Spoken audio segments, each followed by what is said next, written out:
revolution, I suppose. We'll paint it red. We'll see if any of the other mom hatters are here. Jeff said he was dead. I mean, I think they're all in the next show, so they should be here. Is all I'm saying. I don't know. Jeff said, I don't think I'll see you all tonight. I'm feeling fine. Huh. Well, that's unfortunate. Welcome to the new age, to the new age. Whoa, oh, whoa, I'm radioactive, radioactive. Whoa, oh, whoa, I'm radioactive, radioactive.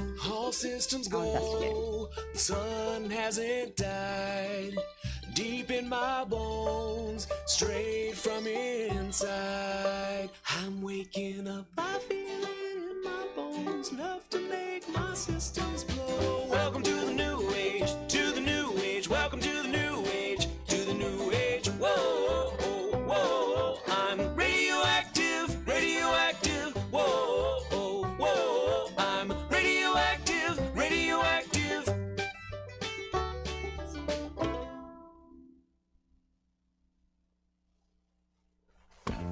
On to this house. I think we're ready to go.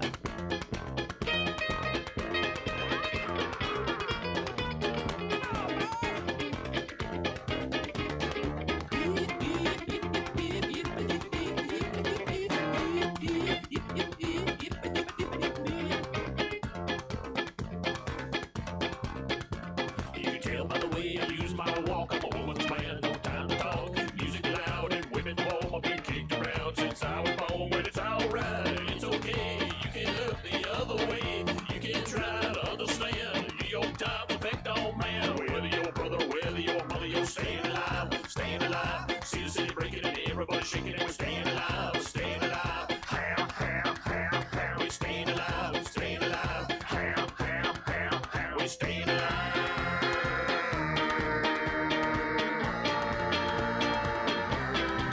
We're staying alive.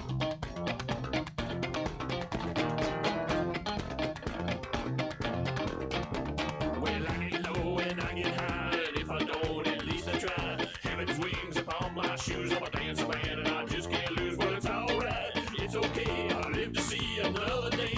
You can try to understand. New York Times effect on man. Whether your brother, whether your mother, you're staying alive, staying alive. See the city breaking and everybody shaking, and we're staying alive, staying alive.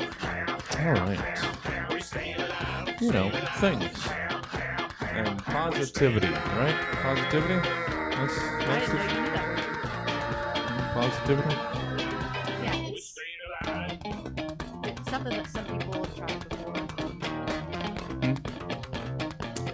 The music is too loud, Kim. I can't hear all of your witty bonbons. Just know, I feel all the scathing commentary. Somebody help me. Somebody help It's me implied. out. I don't know. I'll put it in chat. Not going nowhere. Somebody help me out. We're staying alive.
Huzzah.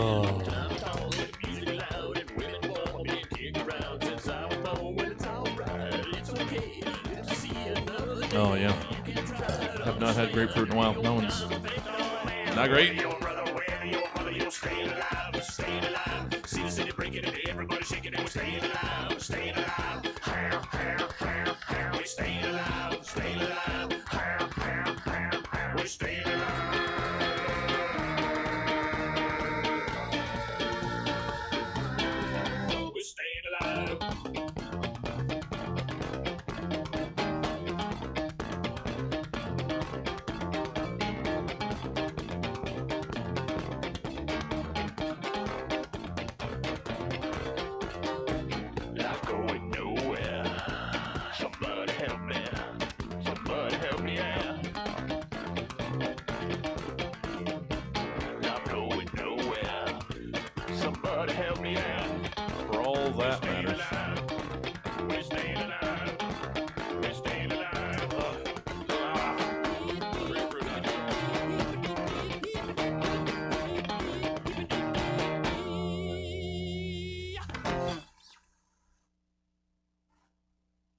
the world of pleasure. Learn science, technology. Where can you begin to make your dreams all come true? On the land or on the sea? Where can you learn to fly, play in sports or skin dive? Study oceanography. Sign up for the big band or sit in the grandstand when your team and others meet. Yes, you can sail the seven seas. Yes, you can put your mind at ease. Come on now, people, make a stand. Can you say we need a hand? Come on, protect the motherland. Come on and show your fellow man.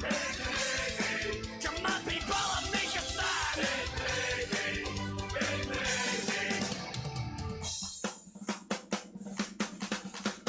They want you, they want you, they want you as a new recruit. If you like adventure, don't you wait to enter the recruiting office fast. Don't you hesitate, there is no need to wait. They're signing up new seamen fast. Maybe you are too young to join up today, but don't you worry about a thing. For I'm sure there will be always a good navy protecting the land and sea. Yes, you can sail the seven seas. Yes, you can put your mind at ease.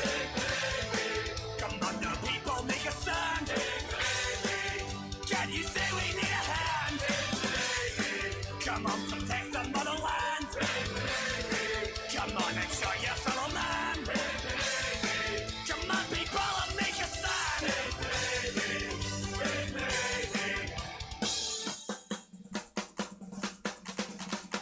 They want you, they want you, they want you as a new recruit. They want you, they want you, they want you as a new recruit. They want you, they want you, they want you as a new recruit.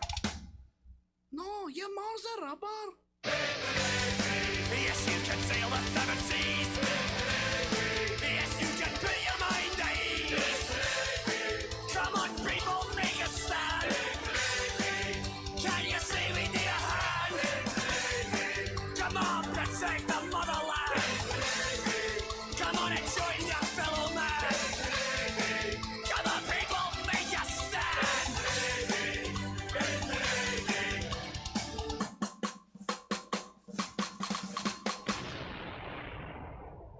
Still was expecting Emma and or. Yeah, well, your Kim's camera's right there, so you can wave at that camera, not the screen. Right over there. That's right. Her camera's I right can't over see there. you, That's but right. I assume that I hear you. Second one. Hi. Now I can. Hi. All Welcome back right. to Stab Comedy Show.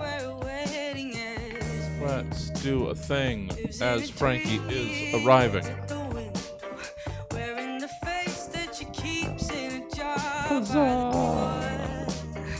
Oh, Willie.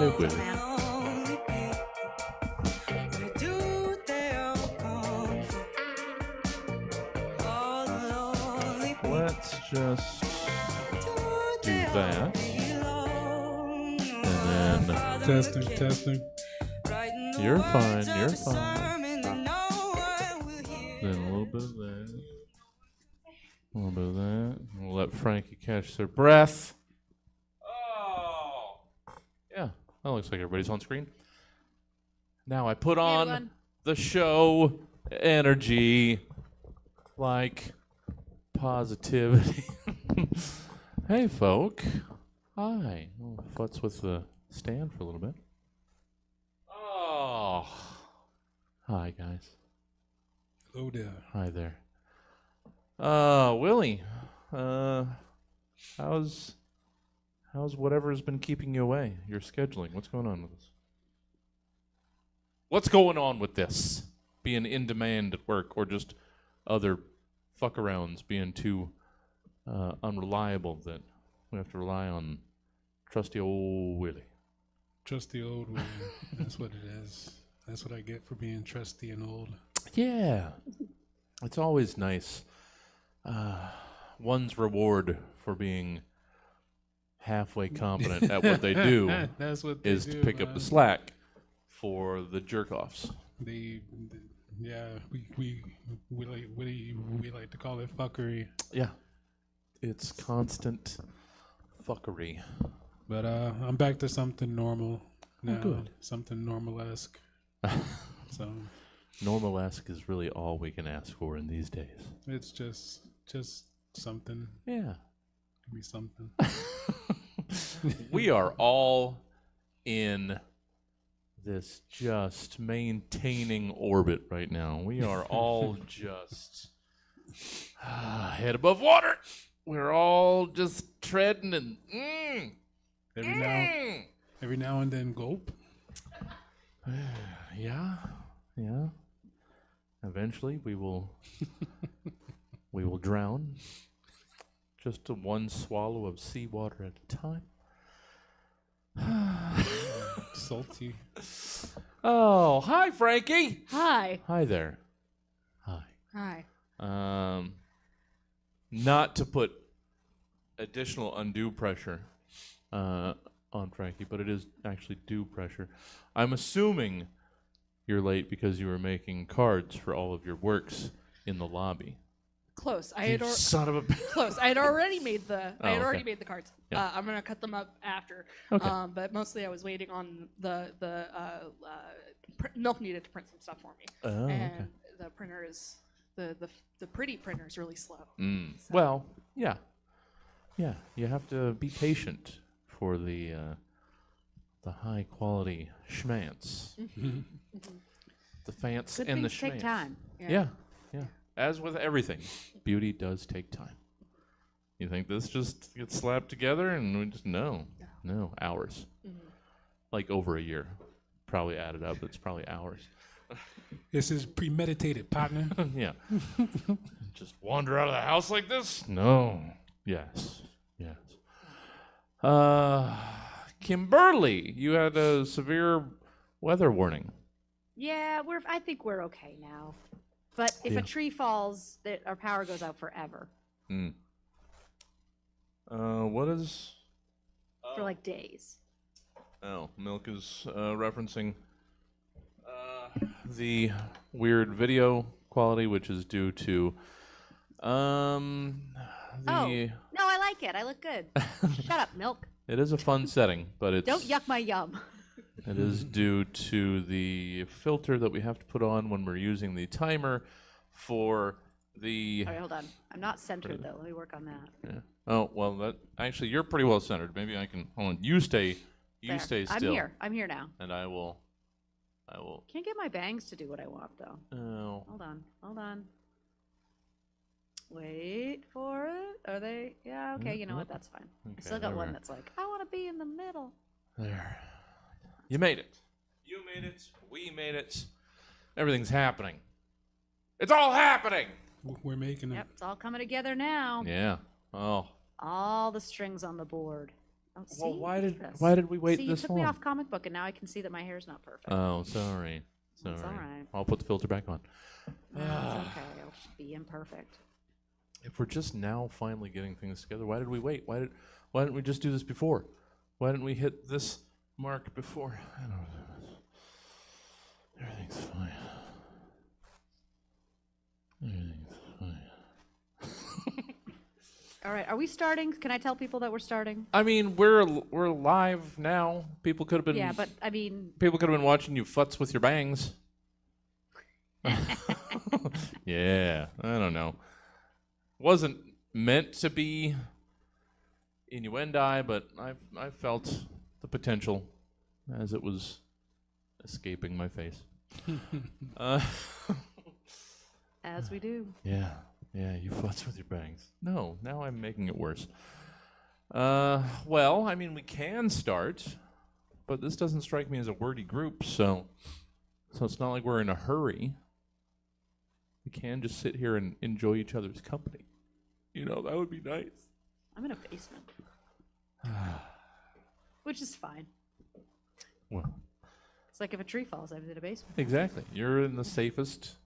You're very selfishly taking the safest spot in the house. away from your partner and your child. So. Oh, my partner's also downstairs. Oh, it's just well. our child that's upstairs. Oh, in the okay. danger zone. Well, then there you go. Yeah, I gotta learn somehow. You know, I'll give you a layout of the house sometime. Okay. Maybe a little drawing. Well, Most of my fears. I mean, I had assumed. Actually, I guess my assumption's still kind of correct. I thought there was a second story, but technically there is. Yeah. In that the first floor is above a basement. Yeah, it's a So. walkout. Okay. So Oh, I just got everywhere. we're all just gonna get the home tour of the Yeah. Martel estate. Because Not somebody's today. got their homeowner flex. Yeah. Gotta go to Alabama I'm to buy a sorry, home. Do you all not but- own homes? Yeah. The pores. Why don't you all pool together with maybe 8 or 12 more of you and you could own one? That still seems ambitious. In California, you did the right thing. Go to a state where you can buy a home. Is everything else wrong with it? Yes. But I'm about to start a new job at an art collaboration place. Don't know what to call it. Oh, some I'll sort have of. to figure that out. Also, not 100% solid on my title. Well, I could look that up. I'm sure that like when I sign paperwork, I'll see it and I'll like take a picture of it so I can remember what it is. sure. Well, somebody's getting all artsy and fartsy and Definitely fartsy. yeah. An art co-op, froofin' hippie Let's see bullshit. what they call it. Look it up. It's just an art center and festival. That's what it's called. Okay. Well, There you go. So that was my intro. yeah. Oh, You're welcome. shit. Now I gotta edit that in somehow. Well, okay. No more optometry assistant and or substitute teacher? I'm still subbing for the next week, but like school is ending, and I was Oh, yeah. realizing that like even in Alabama, it is tough to live for 3 months without pay. So I mean, it's not impossible, Oh, yeah. Yeah. but I Again. I live pretty high on the hog. Yeah. As they say. This affordable living flex is real kind of high on your inexpensive hog here. My very cheap hog. Yeah. It's all lips and anuses. Well, hey, Trump is actually here in town right now, Oh, Milk. shit. Like he's in my town right now. Oh, They look up pictures of him at the University of Alabama. They sold tickets. First, they sold them just to the students, but nobody wanted them. would imagine. And so then they opened it up to faculty and staff, and they still couldn't sell out the very small venue. What? Universities aren't flocking Well, to oh, come on. It's a Southern university. He thought he Well, was yeah, but he still, won by like 45 points in the state. you know, as he releases a budget massively cutting education. You mean the universities aren't flocking to his Yeah, side but right the now? kids, they don't know. They're Like- dumb. I'm actually surprised. I'm surprised that he could get, a couple thousand frat boys to buy tickets to look at him. Oh, well, sure. But do you want an ironic rally? I don't know. Would he know? No, Anyway. that's part of the problem. All right, we made it to 40. Let's call it a program, shall we? I got to keep this raucous group in check. We have to start before. I think we lost Willie. I think he fell asleep. Are you still Everyone calm down. All right. All right, we've got folk in the chatamajig. Let's try and manufacture some energy. Ooga chaka, ooga, ooga. I'm not a failure. I'm not. All right, let's do there? this. Fucking laugh. I don't need that. Maybe I do. Maybe I do need that. Somebody laugh in my stupid face. All right, let's do the thing. Roughly 24 to 92 hours ago, Stab's team of comedy scientists commissioned 3 specific humorists to give various potentially comedic takes on several random topics, which they will now perform for the first and likely last time in front of a live studio audience in a show called 40th row. Stab. In this boot-scootin' episode of the Stab Show, Nymphomercial's Frankie Lord teaches their proven squatting methods in their new wealth-threatening workshop. Go ahead, try to get me to leave. While Willie Travis, oh, there's so many Willies. Willie Travis smokes any number of forest leaves, twigs, and mosses in an attempt to innovate getting absolutely wrecked for a whole new generation of recreational chillaxers. I just wrote this today. How can I not read it? And Mom Hat Studios' Kim Martel doesn't have to prove shit to you, but will, just so you can marvel at how much you suck. All the while me, your host, Jesse Jones, spends a good half hour screaming at an automated customer service operator about how much they can't stand inconsiderate drivers in the city, fully aware that Del Taco's home office will be of little help if I'm ever connected to a live agent. All of this and so much more tonight on Stab. Imagine if I had read that properly. It might have ended when the music did. Segment 1. It's reorganization. Sometimes, I'm all over the board. How about I focus this? Rein it in. Come on, man. You can do this. We believe in you. It needs to be wild. I need to let loose. Segment 1, it's reorganization. Sometimes when I'm looking for acronyms for this silly program, I stumble upon ones that I'm absolutely sure that no one has ever used in real, actual dialogue, but is for some reason included in the archive that I use for my searchifying. This week I found BURMA, or Be Undressed and Ready, My Angel, which for one, like I said, I can never imagine ever actually being used by anyone, to anyone, for anything. And for second, just, ugh. I mean, unless it works for you, I guess.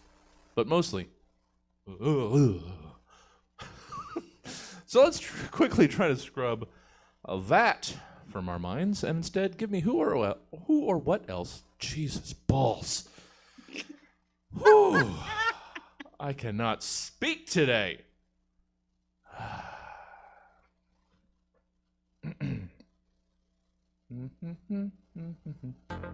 Roughly 24 to 92 hours ago, Stab's team of comedy scientists.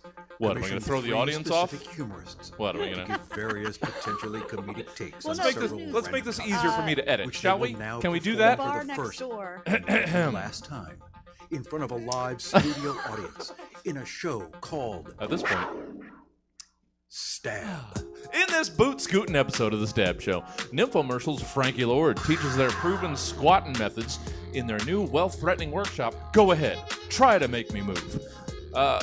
Willie Travis smokes any number of forest leaves, twigs, and mosses in an attempt to innovate getting absolutely wrecked for a whole new generation of recreational chillaxers.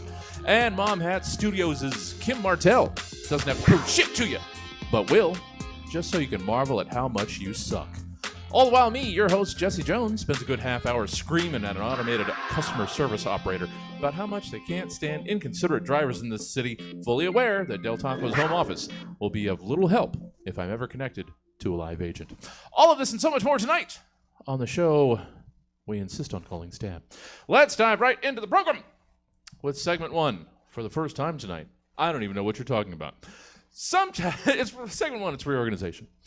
Sometimes, when I'm looking for acronyms for this silly program, I stumble upon one that I'm absolutely sure that no one has ever used in real, actual dialogue, but is, for some reason, included in the archive that I use for my searchifying. This week, I found BURMA, B-U-R-M-A, or Be Undressed and Ready, My Angel, which, for one, like I said, I can never imagine ever actually being used by anyone, to anyone, for anything. And for second, just, it's only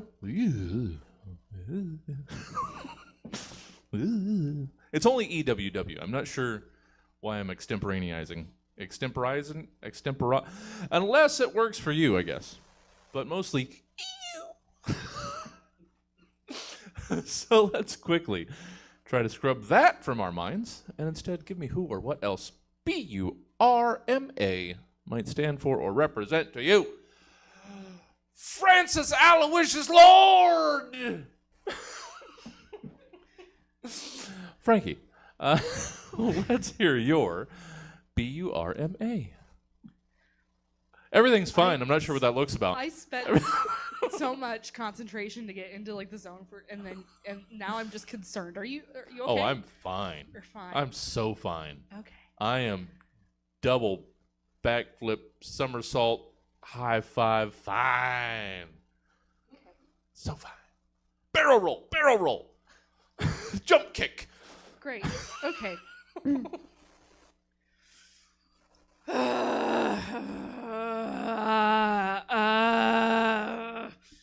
So, bank.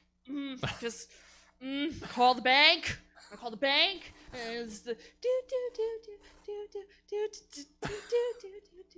please hold for the next available.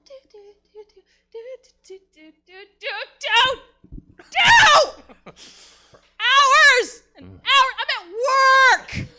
The bank is just like, please hold for the next available. Blah blah blah blah blah blah blah. Bank unresponsiveness results in my anger. So bank unresponsive. Yeah. Yeah. And that's it. Cool. Are you okay? Yeah. Okay. Cool. Barrel. We're all going to tell a lie to which we will all agree upon for the next 40 minutes. That's what's happening!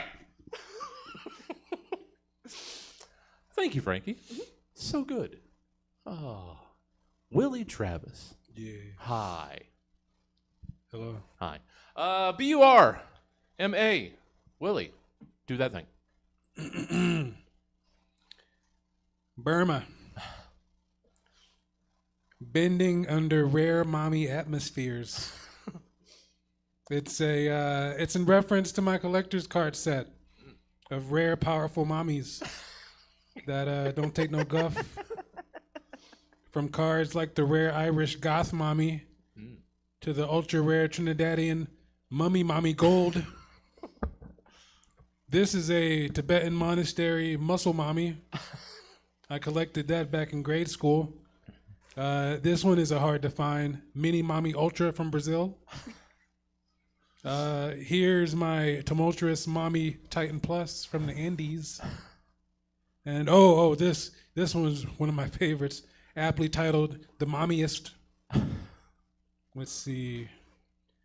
Maui Wowie Mommy, The Mommy Under the Stairs, Independence Mom, Dude, Where's My Mommy, Teenage Mutant Ninja Mommies, Biker Moms from Mars, Mighty Morphin Power, you understand. Yeah. You know. Yeah. Yeah. Oh, yes. And I know our beloved Milk has not been feeling great recently, and now they're even angrier because what they wouldn't give to be able to just bang out sketch after sketch of these mommy cards. Oh, they would just be hard at work right now. Put a pin in it. Yeah. There'll be a day. Yeah. The show isn't going anywhere. Despite all of my letters to Crackle. I should start writing letters to Crackle. Just pester him. I wrote tweets like every day for like 5 days. That's all I could do. Even I have some dignity. No, I don't have that. No, that's not a thing. Thank you, Willie, and Willie's mommies. Hey. Kim Martel. Oh shit! Was I supposed to write for this? Oh fuck. Kim, how about you wrap up reorganizations with your BURMA? All right. So, in an effort to increase efficiency among women ages birth to death, I've come up with a bill that would free them from countless unnecessary daily interactions, allowing them to move around unbothered by idle chit-chat that ranges from passive negging to straightforward verbal assaults on their character or appearance, and accomplish their ultimate goals of existing at work, pumping gas, mowing a lawn, checking the mail, going to the grocery store, or visiting family. Women are not obligated to tell you how they plan on cooking that piece of meat. They didn't ask you how to use the machine at the gym. And there's a chance that they know how to do their job better than you, a person who doesn't do their job. And in response to those who have spoken in opposition to Burma or banning unsolicited remarks made by asses, I will concede that it will not put an end to every well-meaning recommendation as to how to best sleep train your child, or strangers who want to educate you on how to not be allergic to gluten. But if it can stop just one woman from being told she'd be prettier if she smiled, don't you think it's worth a shot? I propose Burma be put into effect immediately so that women can go to the laundromat when it's convenient for them and not have to reschedule their normal time so they can avoid that guy who makes inane comments about her clothes while she's taking them out of the bag with the expectation that it will lead to some kind of conversation of substance. And of course, this isn't just an issue facing women. Asses come in all shapes and sizes, and no one is safe from them. Sometimes a man just wants to own a car without having to be prepared bullet points as to why he bought that brand or model, or use a grill without assistance, or go bald. Vote right. yes on Burma. Yeah. You know what? That is definitely hard to argue with. But, Kim, have you tried chewing bread like just on one side of your mouth? I hear that traps the gluten on. You chew it enough, it actually unglutens. Yeah. No, it's absorbed into the cheeks. It's like when you bake nuts, you know, and it like changes. Sure. something. Yeah. No. If you'd said it with confidence, I would have believed it. Let's meet who the heck spent a couple days writing, spent a couple minutes writing nonsense at us. Hey, Frankie. Hi. Hi there. How's projects? Projects are okay. Yeah, I'm attempting to remind myself to stop asking people how they are and those sorts of things in this getting to meet the panel segment, because that's never good. Sure. So trying to focus on the projects. Yeah. Yeah, How's that? It's going all right. Yeah.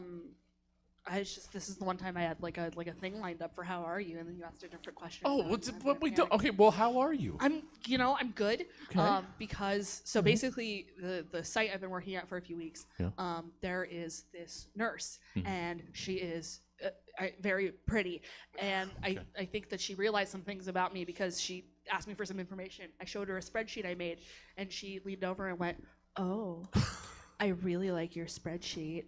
That's a really impressive spreadsheet." Okay. I've never been so clocked by a basic stranger in my life, because I did totally panic. And then I was like panicking to my friend, and she was like, "You know, I say this with love, but you always remind me of that scene in Charlie Brown where Linus says, 'Charlie Brown, you're the only person I know that can turn a holiday season like Christmas into a problem.'" Yeah, just take the spreadsheet flirting. Yeah. Don't overthink it. They were not judging your cell color choices. They couldn't see your functions or whatever. Yeah. Everything's fine. Yeah. Everything's good. And if somebody is going to put that much stank on, Yeah. really like your spreadsheet. Yeah, I've been riding that high like all day. Hell yeah. Yeah. Yeah. Yeah. Tuck that one away. And you're doing other stuff. Who gives a fuck? Yeah. We'll see that unfold later. Yeah. But right now, attempting to talk to you at all through the spreadsheet fog is futile. So I'm going to move on. Willie Travis. Bring it on. Hell yeah. Willie, what's the doings and the haps? What's the haps and the craps? Yeah. Either Shake 'em or. up, shake 'em up, shake 'em up, shake 'em. Yes. What you been up to? Just staying busy, man. Yeah. Making sure that I I do something so I don't drop dead. Sure. That's probably Sure. wise to do. Yeah. Writing things. Good. Things need to be written. Yeah. And you make sure that, hence the written things Yeah. in my hand You're welcome. currently. Happy to put the wonderful burden upon you. You did this. To have to write the thing. Oh, and to just see you continue to nestle comfortably into the list gag. Oh, you have found your home. That's what I do. That is my I wheelhouse. am not gonna Do poo-poo not that at evict all. Willie from his list home. No. You It's the only home he can afford in California, for God's sake. I like it there. you just hunker down, dig your heels in. Willie, know your rights. He's never going to be able to kick you out. Oh shit! It's true. Didn't we just make it harder? I don't want to think about that. Well, always a pleasure to have you, Willie. So Thank glad to get you after a couple months of scheduling difficulty because fucking work. Boo. Agreed. Boo on it. Boo. But you're here now, and that's what matters. But what matters next most is Kim Martel. Hi there, Kim. Hi. Hi. How are the things inside of the studio that Mom Hat built? Oh, well, I think they're going quite well. Yeah. I recorded a Smasher Pass with Ooh. Jeff. Not yesterday, but the day before. Right. And so maybe in the next 4 to 6 months, Yes. that will start to be edited, and possibly Sounds in fair. 2027 you might be seeing that. Okay. All right. Well, given that I'm, A bit behind. coming up on 16, 18 episodes, how about we just We're not going to shame people for being Okay. really slow at editing. It's fine. And actually, they're not. They all got lots going on. Yeah. And they're Yeah. doing their geese bumps, and they're doing their. And then we did record a hen time of our lives. Ooh, okay. Which I would love to get more into that, Mm. because it's so much fun. I mean, Boy, the effort that people put into these games is both shocking and really not that surprising at all. no. If you're gonna put a lot of effort into something, it might as well be big boobed anime girls. I mean, what else would you have them put effort into, Kim? Honestly, I don't know. I mean, they're doing, bless you. God bless your service. Well, so many projects over at Mom Hat Studios. You should check it out after watching this program and then listening to the other. Definitely, 460 watch the episodes. 370 whatever episodes that are on this, and then So many. go over to Mom Hat. It's too many. It could be argued that there's too many. Let's get back things going to the what sentence. All right. It's segment 2. It's greeting cards. It seems like it's been a while since we've had a good card holiday. We got Mother's Day coming up in a couple Sundays, but we just exited the candy holiday corridor of the year with your Easters and your Valentines. So let's get back into the pithy sentiments on cardstock swing of things again with a little segment we call greeting cards. In greeting cards, you're asked to compose one card each for each of the following events, occurrences, or situations. I emphasize that because it's been a while since we've done greeting cards, so it's possible not everybody remembered that. So, we're going to go 1, 1, 1, 2, 2, 2, 3 times around, as we often do in segments 2, starting with Frankie Lord. Each time, in fact. Frankie, let's hear your first card. Let's hear your sorry you found your first gray hair card. Cool. Outside of the card says white, wiry, and a harbinger of death. The inside of the card says, and we don't mean your ex-wife. Ka-chow! Hey-oh! Sorry about the gray pube, brother. Oh, gray pube.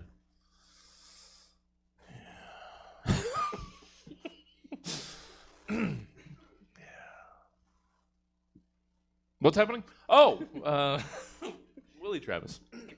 Jesse just blacked out for a second. Yeah. I think he had a war flashback to his first gray pube. I don't remember gray pubes. I assume it must be, but all of this started first. This was, and now it's just a snowy, just billowy pillow of elderly. Well, what is chest hair if not pubes of the nipples? Sure, that's what I've always said. It's the northern pubes.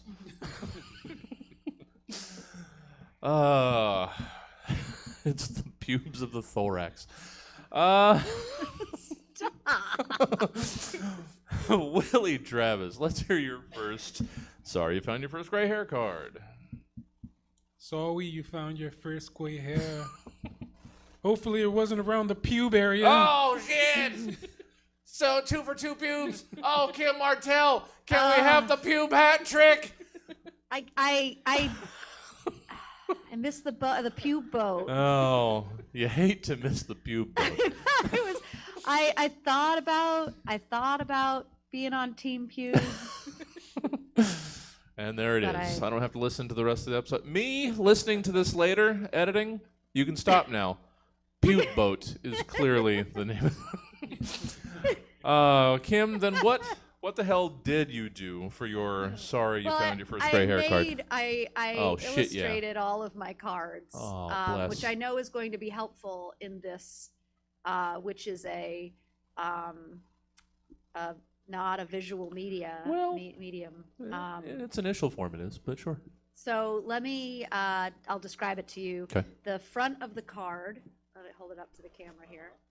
The front of the card is a little baseball player, God damn and it. he's hitting a home run, and it says, going, and then you open it up, and it says, gray, sorry your glory days are over. Yeah. You know, I started going gray a long time ago when, in theory, I could still have had glory days. Your glory days are over, according to this card that I made No. while I was supposed to be watching children. No. More important. Yeah. Oh, thank you, Kim. Second time through. Frankie, let's hear your happy confirmation that you ain't shit day card. Outside of the card says, happy confirmation that you ain't shit day.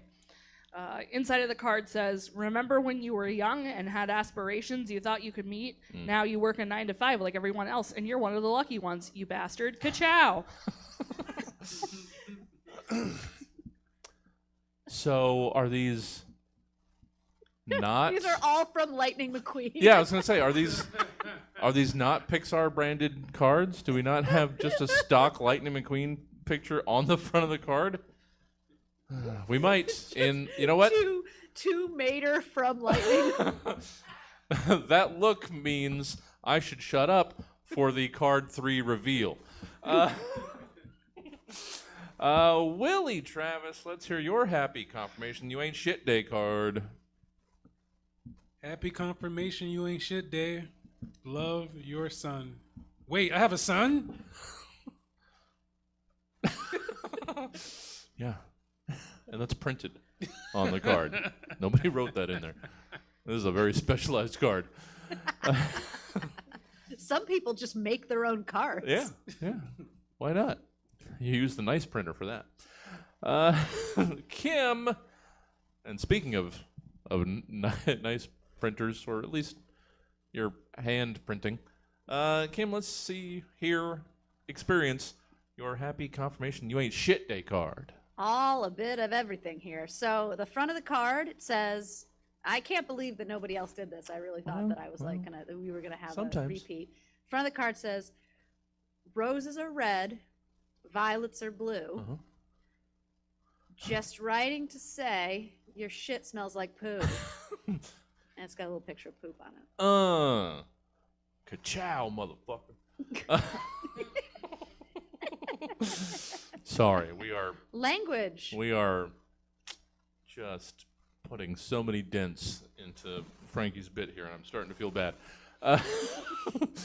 Frankie, let's wrap up the greeting cards with your Get Even Soon card. He sits to write a batch of greeting cards, Lightning McHallmark. but he knows, deep down he knows, it's not his day to greet. It's his day to be greeted. Just as he's asking himself, how have I been writing greeting cards with these tires for arms, hands? Ka-chow! The window shatters. There stands a white, wiry harbinger of death. And this time, it is his ex-wife. Oh, I'm trying to figure out in the world of cars what a white, wiry...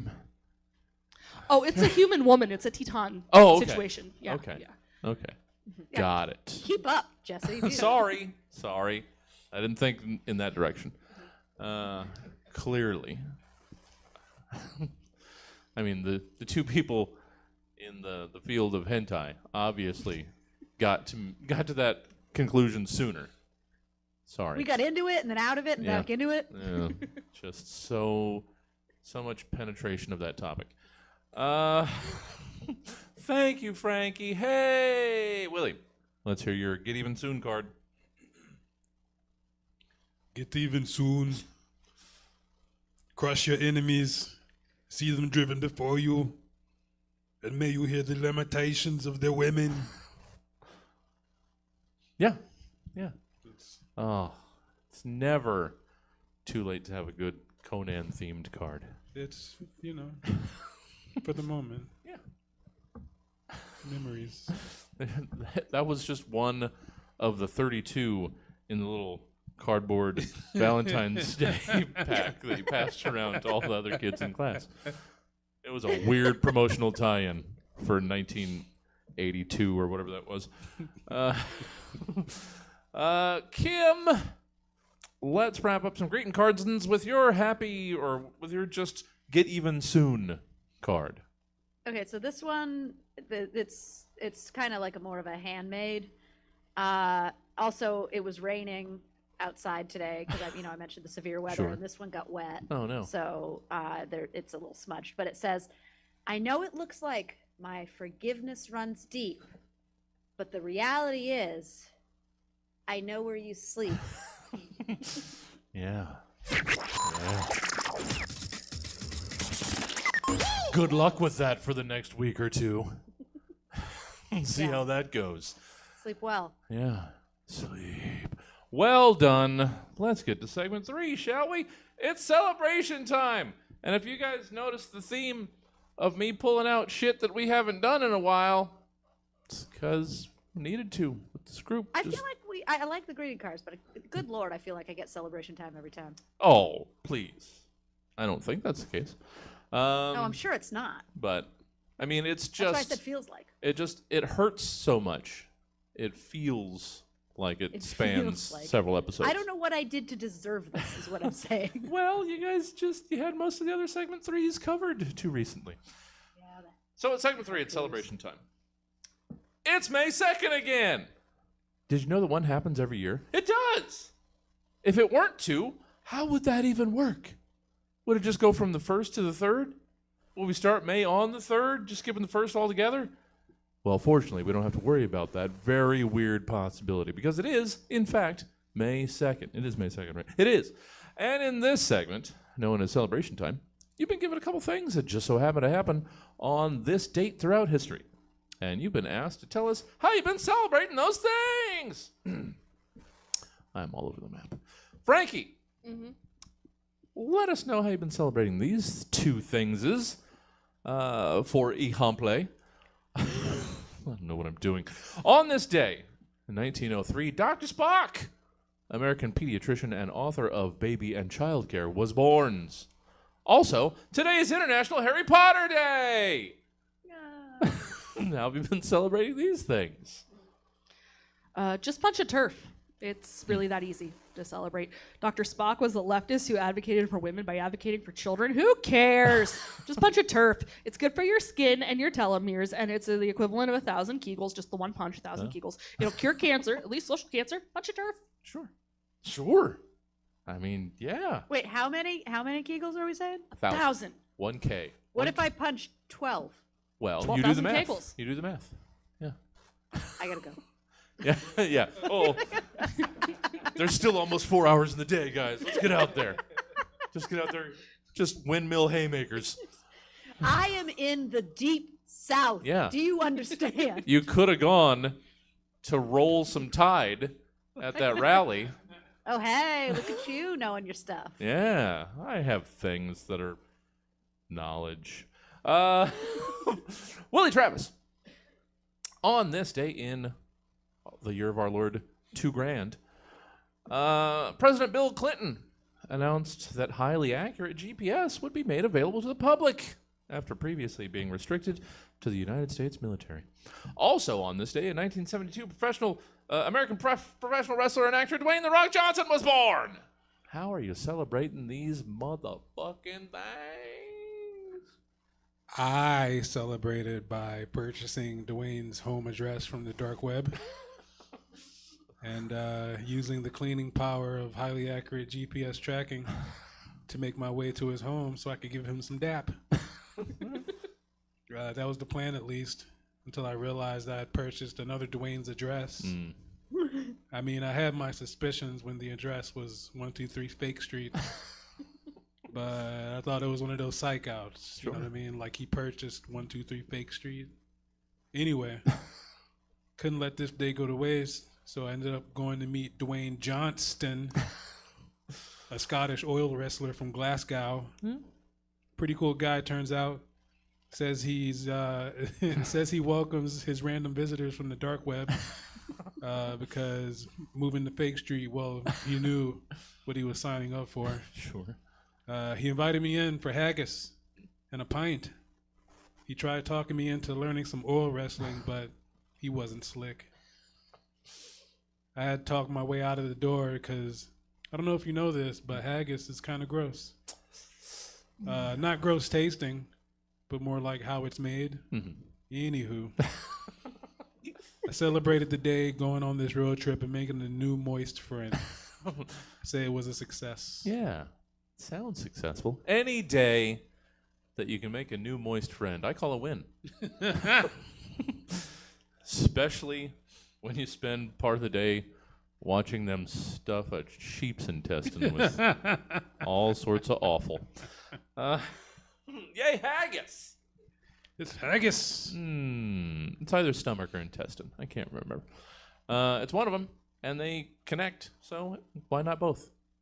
Why not both? That's haggis XL, is what I like to call it. Stomach and the intestine. Whole 9 yards. I think it's 9 yards. All right. Okay, no los dos. Thank you, Willie. Kim Martel. Yes. Let's wrap up this much reviled segment. On this day, in 1878, the United States stops minting the 20-cent coin. Also on this day, just 119 years later, in 1997, Austin Powers' International Man of Mystery was released. How the fuck did you celebrate those things? Like, to celebrate these events in tandem, I plan on drawing attention to antiquated currency while I perform a caricature of someone from 30 years ago. So, like, we need to talk about the penny. 146 years ago, our forefathers figured out that the 20-cent piece was whack. But we're still out there trying to pretend we've got a Tamagotchi when everybody knows it's nothing but a gigapet. Oh, damn. Burn. Oh, damn. Let's be real, Home Skillet, because it's been a minute since anyone thought any physical currency was the bomb.com. But seriously, when was the last time that somebody asked you for a penny who wasn't about to go crush it in one of those souvenir machines? That's fair. And, like, don't even start, because the U.S. Mint has lost money on every penny made for the last 19 years, which is a total bummer. The major pro-penny argument is that people use them for charitable donations. Like, whatever. No. Maybe don't be such a tightwad, USA. We shouldn't be wasting our resources on minting pennies. We should be using those materials to make soda cans. Speaking of, I could really go for a surge. Howdy. Oh, Lord. Oh, the most. Seriously, every penny that has been made Oh, no, for the last 19 years We are has well, been at a loss for well the U.S. aware. government. We are well aware. Blame fucking Kentucky. I will. They're literally Wait, hold on, holding I us got hostage. part 2. Okay. Oh. Oh, I think the thing that hurt most about that was that I assume Kim thought like an 80s Valley Girl was 30 years ago. 30 years ago 1997. was All not- of those references Okay. were from 1997, which Okay. was 30 years. So Yes. Austin Powers was frozen in 1967, Oh, there which we was go. 30 years from Yes. 1997. Got it. Got it now. I got it now. There you go. I got it now. Yep, to date. There you go. The when one gets it is less important than one getting it at all. Yeah, that's what they say. Segment 4, it's Toyify. Again, throwing all of these bottom of the sack prompts at you, just so you know you can reset next time. Next time you'll have all the. You have a lot of faith in us, right? So Yeah. you're like, hey, these Well, are that shit. too. These people can do this. They're not shit. They're just No, they're just very unpopular. yes. Not the same. Not the same. Some things can be very cool and very unpopular. That's what your mom told you. You know what? I was already deprecating self-wise, Kimberly. I didn't need Hey, third-person don't give deprecation. me a shovel, bud, and tell me not to dig, okay? That's fair. Segment 4 is Toyify. Segment 4, it's Toyify. Toys are good fun, yay. They are times of entertainment and joy. Make a pew-pew sound with mouth and movement with hands. Imagination! But imagination is not just limited to childhood. Nay! As adults, we can imaginate as well. Which is why in Toyify It, it's your task to come up with the action figures, playsets, games, toys, and other collectively sold separately ephemera for these everyday situations, scenarios, or concepts. Frankie Lord, let's hear about your toys, games, playsets, whatnots for moving back to your old hometown. Okay, so content warning for really, really glib suicidal ideation. Oh, that's practically the tagline for this show. That's just Jesse. You just described Jesse, but go on. Oh. We got it. We're good. You want a toy that embodies moving back to your old hometown? Try this revolver. That's subtle? Shoot yourself right in the mouth with it. Be free of running into your exes from high school. The ever-looming terror of at any second running into your exes from high school. Standing at a street corner waiting to cross the street and being bombarded with the memories of who you were when you had optimism and hope and didn't know what it was like to cry in your car listening to New Slang by the Shins because you got it.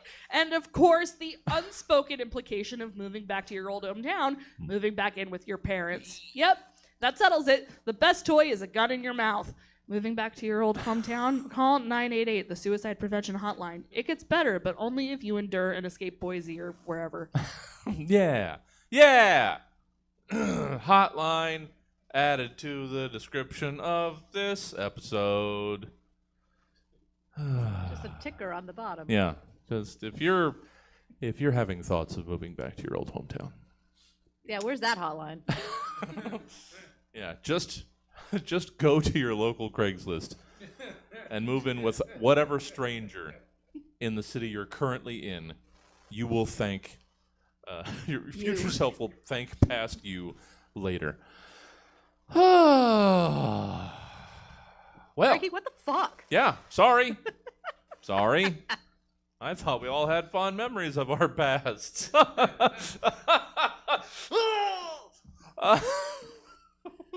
Willie Travis. Let's hear about. This is only slightly better. Let's hear your games, playsets, toys, what have you, action figures for dividing up the deposit when everybody moves out. Everyone gather around. We're playing Divvy Up the Deposit. The home version of the popular game where you and your soon-to-be ex-roommates set course to collect what was forgotten in a sea of allegations and bad memories. You can traverse the board and make through dangerous obstacles, such as, I forgot about that hole that I punched in the living room. And when did I drop a bowling ball in the bathtub? Don't land on go to hell when your roommate complains about how violently you masturbate. Try not to lose your deposit over all the food you ate that wasn't yours. And see if you can make it to the end of the game with your $400 still intact. Divvy up the deposit by Gloob. Oh, man. If some asshole was keeping a running tally of all of their food that you ate to mark against the deposit, you know what? Have it. Take it. You apparently really fucking need this. I'll buy you 2 5-packs of fucking Top Ramen, and we will call it square. Oh. They're down to like 4-packs now. It's ridiculous. Goddamn economy. I think I saw 4. Oh no, we go to the Sam's Club and we get the pallets. Oh, well, sure. But it has to be authentic Top Ramen, not this Maruchan bullshit. Yeah. Mike, Shame. I don't know what brand we get. Shame. I'm assuming shame. Kim Martel. Oh, hi. Speaking of shame, let's hear about your playsets, action figures, toys, games, based on fad dieting. Here at Hasbro, even though America seems to have lost interest in Monopoly, Nerf, Play-Doh, and My Little Pony, we haven't lost interest in trying to provide low-cost, borderline dangerous toys for children. With that in mind, we believe that Tiger Electronics, who we now own, they were a pioneer in the field of child exercise when they introduced Skip It. But the fact is, they were ahead of their time. Currently, 1 in 5 children in the United States is obese, as opposed to less than 5% when Skip It was released. America just wasn't ready to appreciate the compounded benefits of hopping over a ball that's locked to your ankle. But America is absolutely fat enough for that now. Strike while the iron is fat. That's what we at Hasbro say. We're not talking about releasing the same old toy. This is a completely new animal. It'll have shareability. Sure. Compare your scores with your friends. See where you place in weekly challenges. Collect badges as you reach milestones, all while hopping over a ball that's locked to your ankle. Why is this not The name is still in development, but focus groups have responded favorably to the Skipper. Other possibilities are Skip It But Better, Skip It Again, Sam, Skip a Beat. I could go on. And I will. Still skipping after all these years. Skip to your loo, skip, rattle, and skip. Hop, skip, and a jump. Anyway, the Skipper will have Bluetooth capability, a heart rate monitor. It'll have an EKG setting, so you'll know if your 12-year-old is about to go into cardiac arrest. What child doesn't want to be sent into the backyard with an ankle bracelet that monitors their activity and ranks them among other children? Wow. You know, saying out loud, yeah, I heard it too. Maybe we could just maybe we could just increase the laxative effects of Play-Doh. That might have the same. Have we done that yet? That's all. Yeah, I had eggs. I didn't have an exit for that one. No, that was good. Oh, Kim, how did we miss Skippity Toilet? I'm done. You know what? Yeah, sorry. And oh no, she is gone. Oh no, that's fair. My shame. I work in the school system. It's right there. It's right there. I'm in tears. Absolutely in tears. But sort of on that topic, because I just needed some time, guys. This might speak to many things. I went to Five Below on my lunch break a couple days ago. And they have, again, not in name, but they have basically Pogo balls. Pogo balls are back. I'm the only one in the age bracket to know what pogo balls are, but it was like, shit! I actually have one in my backyard. hell yeah. Yeah, my son will not use it. Well, yeah. And I am just barely at the weight limit of it. Yeah. And I am not. I do not have the coordination. No, I was surprised. I mean, I didn't look at it because I was afraid. But glancing out of the side of my eye, it's like a pogo plank or plank ball or something. Well, no, the problem is that the weight limit of the pogo ball is like 150 pounds. Yeah. And kids are 150 pounds Well, at 11 years old. And so, like, who is that being marketed to? That is kind they of are a not problem. coordinated enough. No. But the entire time you were pitching your skippity toilet, I thought, yes. Fucking hate you. Attach an app to a Skip-It, and now we're talking. I felt very much like that was marketable. Yeah, you want it, don't you? Yeah, I would do it. You want to compare your skipping to other people. I mean, how is that not already a feature on, like, MyFitnessPal? What? Like how many skip-its you've done? Can we pair because that? They discontinued the skip-it because like they're pretty dangerous. Can we pair that information like you can't pair anything else on MyFitness? Oh, it's such a pain in the ass. Fuck you, MyFitnessPal. No, Sorry. if you buy the premium, you can find out at an even more disappointing rate how you cannot pair things. Yeah. Can I just connect this to Google Fit? No, I have to disconnect from. What are you talking? Sorry, I just tried it again a couple days ago. Moving past and beyond and into the end of the program at segment 5, it's podcasted. This is a segment you guys recognize. Go fuck yourselves. Sorry, smooches. I love each and every one of you. Eat shit. Yes. When I say go fuck yourselves, no, I mean eat shit and die. That's a curse that's been lost, unfortunately. We gotta bring back eat shit and die. We just do. It's much more evocative. Going and fucking yourself, that sounds like a treat. Eating shit and dying? No. There's nothing good about that. Except for a very small percentage. Segment 5, it's podcast. I can't tell if we're in a third golden age of podcasting or if there's just more lunatics than ever who like to opinion into a microphone for the potential of a worldwide audience for their gripes. Either way, podcasts still seem to keep on going with such varied subject as why I hate a thing and why you should hate a thing I hate. But we think more can be done with the podcast format, which is why in Podcast It, you've been asked to give us the rundowns or recaps of podcasts you might hear from these various persons, things, or whatnots on these specific niche subjects. I'm going to find out tomorrow by my smartwatch that I'm not wearing that I was having a stroke this entire time. That's why you need the EKG fix feature on your Skip It Again, Sam. Yes. Oh, name it after something like a 100-year-old reference, Kim. That'll really get the kids. I can't believe I missed Skippity Toilet. Fuck my fucking life. Yeah, well. It's only because, again, I was in Five Below, and there's like a Skippity Toilet action figure or something. It's ridiculous. So that's the only reason I had that, Kim. Seeing that in an aisle 2 days ago. But you had it. The thing is, you had it and I didn't. Well, but that's fine. I mean, I was trying to give you an out. Frankie, let's hear about your podcast. It's a podcast hosted by a Swanson Hungry Man dinner and a fistful of Taco Bell sauce packets. I recruited Kim Martel to help me with this one. Thank you, Kim. Yeah, why are you Swan and I'm Fist? Go on. That's just because it's short for the. Okay. I gotta get in character, guys. Yeah. Okay.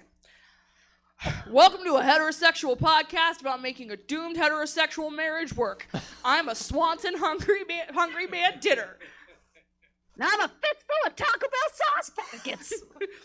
I really try to value that she's her own person, but honestly, I wish she'd just go by Miss Swanson Hungry Man Dinner. Today, we're talking about the things straight couples and doomed straight marriages always talk about. So let's get into it. Look, I'm smaller, daintier, and I make the job look easier, but that doesn't change that I'm doing all the work in this relationship. What are you talking about? There's no meal without me. Okay, yes.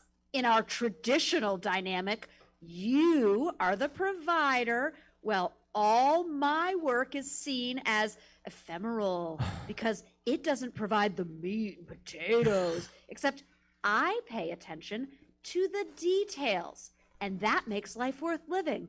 If it were up to you, it'd be you and your best friend Guinness all day and night. I bring the flavor to the table. I bring intrigue and changing flavors to the table.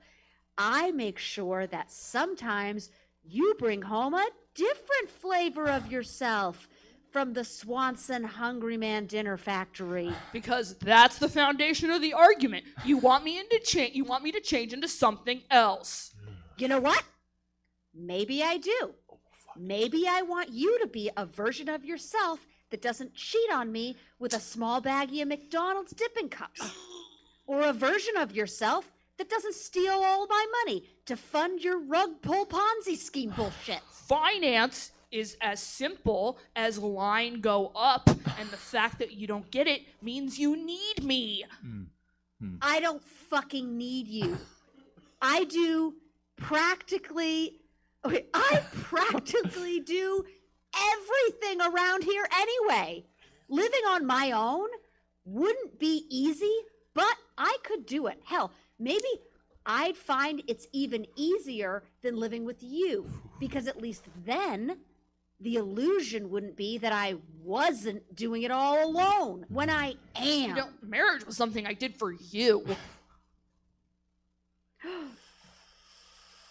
I didn't even want to get married. I just had one of those sauce packets that said, "Will you marry me?" Fine. Leave me then. No, Why not? because I don't want to make our kids. I don't want our kids to be from a broken home.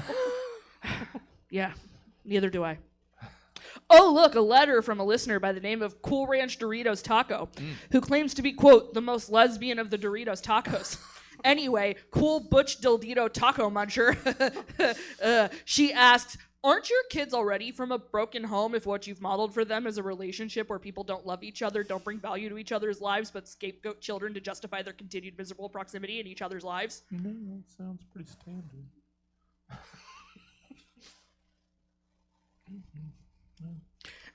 Anyway, that was weird. That's been a heterosexual podcast about making a doomed heterosexual marriage work. A HeadGum podcast.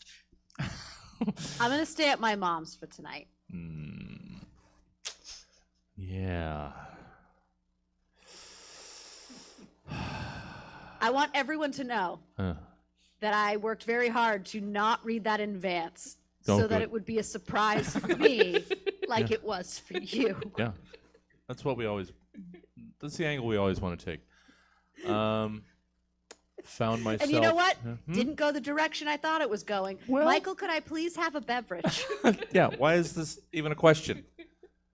Just set up the basement conveyor belt, hit the button, and set the 15-minute timer. I need to see a loving, functional marriage. Oh. Yeah. Isn't it, Frankie, isn't it the dream for one day all homosexual relationships to live the doomed heterosexual relationship dream? Everyone just wants to be as miserable as we are. Isn't that what everybody? Isn't that what we're all going for? Isn't that Everyone equality? deserves the right. Terrible marriages? Isn't that what? I don't know. I mean, some people sure seem to think so. Yeah. I found myself Shit, you citing even opened it for me. too often with some of the things sauce packets were saying. I saw myself in fiery, mild, and medium. Thank you, Frankie. How can It was people like Frankie just basically wrote King Lear with Hungry Man and sauce packets. That's what we were all thinking, Kim, clearly. Oh, eat shit and die. There it is. Oh, manja.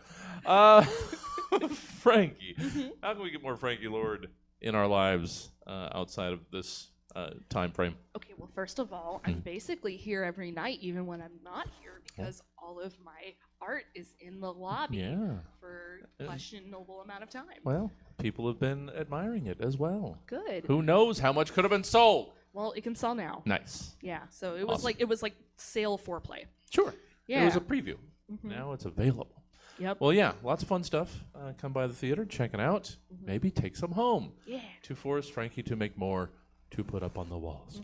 Yeah, super happy to have it. I'm also, and Milk can confirm whether it's as of today or as of a week from today, but I am a co-host on the podcast Nymphomercial. Yeah. Which is a podcast about hentai. And I've really been, we've got a few episodes on backlog. Nice. I've really been enjoying doing it. I mean, in like a masochistic kind of way. Sure.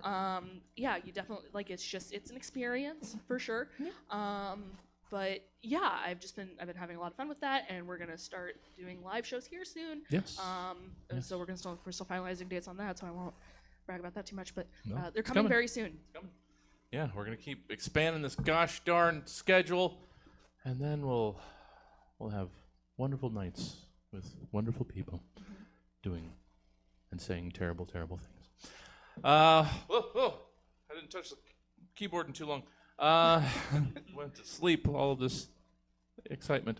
Thank you, Frankie. So good. Willie Travis.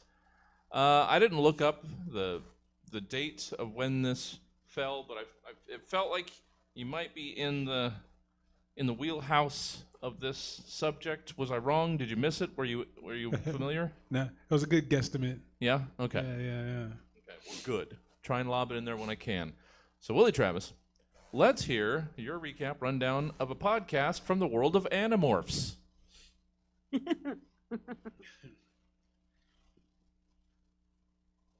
Welcome back to Animorphosis, the Animorphs podcast for the Animorphs fan who thought the covers of the books were cool, but was really into the theme song of the short-lived live-action TV show that debuted on Nickelodeon in 1998.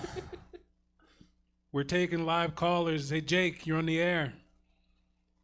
Hi, I'm Jake. So question, is it one person or is it one person who is all the animals?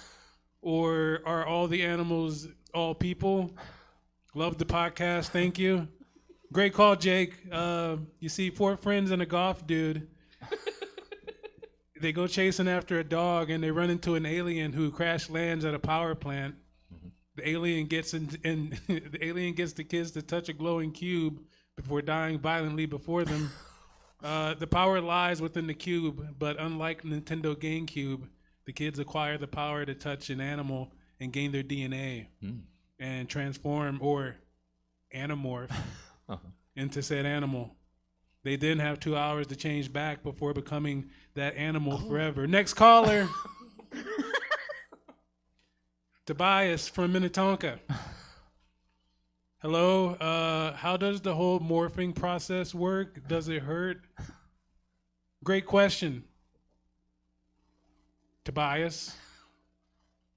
Each of them can feel their bones crunching as they morph, but there's no pain, like when you yawn in the morning and all your bones are popping. Next caller. Rachel from the Great Lakes, you're on.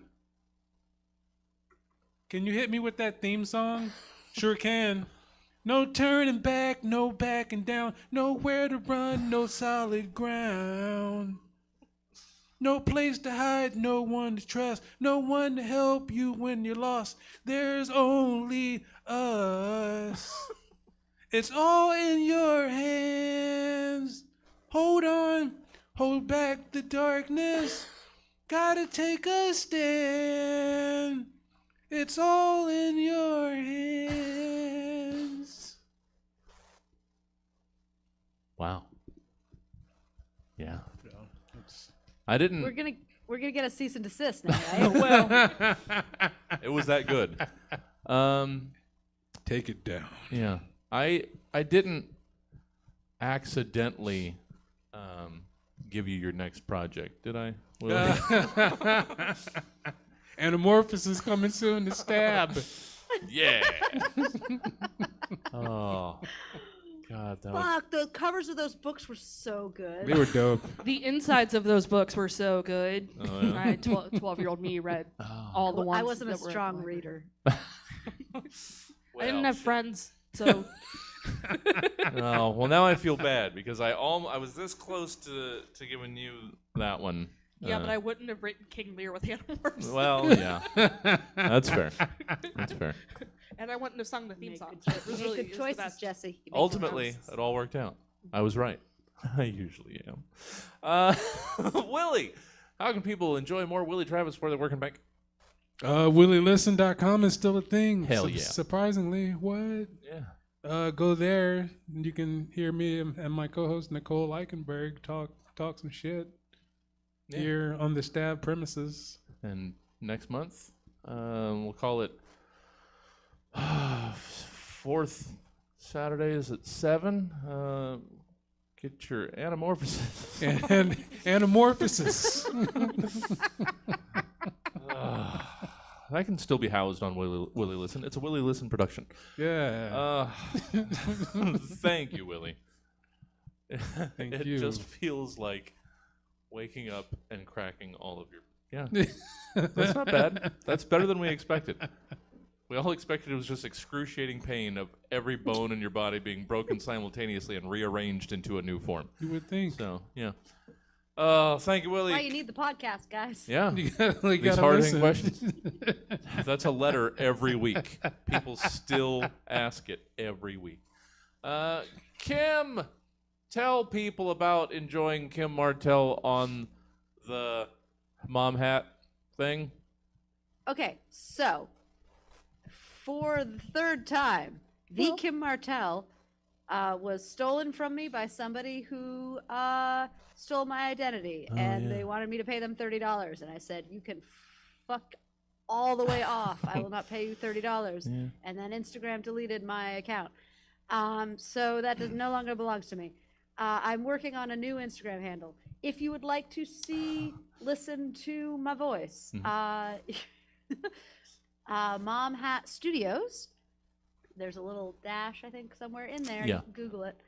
I'm around, but really, you guys should be listening on the topic of Animorphs. Y'all need to be. You're sleeping on Goosebumps, a Goosebumps podcast. It's so good. So yeah. I would say, and I don't know, maybe my voice is still in the beginning of it. Like I had to read something and it was very difficult on the beginning of that. But yeah, learn, read a book, guys. Sure. Educate yourselves. Or have someone recap a book to you.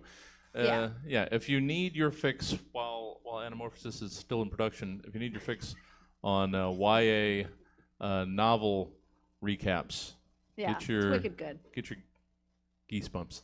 Yeah, my 7-year-old is starting to read Goosebumps. Oh. And I wish that I could share with him Goosebumps. I mean, you and can. I'm just like, he's not ready. But also, he's not ready for Goosebumps. Like, his ability to read is growing faster than his ability to not just stay in fucking bed at night and not be afraid of the dark. Well, you take Problem. take- Parenting issues that you don't know that you're going to have. you take the geese with the bumps.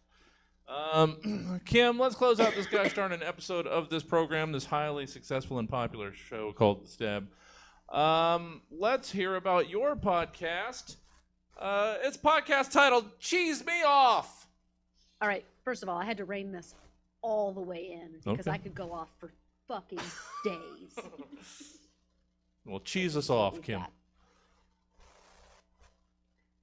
Welcome, everybody, to another episode of Cheese Me Off, Vermont's second most listened to podcast about cheese and fourth most listened to podcast about complaining about stuff. First up is a topic near and dear to my heart. What's with all the yellow cheese? Like Wisconsin. Who pissed in your cheddar?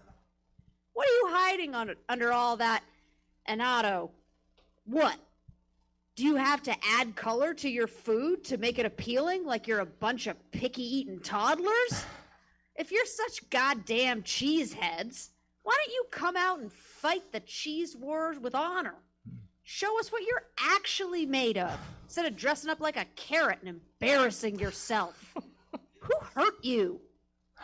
You trying to look more like American cheese? Because if you think that's going to make people like you, it is absolutely having the opposite effect.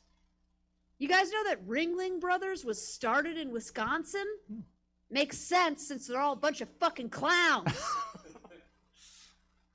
I'm going to need to take a break because my blood pressure is spiking, but when we get back, I will be cold calling local supermarkets and yelling at the deli managers.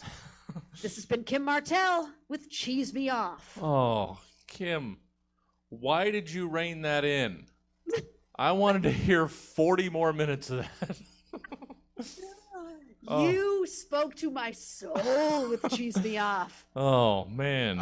Kim? Oh, my God. Fucking Wisconsin. I Yeah. swear to God. Yeah. He used to sink to the bottom of the ocean, those sons of bitches. I didn't Think they're so fucking good. I didn't think about how Vermont would be fucking uppity about their cheese being white. Uppity. I just know that we're better, okay? We don't have to color our cheese. Yeah. It's just good. Yeah, it They is have good. to they have to dress it all up in a pretty fucking yellow dress. All But this you know what? Our cheese looks good natural. And their steak, it's 80% white anyway. Why are they coloring the goddamn cheese? Oh, Kim, Yes, dear. did I accidentally start another mom hat project? Oh, starting new franchises out of this failed one. Oh, I didn't get It's to called parenting, Jesse. Yeah. It's called parenting. Yeah, we're spawning so many more successful children. And that was the Stab Show. Thank you for joining us tonight, and of course, a special thank you to our amazing panel, Frankie Lord, Willie Travis, and Kim Martel. If you want to see the Stab Show live as it happens like all of these folk did, you absolutely can. Just come on down to Stab Comedy Theater or tune in to Stab TV Friday nights at 7:30. And then you have absolutely no earthly responsibilities for like 75 minutes. Or take the Stab Show with you wherever you go by subscribing to the show via the podcast provider of your choice. Then take a second to rate, review, and share it with a friend. They'll be an even better friend after that. But unfortunately, that's all the time we got for you tonight. So until next time, I've been your host, Jesse Jones, reminding you to try and do your best whenever you're able, or at least half-ass it whenever you must. Good night. Oh, so good. So good. All right. Yeah, thank you, Kim. Great job, guys. Thank you, Frankie. Thank you, Willie. That was awesome. That Frankie, I was- didn't know what to expect I really thought that it was just going to be like the same line over and over again. That was very, that was a surprise. Yeah, I should have known that you would have gone into it blind, but I didn't expect that. So No. that was That was Oh, yeah. highbrow. As a bat. Highbrow content. Also, very, very bad at reading out loud when I don't know what it is. I don't know why I chose to make that. That's That was a fair. poor choice. well, I couldn't tell. I did great. had a show at one point that was all cold reading, and that was definitely not the worst cold read I've seen. Yeah, So yeah. I wouldn't have known. Not a strong So reader, good. Kim Martel. So good, everybody. We have, in theory, warm takes coming up in, let's call it 15-ish minutes. Are they still over at the bar? Did they ever make it over here? If they didn't, given that most of the show is Mom Hat, if they didn't come here, I'm very displeased with Well, a lot of them. there was a DJ that they strongly disliked. Oh, well, then Next obviously door? you have to stay for that. If they chose the DJ that they don't like over Yeah, a really talented group of comedians, yeah. that's You know what? I take back all of the encouraging people to check out Mom Hat. Take it all back. yeah. I take it all Take back. it all back. Except maybe keep it because Well, be nice for yeah, us. at the same time. All right. Well, that's all we've got for the Stab Show. Since we're close, we're not going to stop down. We're going to roll into the pre-show for Warm Takes. That'll be getting started in, 15, 20 minutes. We'll see. Whatever happens, happens. That's life, baby doll. Yeah, stick around or eat shit and die. Here, those are your two Yeah, options. smooches, everybody. All right. Thank you, Kim. Good stuff.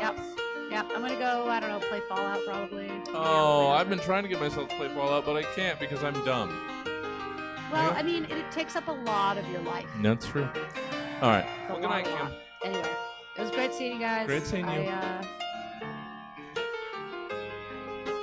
Anyway, I'm glad my power didn't go out. This was awesome. You survived. Good job. All right. Well, of course I survived. Come on. Thank you, guys. All right, I'm gonna back out now. I'm gonna close. Bye.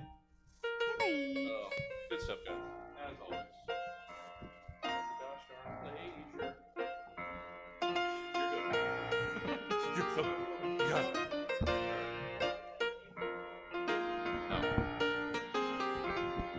Oh, and the switch doesn't work. The switch is in the off position, but you can still hear me. Oh, well, oh, there. Wait, oh, it's just a broken switch. All right.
Noel. I had a dream about her. She rings my bell. I got gym class in half an hour while she rides. Seen kids in two sides, but she doesn't know who I am, and she doesn't give a damn about me. Come on, come on, come on, come on. I'm just a teenage dirtbag, baby. I'm just a teenage dirtbag, baby. Listen to Iron Maiden, baby, with me. No.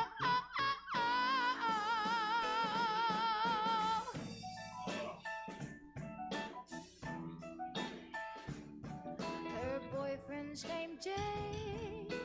He brings a gun to school and he'd simply kill my ass if he knew the truth. He lives on my block and he drives a night ride, but he doesn't know who I am, and he doesn't give a damn about me.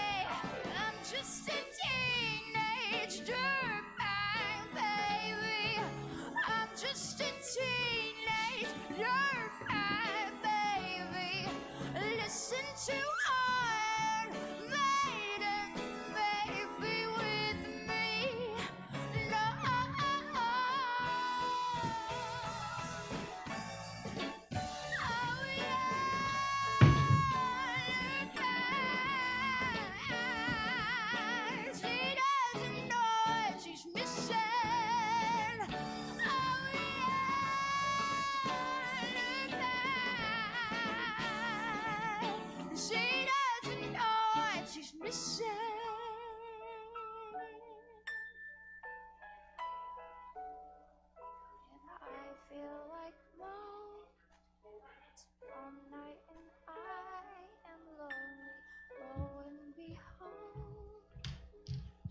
He's walking over to me.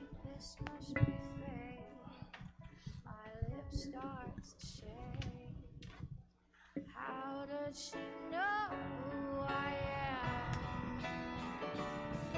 And why does she give a damn about me? Say, come on, come on, come on. I got some tickets to Iron Maiden, maybe. Come with me Friday. Don't say maybe. I'm just a teenage dirtbag baby like you. No, I'm just a teenage dirtbag baby like you. Urgent care, so I don't think the next show will start. Oh. Right. Yeah, let's start urgent. They could let me know about that. Well, maybe she'll be quicker than the other things. But Alright, well, I'll set it to 10 after.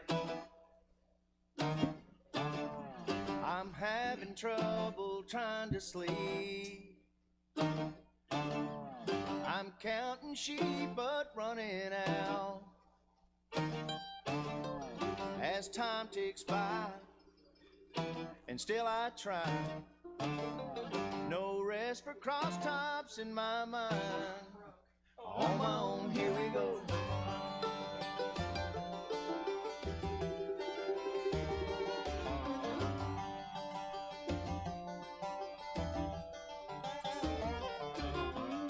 My eyes feel like they're gonna bleed. Dried up and bulging out my skull. My mouth is dry. My face is numb. Messed up and spun out in my room. On my own, here we go.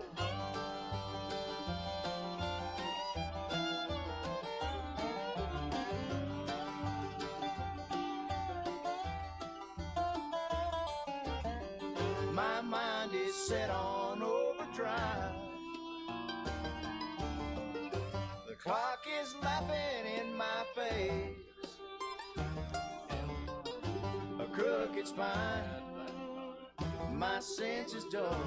I'm past the point of Turn that off and delirium. turn that off. On my own, here we go.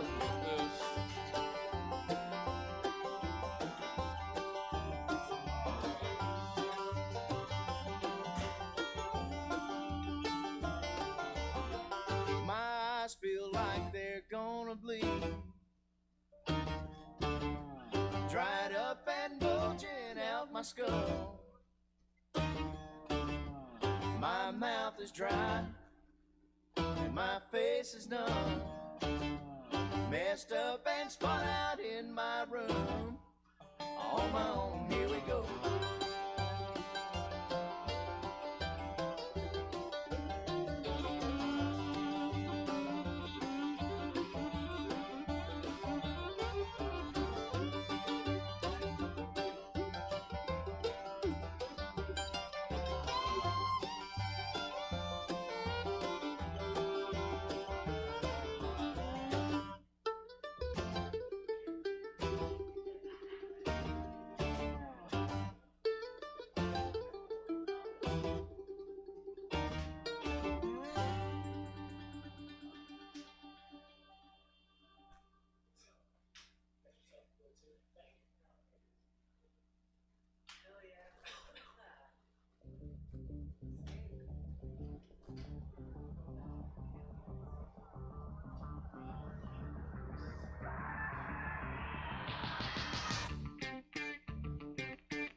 picture. Judging by the hole in the satellite picture. The ice we skate is getting pretty thin. The water's getting warm, so you might as well swim. My world's on fire, how about yours?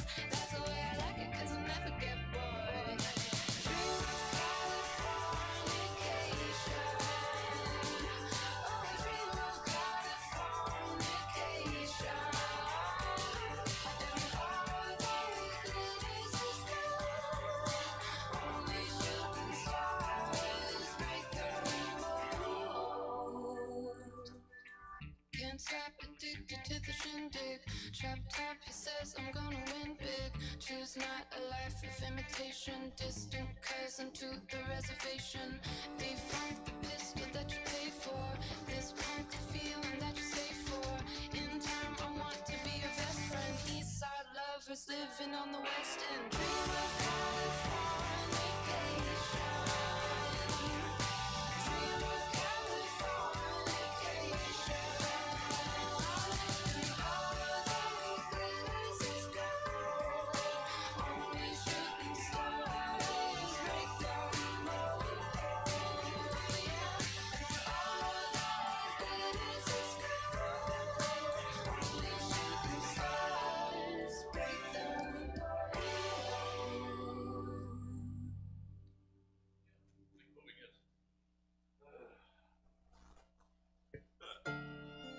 You don't need to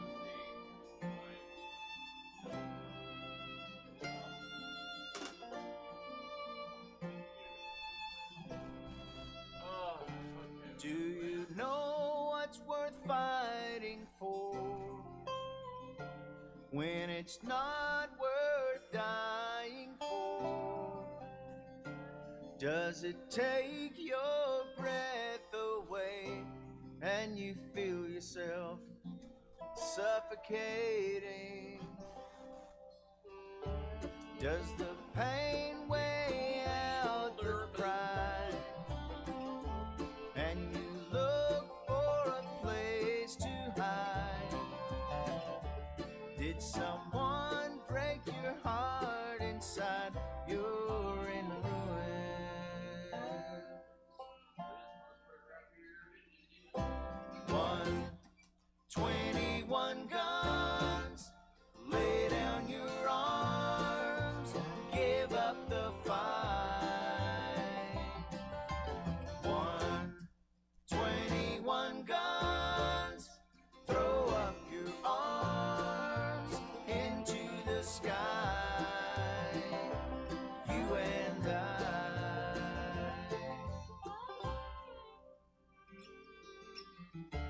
When you're at the end of the road and you lost all sense of control and your thoughts have taken their toll, when your mind breaks the spirit of your soul,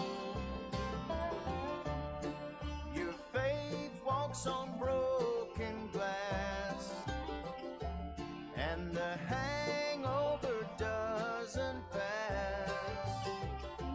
Nothing's ever built to last. You're in ruins.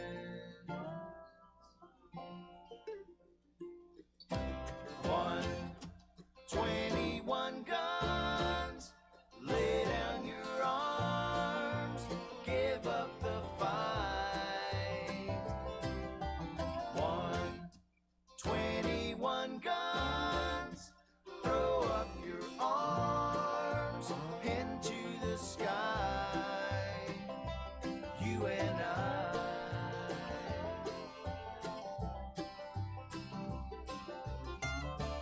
Did you try to live on your own when you burned down the house and home? Did you stand too close to the fire like a liar looking for forgiveness from a stone?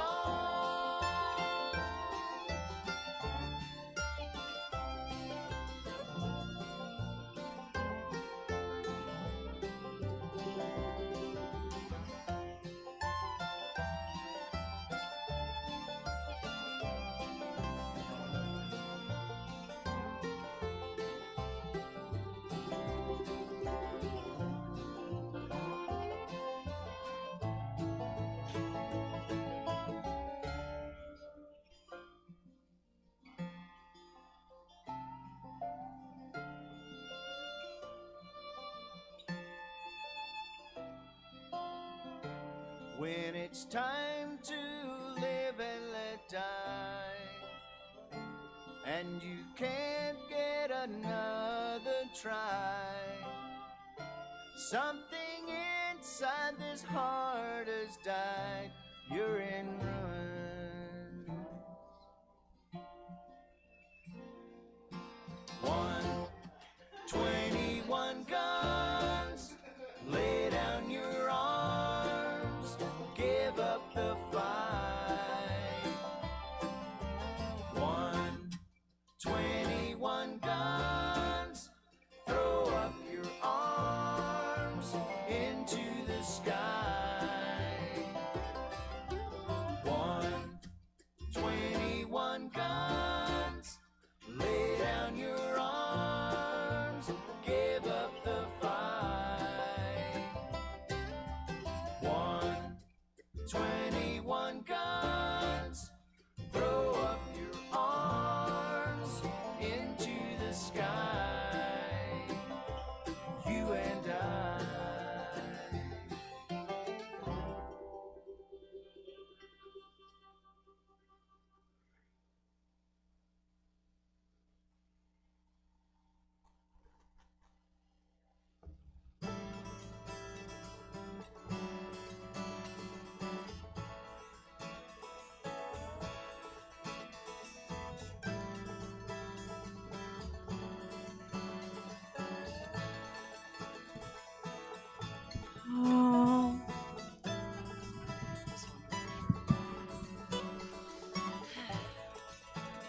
Jojo, are you preparing?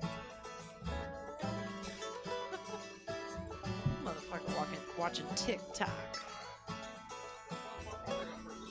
Jojo. Talk about things that nobody cares. Wear another thing We that are. It's nobody happening. wears.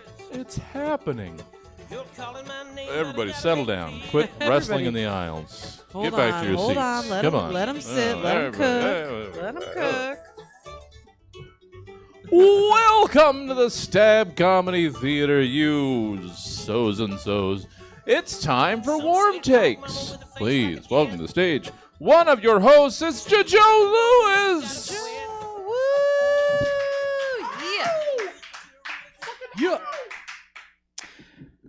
Make some noise for yourselves for coming to see Warm Takes on a Friday. Most of the people are going to be on the show in a moment, so it's good if we all make it a fun atmosphere for each other. Jojo had a beer. Look out. Yep. My stand-up comedy followed by improv. You'll get it. Jojo, explain it. I can't. I'm training you to take this over. I know how to Empire okay. over. The comedians will come up. They'll do some jokes and then they'll make some stuff up. Here's an object lesson. My dad is currently at an age where he's trying to give me advice, which is a problem. It's not that the advice is bad. It is, but that's not the problem. The problem is sort of the build-up, the ramp-up to giving the advice. I went to go see him the other day, and he came to me and he said, "Hey, Joe, so how old are you right now?" And I said, "Well, Dad, I'm astounded that that's where you started because, to be completely honest, the only way I know how old I am is because of what you've told me. I wasn't there on the first day, really. You were. You should know this."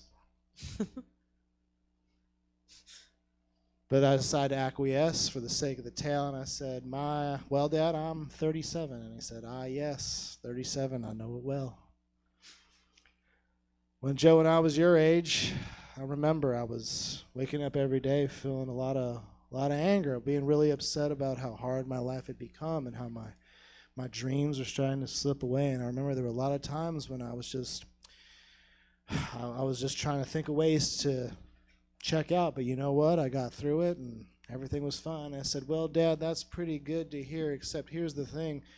When you were my age, you had 2 kids. One of them was me, and I was 7. And I had just started playing soccer. And I remember you watching me play games of soccer, and it's fun for me to know that your advice to make a better future has retroactively really fucked up my past.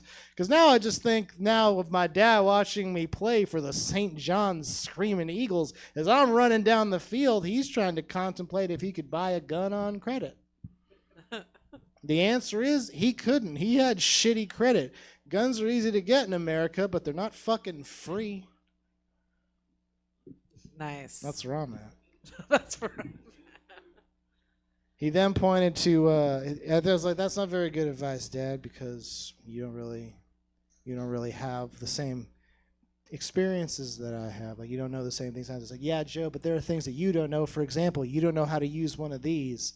And he pointed to a globe we had on our kitchen table. Now, this wasn't the first time there had been a globe on our kitchen table, but it was the first time that I could recall the globe on the kitchen table being germane to something we were talking about. It was just a weird thing that we had on the kitchen table because my dad didn't know how to fucking decorate. I'm like, it's Thanksgiving. Can we get a papier-mâché turkey, for God's sake? And he goes, Joe, if you had one of these globes, do you know you wouldn't be able to use this to know where you were? And I'm like, Dad, if I have to use a globe to find out where I am, I have way bigger fucking problems. Because I've never seen a human being pick up a globe and be like, all right, okay, if Madagascar's there, then we should go this way. And it's like, the only response I would get to that is, Joe, that's Australia. You're drunk. Why are you navigating with the globe? So those are jokes, and then so those are jokes. That's so get it. So those are jokes, and now what's going to happen is Emma from the God Mic is going to ask me some questions. Are you ready? I am. What's a smell you secretly love but cannot explain? Take your time. Y'all know lemons? Are we talking Myers or? So I have a garbage disposal that at this point I believe is haunted with some kind of sulfur ghost. It smells really bad. And so to take care of that, the advice is from the holistic blogs I tend to read when I'm trying to figure out how to get rid of smells. It's the only time when I'm not scientific is like, I don't like this smell. Let's see what Goop has to say about it. So I'll get a lemon and I'll put it, I'll just get a whole fucking lemon and I'll put it in the garbage disposal and turn it on, which just kind of makes a zesty, citrusy egg fart smell come out of the drain. It's not good, but it's like, it's gotta be. It's like wasabi. It's like it's doing something. Like it's healthy for me that I'm smelling this horrible smell. What's the egg fart smell of a lemon? Is that just the leftover smell? Well, trying to cover up? The egg fart smell of the lemon of a lemon is my birthstone. Oh, apparently. Okay. I don't know what that means. I don't either, but it works. What's something you'd be great at if society just gave up a little bit? Job interviews. Not having a job. But I'm really fucking good at. If I could get paid just for being interviewed for jobs, that'd be pretty sweet. Because it's always the same shit. Is you got to show up, you've got to wear like a collared shirt, and you have to be able to say, "Why, yes, I love and really do deeply care about the mission of Chipotle. I too want to give back to my community and to the toilet paper companies for all these really big burly burritos, and I certainly would love minimum wage. That's actually too much for me. Thank you." But apparently the only way to get paid is to like have the job. The interview is just that's the preamble. If I could get just paid for job interviews, that'd be pretty good. I'm very shitty at interviews. So bad. Oh, I'm sorry. I know. Well, when I got that manager job, it was the first interview I had in 13 years. And I told them that at the end of the interview.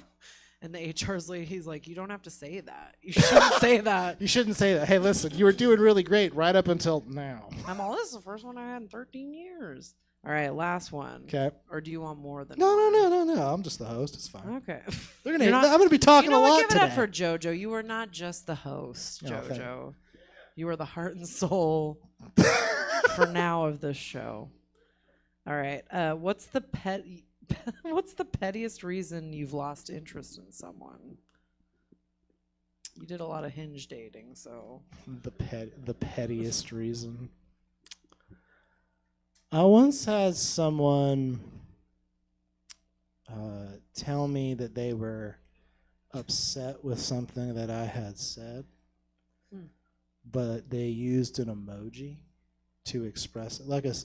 So they used, and I'm going to say these two words back to back, and your brain's not going to be able to handle it. They used a serious emoji. Now, by that I mean they used an angry emoji, and when I reacted to it as if it were an emoji, it turned out I was wrong.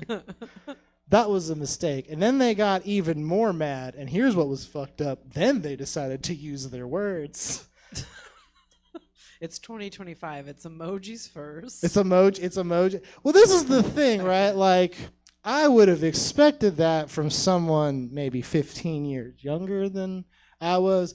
This lady was older, not good deed old, but older than me in a way that I was like, you should know how to use the word upset, or at the very least, use an emoji that I've never seen before, like a snail falling down a flight of stairs. That would at least give me pause. You just used a grumpy emoji, and then you said that you didn't want to have to explain how to communicate, which I was like, now hang on.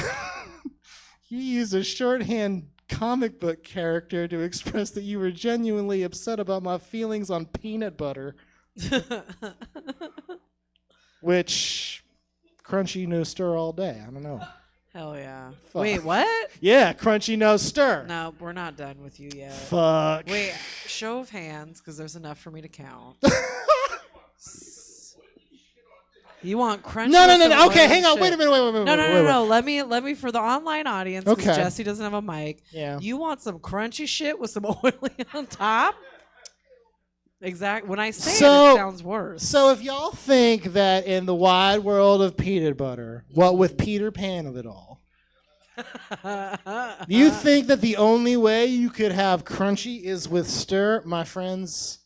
You need to go get right with first God, and then Jif, because there's a lot of beautiful things in that wonderful aisle. Thank goobers, there's a lot of good stuff to have, including crunchy peanut butter without the oil at the top.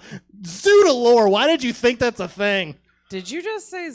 You guys give it up for JoJo Lewis. This is the premise. This is the premise show. of the show. Are you guys ready? Oh, do you want to announce it? I can announce it. Since Yeah, I'm you already up announce here. it. You announce it. Make some noise for the first comedian coming to the stage after myself. Very funny gentleman, good buddy of mine. Please welcome Mr. Connor Martin. You guys said announce it instead of him. And the child called it up here. Okay, fine. That's not funny. Let's do comedy. I'm gonna go off of your things. My pettiest reason for ever losing interest. I was dating this girl and she insisted that she did have to live like a refugee. Guys, I was like, you don't. Petty? He got it. Okay. JoJo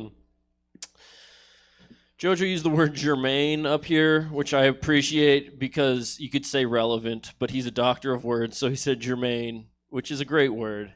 And I also just love the irony of the fact that Jermaine Jackson was the least relevant of the Jackson 5, but they named him Relevant Jackson. These fuckers left. Now I'm just going, okay, that's fine.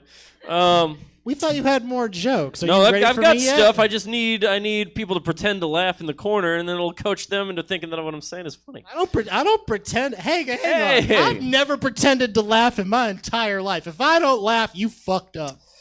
Damn, I'm always pretending to laugh. You don't got that people-pleasing disease where you just suck everyone's dick with your fake laughter? That's like 70% of my socializing skill. Okay. one more joke that's new, but we'll see. There's this book called The Top 5 Regrets of the Dying. You guys heard of this book? Some lady, I should know her name, but the first one is, I wish I had the courage to be myself, you know? And the rest of them are some version of that same thing. But that's basically the vibe. And the idea is, you know, you're always the people pleaser thing. I was just saying, you're fake for people and you're not being yourself because, you know, you want people to like you. And because you want, you know, social things to go well. But I feel like there's a survivorship bias to that regret, you know? When you're on your deathbed and you ask someone their regrets, I wish I had been myself. But when there's like a 20-year-old guy who just got stabbed because he was mouthing off at a bar, you know, it's like, what's your top 5 regrets? He's like, I wish I wasn't myself so much. I wish I didn't just say everything that came to my brain, actually. It's really easy to be on your deathbed and be like, you know, I should have taken some more risks. Should you have? You kind of made it pretty fucking far by shutting the fuck up and laughing at jokes that aren't funny. Anyhow, give me a thing. Let's do a thing. Which of Scrooge's ghosts do you think is the most effective? The most effective? Yeah. That was a question where, like, each word I was like, what's the question going to be? Which is the sexiest? Which of Scrooge's ghosts do you think? Listen, we'll circle back the to most sexiest. fuckable? The one where you can hide under the crotch? And the most effective. Wasn't the first one that was like... Wait, which one tells him he's going to die a horrible death in the future? Future. Yeah, that makes sense. Which one's going to tell you die on in the future? account of Present. it being in the name there? What is that? Some sort of obvious thing? Probably. Okay, because the past, he hit him with some regret. Here's what you did. Aren't you sad about what a bitch you were to Tiny Tim? Mm-hmm. But he was there for that. He's seen that. He might have been like, that might have been like football highlights for him. He's like, look at that. I told that little kid. Look at him limp away. He could have been psyched. I don't know. But, you know, you regret things because of the implications in the future. So let's be honest. It's the future. Yeah, I'm not terrified of my past. Well, certain things coming out, but that's just because of what might happen in the future, you know? So yeah, the future. Great question. Answered concisely. Love that. Mm. If your house had a urinal, would you use it? Of course. Yes. Definitely. More than a regular toilet? More than? No, because I don't always know. There are the times when you know, and then I'd use the urinal, and then there's the times when you're like, what's behind door number 2? Let's make a deal. Let's make a poop.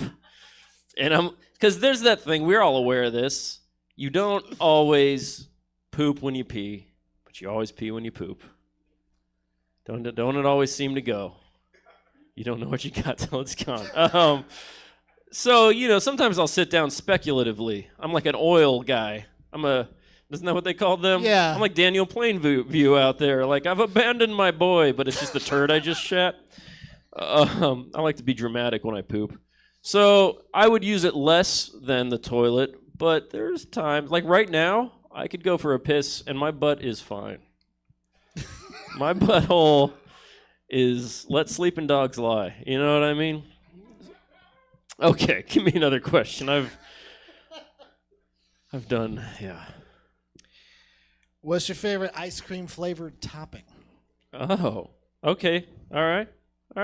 You guys ready to get put on game? As they say? What? If you want a cheesecake experience with your ice cream, without cheesecake getting anywhere near the equation, you're gonna go to Cold Stone. You're not gonna get the cheesecake ice cream. That's misleading. You think you're gonna get the cheesecake. You're gonna get the French vanilla.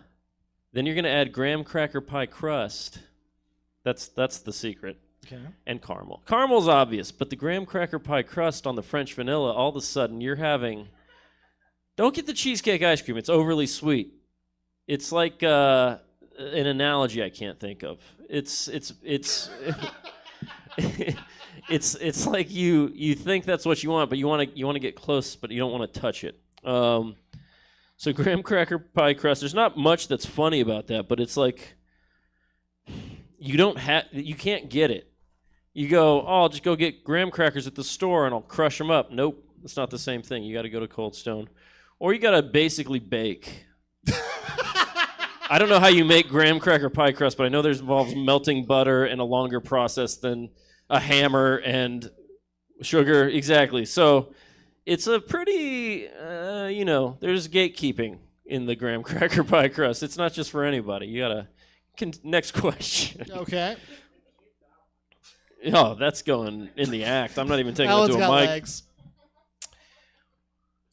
If you eat a bunch of popcorn at the movies, does that count as a meal? How depressed am I? Ooh, isn't that interesting? There's What did you see? I think is the question. There's variables. Yeah, if I just watched a Pixar film, then yes, it's a meal. If tears hit the popcorn and made it saltier, then yes, it's a meal. If I just watched a Fast and the Furious, then I got to go out for chicken wings with the family afterward. You know what I mean? But don't grab first, because then you got to say grace. We all know. Yeah. If there's cigarettes that day, yeah. Then it's a meal. It's a meal if there's the popcorn's a meal if there's cigarettes that day. Because you don't always poop when you pee, but you always pee when you poop. And if there's cigarettes, it's a meal. I'm making up all kinds of great rules. It's less jokes and more just like pieces of Poor Richard's Almanac. I'm establishing a philosophy up here. I don't mean to get all Aristotle on you, but popcorn can be a meal provided other aspects. What sport would you compete in the Olympics? If it can be a sport currently is there, or one that you were able to argue should be. Okay, I didn't even think about this. If it's one that's there, it's the biathlon. That's skiing and shooting. Skiing and shooting. Because I feel like you can be kind of ass at shooting and shitty at skiing, but if you get just good enough at both, you're probably like coppering. Am I right, guys? You're on the pistodium. I needed a different adjective because you can't say ass twice. It's not funny. So the biathlon. Also because I didn't know that that's what it was until you said it. I thought I could just go fuck a bunch of guys and girls and feel like, look how good I did that. And if it was one I had to make up, oh, man, this is like the whole point of the show. I should be able to make something up right now. I know. How quickly can you take off a T-shirt? And it's a game of milliseconds, and it's a game of high-speed footage. But I have techniques, and I can shower before you even blink, because that shirt's off, baby. I don't know. Yeah. Yeah, you're right. I could feel it. What was your least favorite food as a kid, and do you still hate it? Tomatoes probably, and no. You don't still hate tomatoes? No, they're weird and gross. When you're a kid, they're acidic and not that sweet, and they look slightly gross. Mm-hmm. That's not funny, though. Hold on. Thought I had a burp coming. Never mind. Okay, fair. I wasn't exposed to pickles early, but they do still suck. Yeah, I know. I don't know. I like pickled other things, which is interesting. I'll do a pickled onion, but if you take a cucumber and then you're like, want it to be salty, like, you don't need to soak things with salt water to make them good. You know what I mean? Mm. I really like the way you said exposed to pickles like it's the fucking measles. I wasn't allowed to watch violent television or eat pickles till I was 10. I don't know. It's like when you eat a pickle, doesn't it feel like Jell-O almost at that point? But it's disgusting. Yeah, they're supposed to be crispier, right? Okay. Yeah, because it's like you took a cucumber and you made it slightly gelatinous. No? I guess that's how I conceptualize them. Also, I should have ate them with my mouth. Am I right, guys? All right. Come on, everybody. Coming up next to the stage, very funny lady. Please welcome Miss Dana Bryant.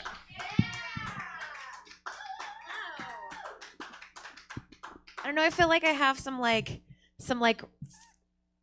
that I need to like share information about that last piece. Like I have information that I can share now that I have the microphone. Well, first of all, like I bake cheesecake, and you can actually buy the graham crackers pre-crumbled in a box. Ooh. Like you don't have to crumble them yourself. Yeah. We both have the same reaction. Ooh. But you still have to like add sugar and butter to make it crust. But like the hardest part is like crunching up those fucking graham crackers.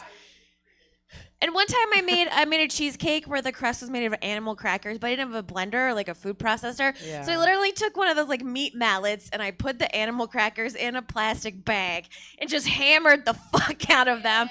And it felt worse because they were animal shaped.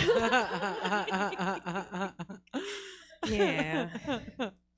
And I'm currently auditioning pickle brands right now in my house. Ooh.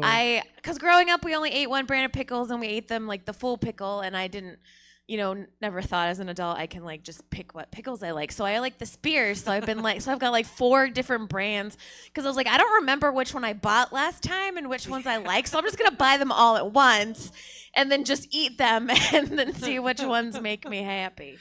Can I say not remembering the last brand of pickle is a thing? Because I've done that too, where I'm like, I don't remember what these were, and so I buy like 4 different kinds. Right. And the labels that are is a thing. The labels are all kind of green and the lids are all yellow, and I'm like, you guys got to brand yourselves in a way that makes you stand out. That's great.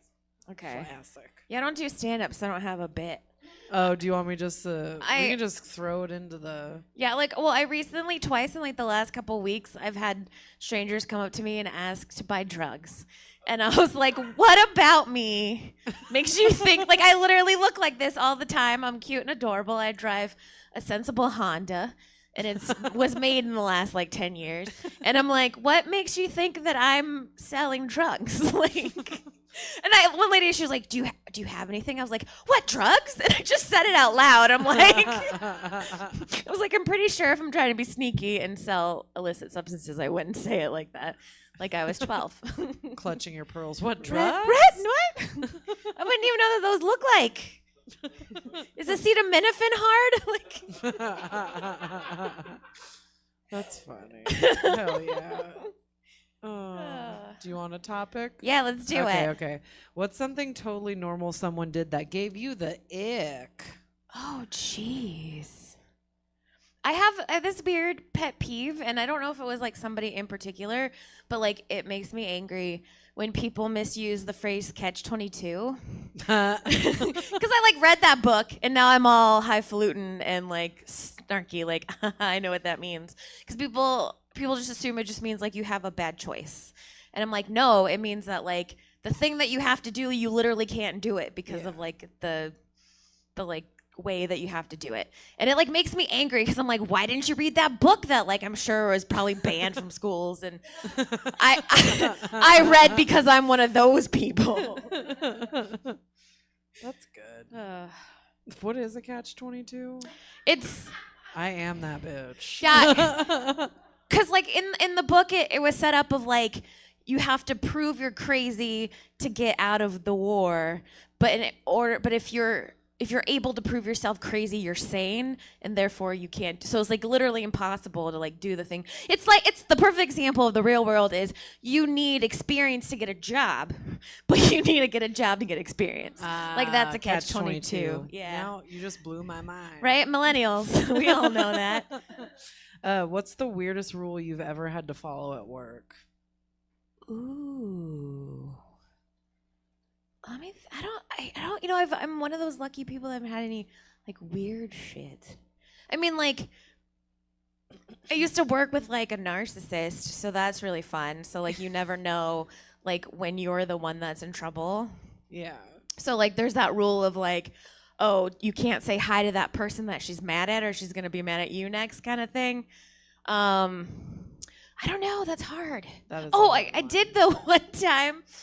I don't know if I should say. So Yeah. I happen should. I happen to share a birthday with Johnny Depp, which I don't really care for anymore. Not after the trial. Right. But back earlier in my career, I was a big fan, and my friend and I were in charge of making the weekly PowerPoint for our team meeting. So my friend was like, for your birthday, I'm going to put Johnny Depp pictures in the PowerPoint. And like I liked it, and then like the other people on the team thought it was funny, but then our boss like pulled us aside later and was like, listen, you can't do this. If this were a woman celebrity, you would have gotten in trouble. So please don't do this again. What? Yeah. That's crazy. It's okay. That guy got let go later, so it's fine. Can you tell us about? No, don't. No. What's the team? We should change this show to. And the problem is I'm like one of those people that don't like to get in trouble, and I was like, it wasn't even me, but now I'm like the worst person ever, and I should probably go in the supply closet and flog myself. I know. What movie villain actually made some valid points? Ooh. I mean, there's. Because I don't want to like go with like one of the like really obvious ones, like, you know, Thanos had a point sometimes, like overpopulation. No, I'm just kidding. Oh, like okay, like the dude from The Incredibles, right? Like that kid, like the superheroes are kind of assholes. Jason Lee. Yeah. Yeah. Like Syndrome or whatever he's called. Yeah. It's like, okay, like obviously you shouldn't kill all the superheroes like that. That's not cool, and you're a bad guy, obviously.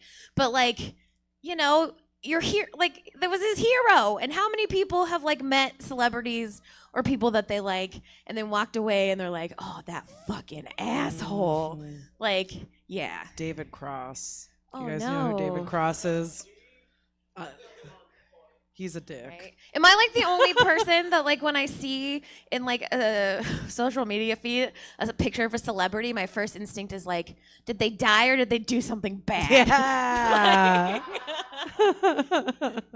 Or like when I'll put references to celebrities in like a comedy bit, the first thing I do is Google their name and then canceled. And if the first response is like, oh, they canceled a show, I'm like, oh, thank God. Like, they didn't go to a concert. But then when it's like, well, did you hear? I was like, no, I did not know that. I did not know that they were stealing people's chickens and then doing horrible things to them. Wait, who did that? I'm trying to make up something that isn't actually horrible. I was like, that was a character on South Park. The guy who was fucking chickens. They didn't make someone eat their parents. But he did it to teach Chef how to read. Oh. Yeah. That's why he did it. Anyway, sorry, spoilers from 25 years ago. What's a completely normal sentence that could ruin your reputation if taken out of context? Sorry, that's longer than I thought when I read it. Yeah, exactly. Oh, I remember. I should give everybody one pass. Right. Like everyone should be able to be like pass, and I'd be like, all right. Like, I don't know if I should say this. You should. Okay, well, because it was something that I had said, because I used to work at Kohl's, and we would like unload the boxes of stuff like first thing in the morning. We show up at like 6 a.m. and unload all the boxes and put them on the carts to take them out.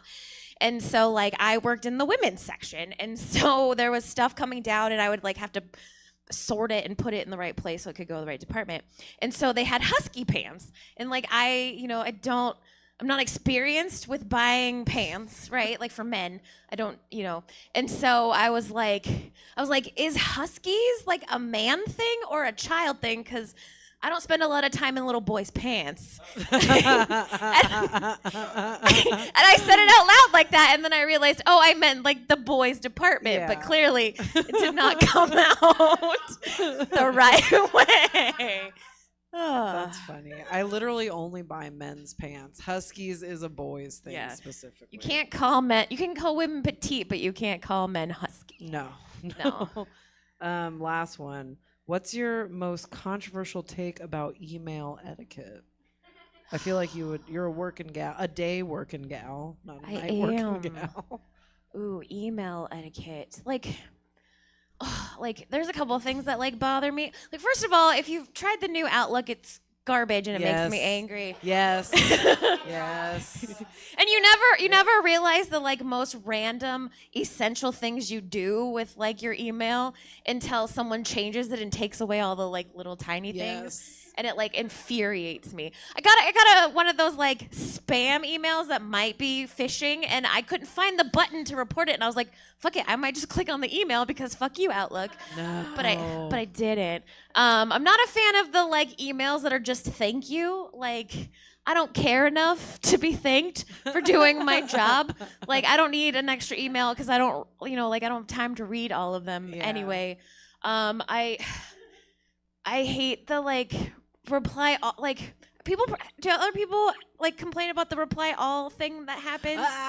Yeah, like when someone will send a like email to like the company wide, whether intentionally or well, usually it's unintentional or it's bad.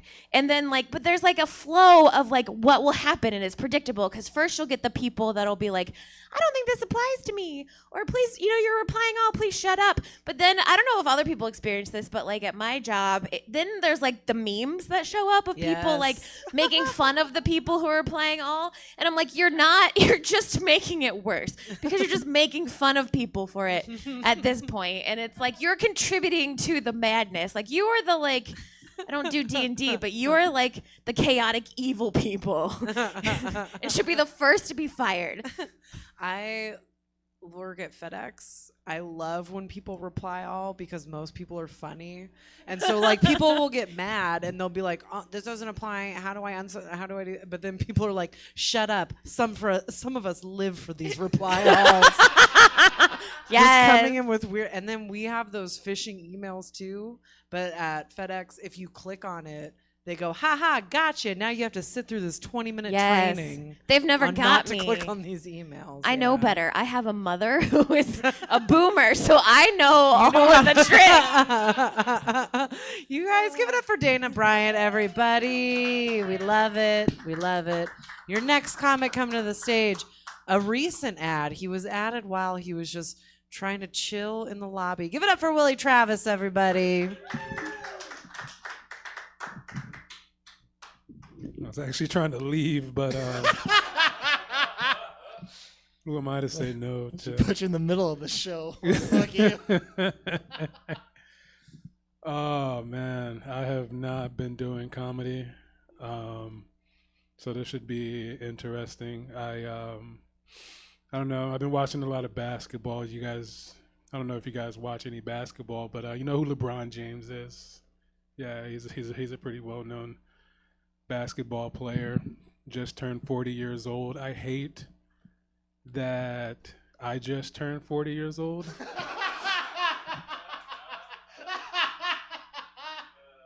And I hate that I feel like I have a chance still. Like, I hate that feeling. Like, this man is like the pinnacle of what a 40-year-old, like the guy is, just a specimen of a human being, and I get a cramp in my nutsack when I cough, you know what I mean? It's I don't know. It's a little sad, but it's all right. I don't always cramp up. Shout out to Pickles. Shout out to pickled juice. I don't know if you guys have ever. Yeah, I love me some pickled juice. Just right out the fucking jug, whatever it is. What a container is? Jar? The jar. That's what it is. That's the word. It's a fucking jar. I don't know, man. I don't know if it means I'm depressed. I've been writing rap songs about people. Recently wrote a song about Mariska Hargitay. And I don't know what I'm doing with it. It's like, why am I doing this? I don't know. I wrote a rap song about Phil Fillmore from Nick Arcade. You guys remember that now? Yeah, it's understandable. I don't know, man. I been really dealing with allergies.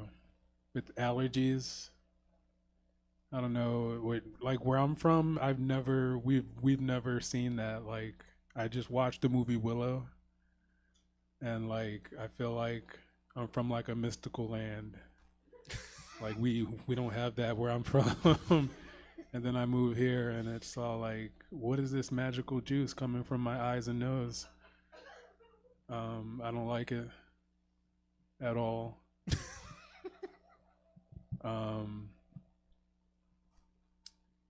Yeah, not a lot of comedy going on here.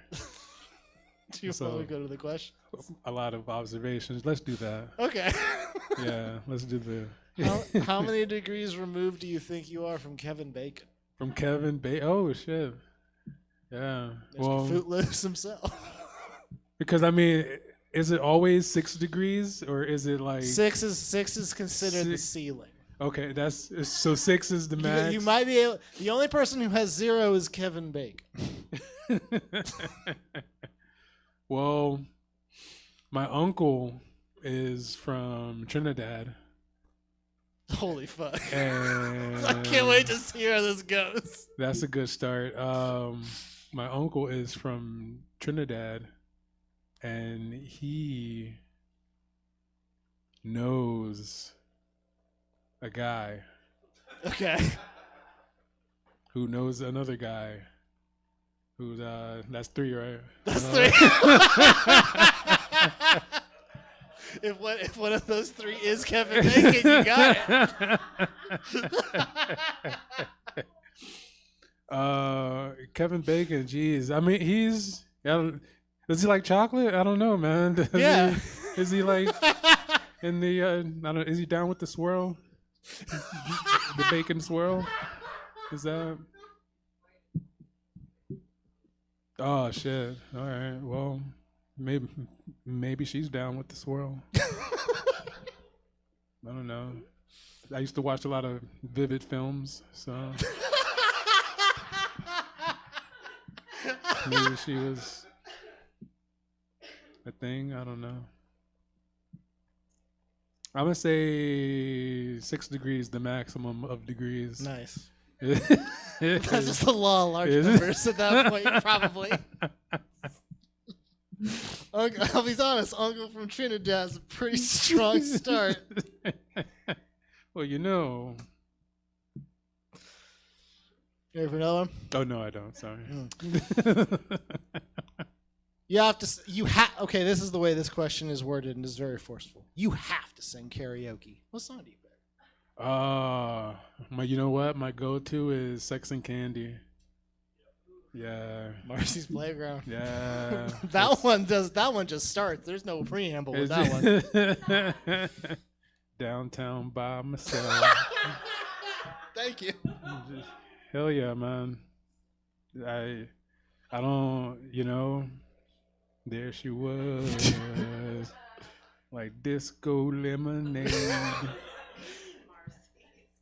Hey, what do you think Disco Lemonade also tastes like? Because I don't think it's lemons. I'm gonna assume it's like dance sweat. It's like that sucks. Yeah. I don't think it's pleasant.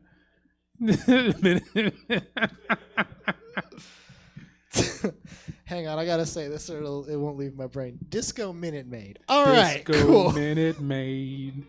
That's delightful. Would you visit Jurassic Park? Would I? Yeah. You know what? I saw that new trailer, and there was a black guy in that. So yeah, yeah, I'd go. Who was that? Mahershala. Yeah, right. He's. I don't know if he lives, but if one brother can do it, I think I could muster up the guts to go and see a velociraptor or something. right? Solid. Yeah. Want to do one more? Yeah, let's do it. Peanut M&Ms or peanut butter M&Ms? Ooh. No one ever thinks of peanut butter, but they're right there to the right of peanut, usually always in an orange bag. You know what? I'll tell you this, because when it comes to peanut butter, I'm very, very picky. And when there's peanut butter in candy, I don't think it's done right, no matter the candy. That's why, no matter the candy. That's why I don't like Reese's Cups. Yeah, that's right. You can hate me now, because I won't stop now. It's too grainy. I feel like I like creamy peanut butter. Shouts out to Crunchy. I just got put on to Crunchy. All right, like the last. It's an age thing. It's you get older. It must be, but I like smooth, creamy peanut butter, and there's too much grain in that. I'll just eat a goddamn peanut. I'll just, it's like just pop the peanuts in my mouth and word up. This is a very controversial Yeah, takes. that's right. We're talking a lot of big shit game about candy and pickles and shit today. Give me the hate. Jesus. Master Nurse Willie Travis, everybody. Thank you.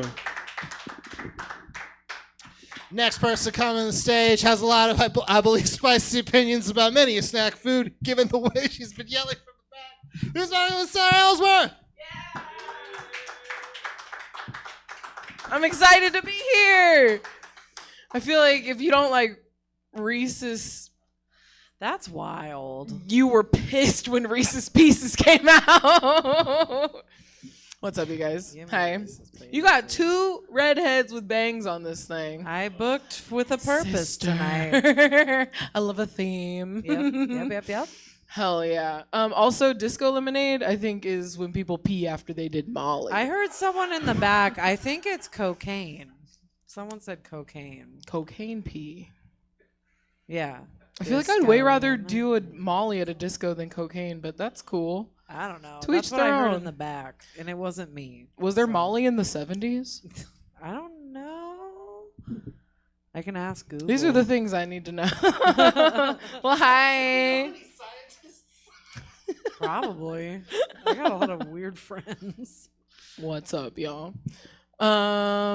I'm excited to be here. I just got back from New York City, so I get to be one of those insufferable women that's like, well, when I was in New York City. But do you guys want to hear a little story about when I was in New York City? Okay, so my friend and I, we were out in the middle of the city very, very late. And if you've never been to New York, you should know that if a stranger talks to you, especially if it's a compliment, like, it's not for free. You need a required donation. So this guy was trying to compliment us on our tattoos and our look or whatever. And we're like, hi, thank you, goodbye, before he asked for money. And then 10 minutes later, he was right behind us. And he's like, you guys got a cool look. You should work with me. Come to my studio. I don't have an email.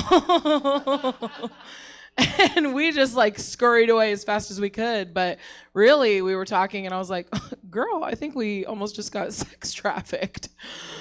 Still got it. Pushing 30, still got it. I was not a kidnappable kid, so it was honestly a compliment. But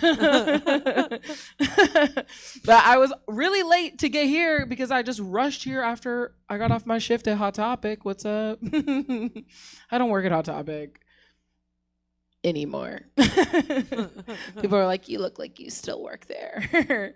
But I worked there after I graduated college. Yeah, putting that degree to work. Yeah, people think that's weird, but I liked it. I felt like I could value it more, right? Like I was appreciating the fact I was living my teenage prophecy. Because back then, people called me shit like My Chemical Imbalance and Panic in the Classroom. That's a true story. It was a dark time. you could call it an all-time low for sure. Do you guys know that band Jimmy Eat World? Yeah. Well, Sarah ate lunch alone. Growing up, I was a doll girl. There's Barbies and then there were Brats. Are we familiar with Brats? Fuck yeah. So Barbies walked, so Bratz could run. You know what I mean? If you don't know what Bratz is just Barbie with OnlyFans. And I know that now. But back then, I just was like, these are the thick bitches. I relate, But they really are. Barbie went to vacation in Mexico and came back with a BBL and like some filler, right? But when I got one for my birthday, I was hella excited. And I called up my cousin Mackenzie and I was like, girl, come over and play. And she said, I can't come play with the brats. My mom says girls that play with brats are going to be teen moms. And I was like, great. Now I know what my Aunt Sandy thinks of me. It was my 7th birthday. Fuck her. I'm just like, what does she think I was doing with the brats? Because I was in my room teaching the brats music video choreography. Mackenzie was doing what all the other little girls were doing with their Barbies, which is having Barbie orgies. Yeah. Little Barbie freak-offs. Yes. Yeah. It's fucked up because point for Aunt Sandy, she was kind of right. But not because of the brats, but I am the sluttier cousin. And like I said, it has no influence from the doll, but it's just because Mackenzie looks like she gives like really teethy head. Nice. I'm ready for the questions. First of all, I have pics. I'll show you. There's nothing wrong with a Barbie orgy. I'll say that. There's nothing wrong, but did you ever fuck with American Girl dolls? Oh, I had one. Her name was Lil Sarah. Ooh. I I have her. I still have mine. Isn't that so narcissistic of me? I didn't get any of the ones with a backstory. I was like, she's gonna be my little fucking minion. Oh, I got the little weird Victorian one. No, I guess they like sent in a picture of me and they were like, kind of make it look like her. Yeah. I just have a thing for brown hair. So that was my doll. What's a lie you believed for way too long? I mean, I got in a lot of fights about if Santa was real or not. So did I. like a lot. And I was on the Santa's real, shut your fucking mouth side. Yeah. I remember there was this one time where there was these twins. It was boy-girl twins. So like I just like thought they were lying. I was like, Gary and Lauren, that doesn't even rhyme. But they were in my grade. And then they had an older sister, Gail.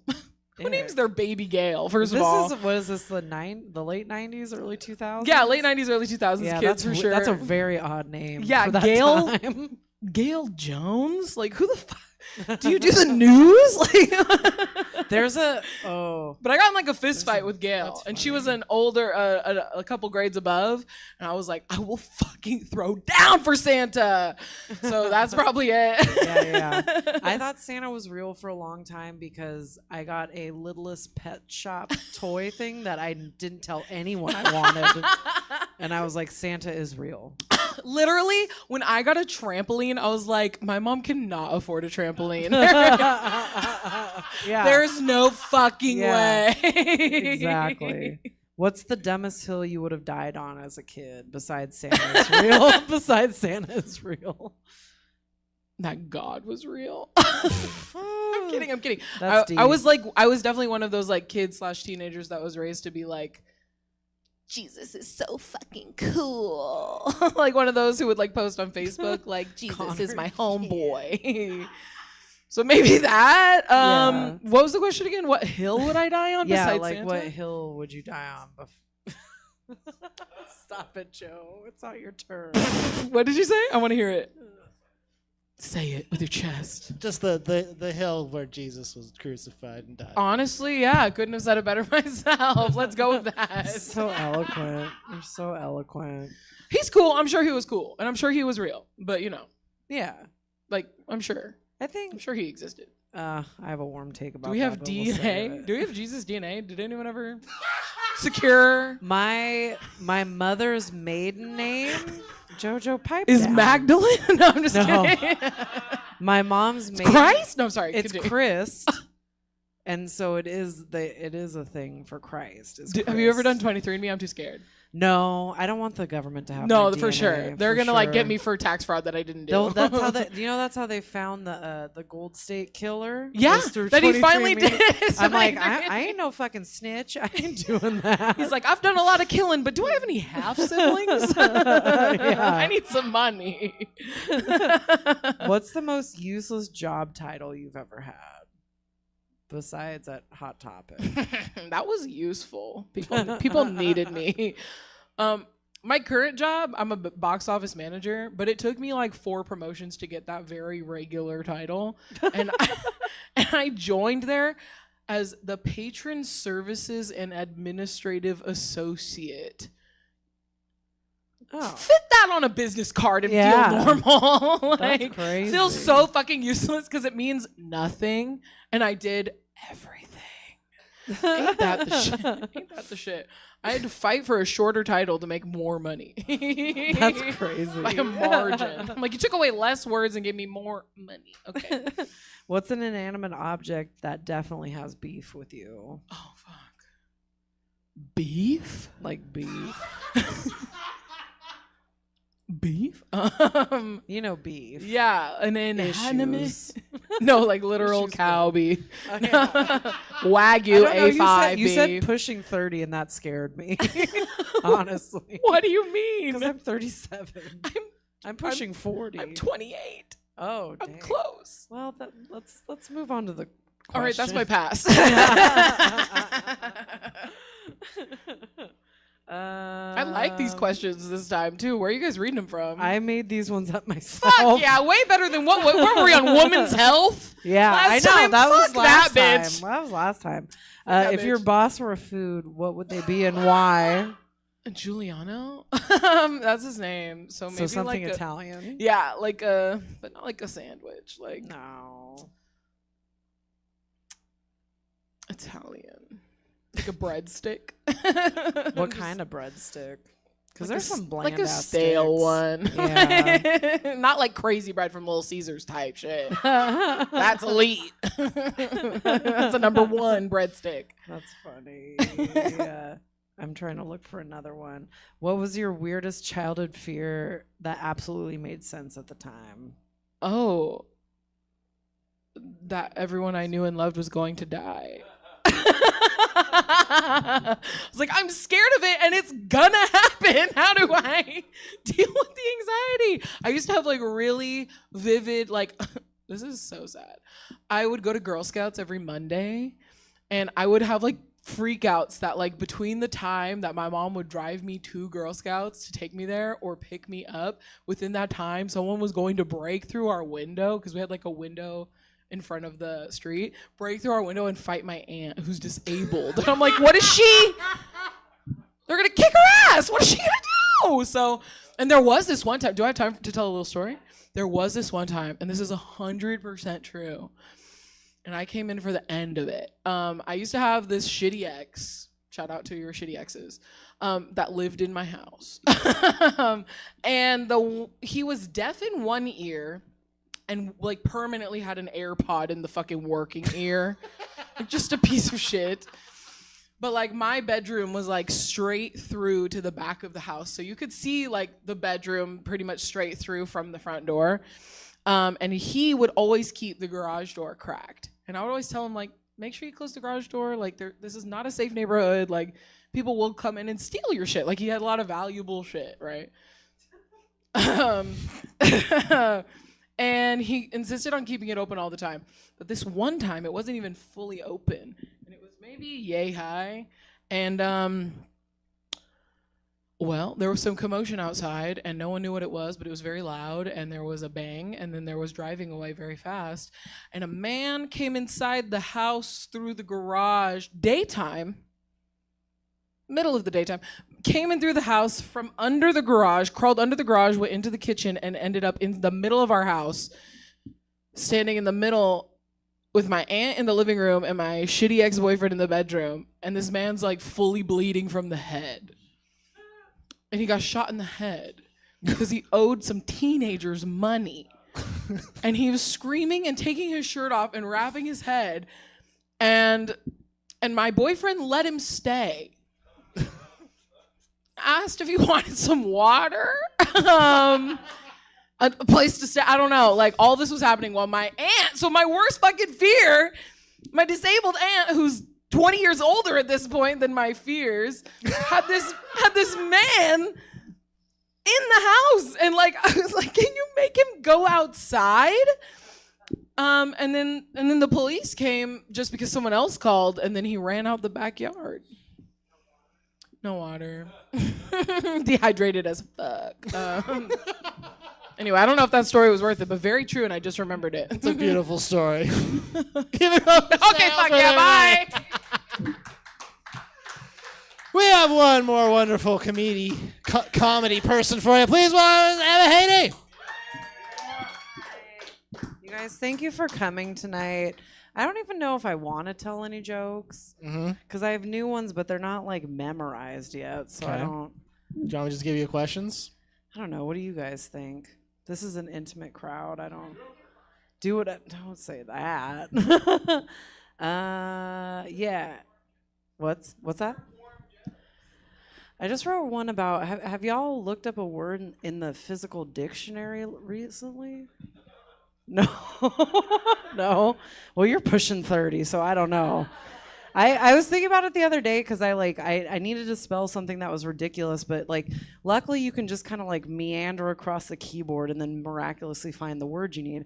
But when I was a kid, if you were like writing a paper or something for school, it's like you had to at least kind of know how to spell a word just to find it. You know what I mean? Like you had to know at least the first 4 letters for the dictionary just to meet you halfway. You know what if you fuck up one of those letters, it's like you went from like proficient to good real quick. You know what I mean? That's crazy. That's the only part of that joke I could remember, but it was good, right? It was okay. I mean, it was proficient. Hey. Nice. I think we'll do some questions. All right. How many people are here for the next show? I'm asking Jessica. Jesse, right there. Well, I just don't want to go too long if people are here. No, it doesn't. Okay.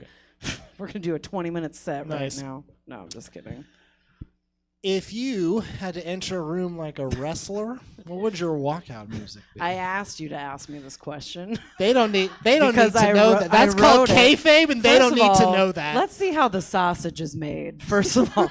No, I wrote that, but then I was kind of buzzed, and I was like reading to see what I was going to ask everyone, and I was like, ooh, I want that one. Because I thought of something funny. Because if I was going to enter a room with, it's funny, I have cigarettes and nicotine gum in my pockets. Sorry, it was just a lot. If I was going to enter a room with a song, like a theme song, like a wrestler, it would have to be, because I thought it was funny, Sinead O'Connor's Nothing Compares to You. Could you imagine someone walking into a room and it's just like, it's been 7 hours and 15. First of all, who's putting the hours before the days? I don't know, Sinead. But no one. I feel like no one would look me in the eye ever, which is an introvert's dream. So it's Sinead O'Connor, and then I would burn a picture of the Pope. Nice. Yeah, some people aren't old enough to get that. But yeah, she tore. Oh yeah, she tore it. Anyways, in my head, she burned it. R.I.P. to the recent Pope. I'm topical. I used to have a joke about the Pope. The Pope that didn't die, he just quit. Do you guys remember that Pope?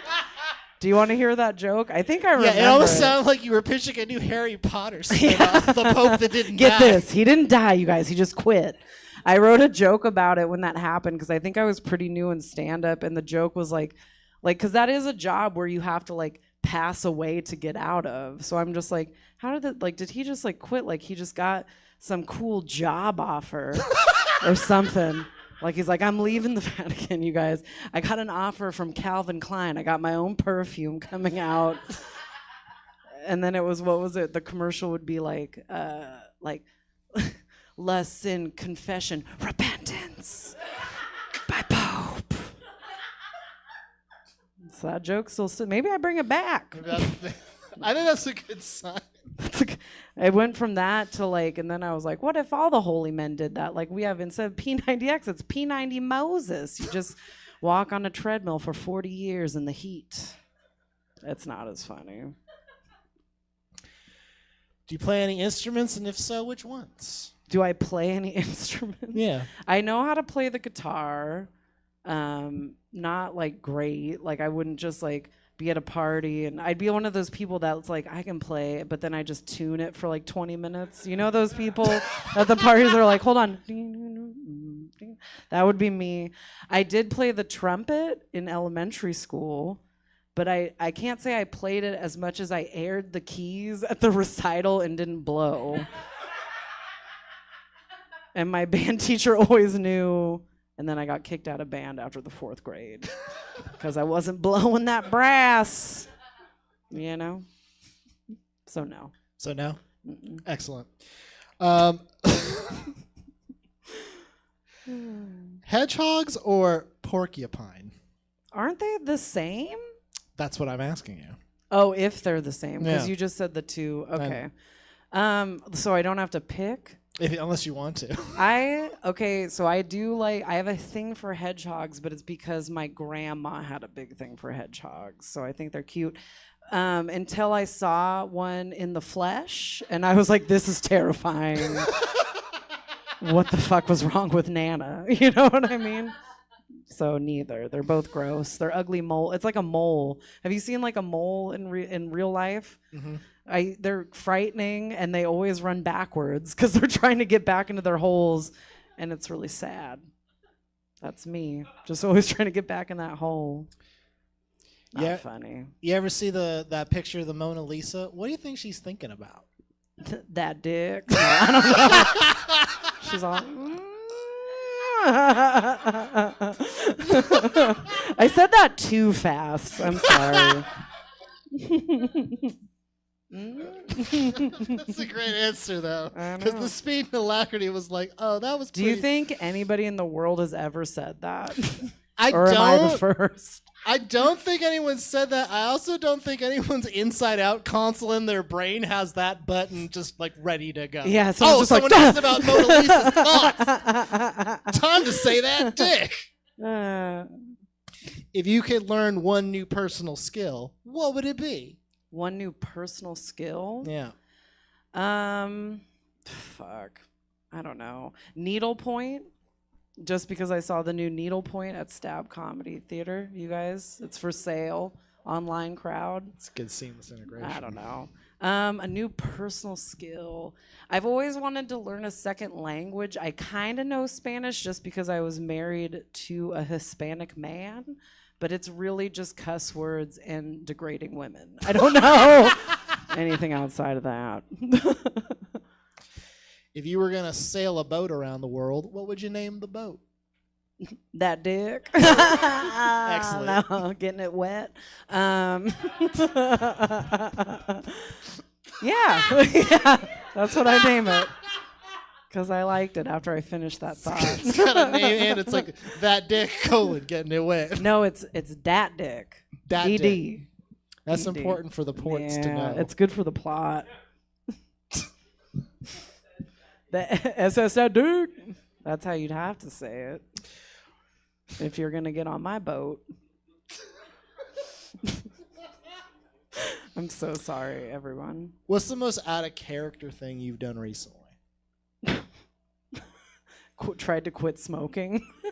Now this is kayfabe. I've known you a long time. That's pretty on brand for you to try to quit.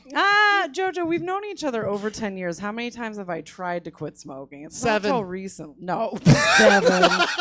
You're full of shit. You're so full of shit. No, I think the last 2 times, which is within the past 6 months, has been my honest to God trying to quit. But then I get stressed by dumb things, and I'm just like, I need one. Thank you, Dana. Way to be supportive, Dana. That got milked out of me a long time ago. I did good this time, and you know what sucks? So this is the first pack of cigarettes I bought in I think 10 days, I want to say. They've gone up $1 because of tariffs. I didn't know what a tariff was before, but I fucking hate them now. I'm like, what is this? So mad. Anyway, sorry. How many more do you want? Probably just one more. Okay. Would you rather visit a volcano or the rainforest? Pass. All right. I'm terrified of trees and fire. I don't know. I'm just kidding. Would you This one's good for me to ask. Would you rather eat a candy cane that tastes like turkey or a turkey that tastes like candy cane? Ew. Who thinks of that? Museumhack.com. So wait, a candy cane that tastes like a turkey or a turkey that tastes like a can? I feel like it's just like a texture issue at some point. I mean, I would take a turkey stick. Like a turkey that tastes like peppermint, that seems, well, that's just seasoning. You seasoned it. I don't know. Jojo, I don't like that question for my last one. Oh, okay. Anyways, you guys, thank you for coming to Warm Takes. You guys were great tonight. We do this show every first Friday at 9 p.m. And yeah, if you want to stick around, lolgbt is next. And thank you guys for coming out. Have a good night. Thanks, everybody.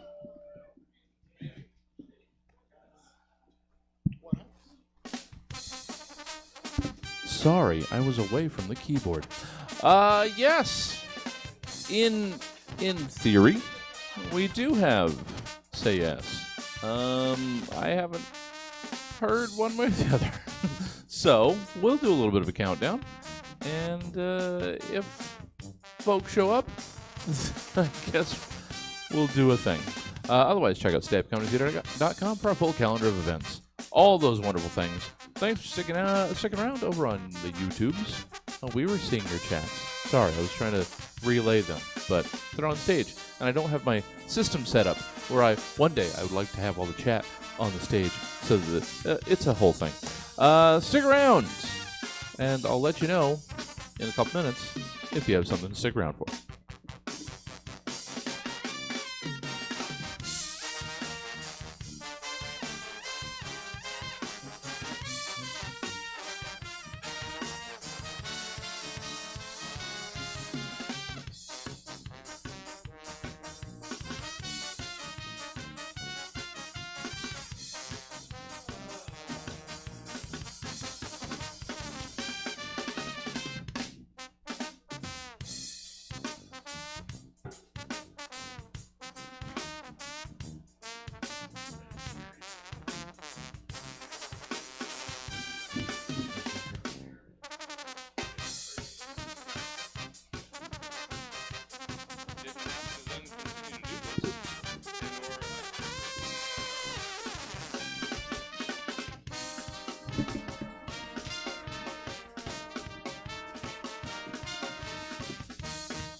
Teardrops everywhere. You think me rude, but I would just stop and stare. I like to make myself believe that planet Earth turns slowly. It's hard to say. I'd rather stay awake when I'm asleep, 'cause everything is never as it seems when I fall asleep.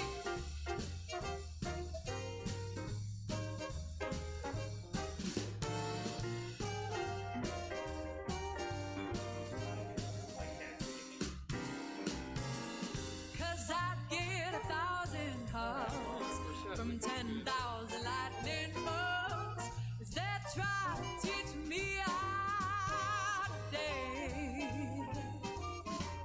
A foxtrot above my head, a sock cop beneath my bed, a disco ball is hanging by a thread. I'd like to make myself believe that planet Earth turns slowly.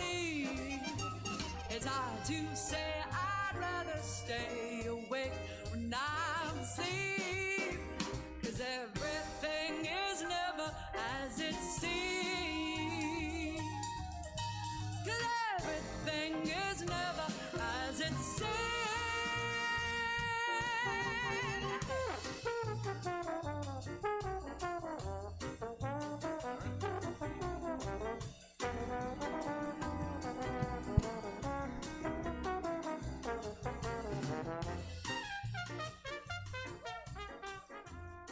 Hello, welcome to Say Yes.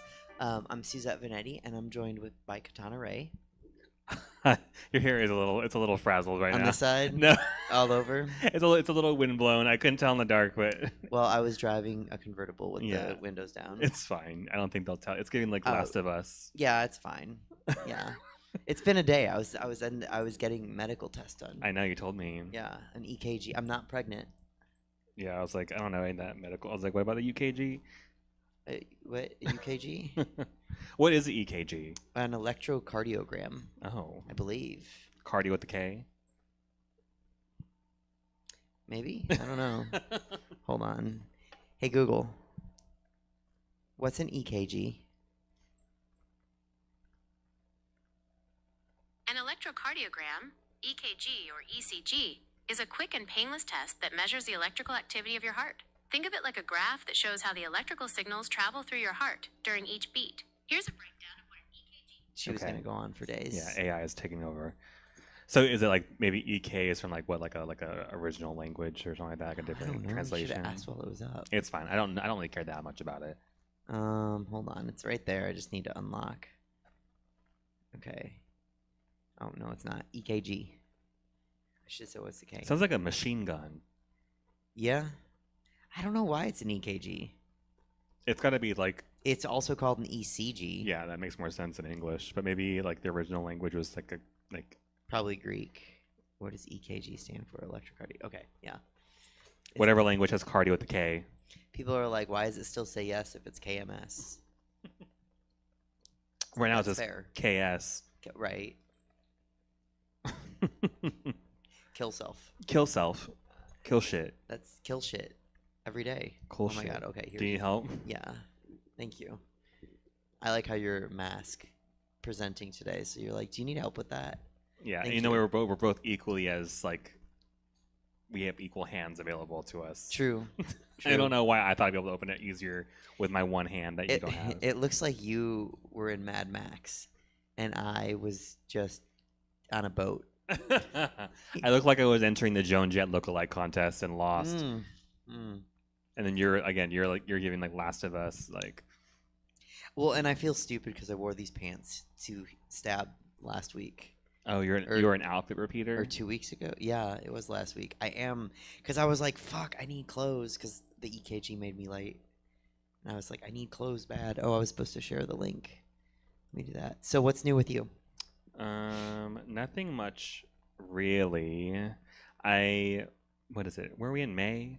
Are we already in the 5th We're in month? May. Ugh, that's crazy. Like we have these coupons at work, and they're like we give them out 2 months in advance. So the next round is in July.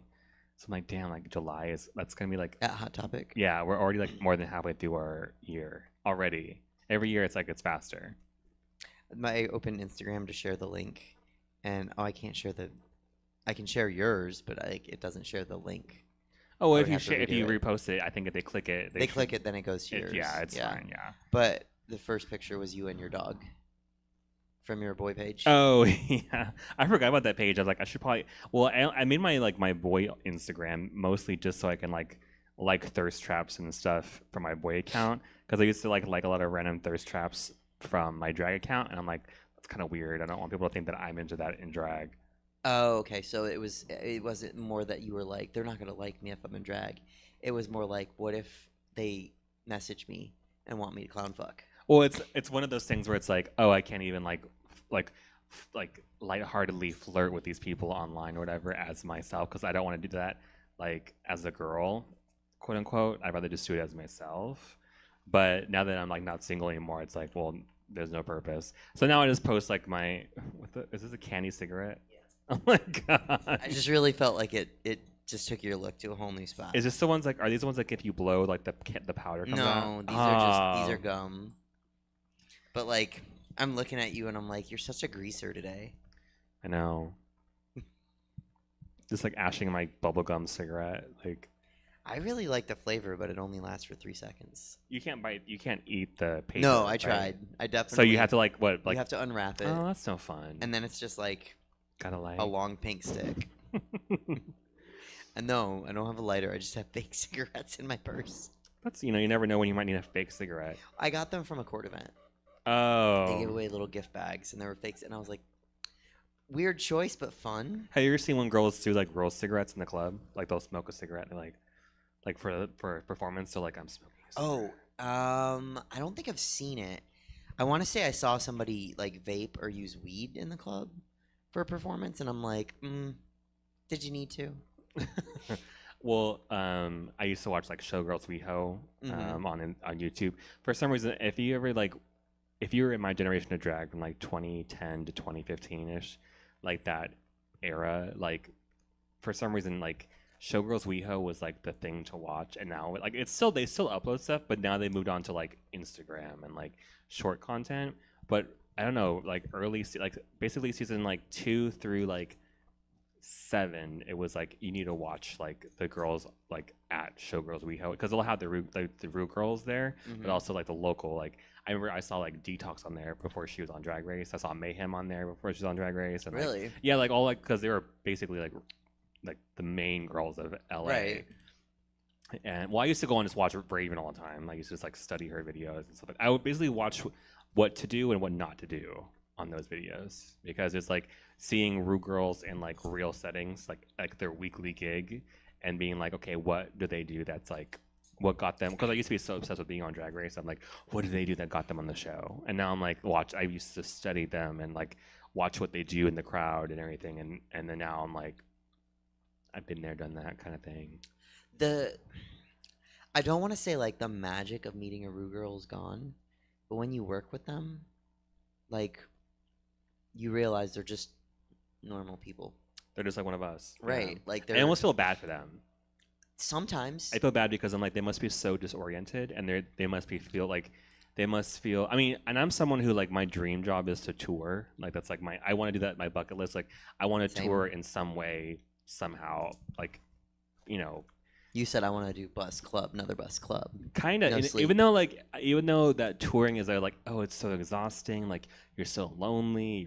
You're sleep deprived. But I'm like, I watch any like tour, like concert behind the scenes DVD or YouTube series. I'm like, I want to live that. I want to like wake up in a different city and perform for like I actually really would like it. Go ahead. And not even if and I also don't want to be like major, like I don't want to be like Beyonce popular. Like I would love to be like indie artists. Like I would love to like fill like Ace of Spades.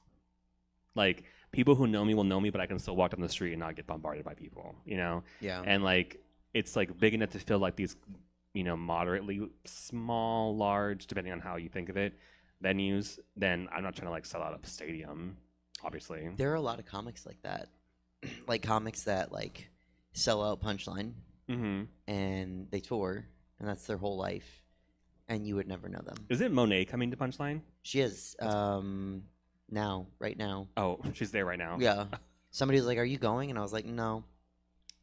Like, cause I'd love to host. Like, I wish they would let me host, but I'm not good enough. You're not that kind of comedy queen. Yeah. It's not like you're known for doing comedy or anything. No. Well, but maybe I don't know. Maybe they don't think I'm good. I don't know. Like, there's a whole structure with how you get passed. It's called getting passed. Oh, passing? Passing. Wow. Yeah, right? It's about being passed at Punchline, and the passed comics get to do the club show. But it's also possible Monet, like, in her contract, she's like, I'm bringing my opener. Yeah. Or maybe she was like, I don't want an opener. Yeah, I can't even imagine what the kind of thing. That's a whole different line of entertainment. Yeah, but when Jinx was here, you know Sydney, that I work with sometimes? Maybe. Sydney hosted for her, and then another comic. I think it was Chelsea, maybe. I'm trying to remember. Because usually I work with the comics that they book to work with, like, the big name gay comics and the drag queens, but not me. So either I'm not good or they don't think I'm good. So one of those is true. They could be mutually exclusive. Maybe it's little column A, little column B. Manny's not coming. I know. I was just reading her text message. I like how you're still committed to the bit of holding I might as well cigarette. I might as well be like I'm. And posting, I was like, no, I'm gonna eat it. I'm just posting the link on Twitter just so we get some people. So yeah, like I would have loved to have like been there. Oh, my book bag's still on stage. I would have loved to have been there, like in Simone, but just honestly, the opportunity. Like I don't get booked a lot. Like I don't know if we want to have that conversation tonight, but I get booked a lot less in comedy than in drag. I think I get booked by outside entities in drag maybe 10, 15 times a year, which really isn't that much, like comparatively to how much I work. But comedy is like maybe 3 times. Emma Haney, the comic that did the last show, they booked me. Oh, Aurora's in the chat. Oh, okay. She said she was gonna be. She said, "Hey, ladies." She's gonna be so mad at this hair. Actually, you can't really tell how you can't see the flyaways on that. Oh, good. Stream, yeah. Good. You can't. It looks great. And someone said, "Love those jeans." That's why I was okay being an outfit repeater, because they are really cool jeans. So, what is that? Oh, my shoelace. I thought you had an ankle bracelet on for a second, like an ankle monitor. Oh, because of the buckles? Yeah. Yeah, that's why I was late. I'm actually under arrest. So, here, I don't think I can tie my shoe. Hold on. No. Anyway, I'm not sure how long ago those comments were made.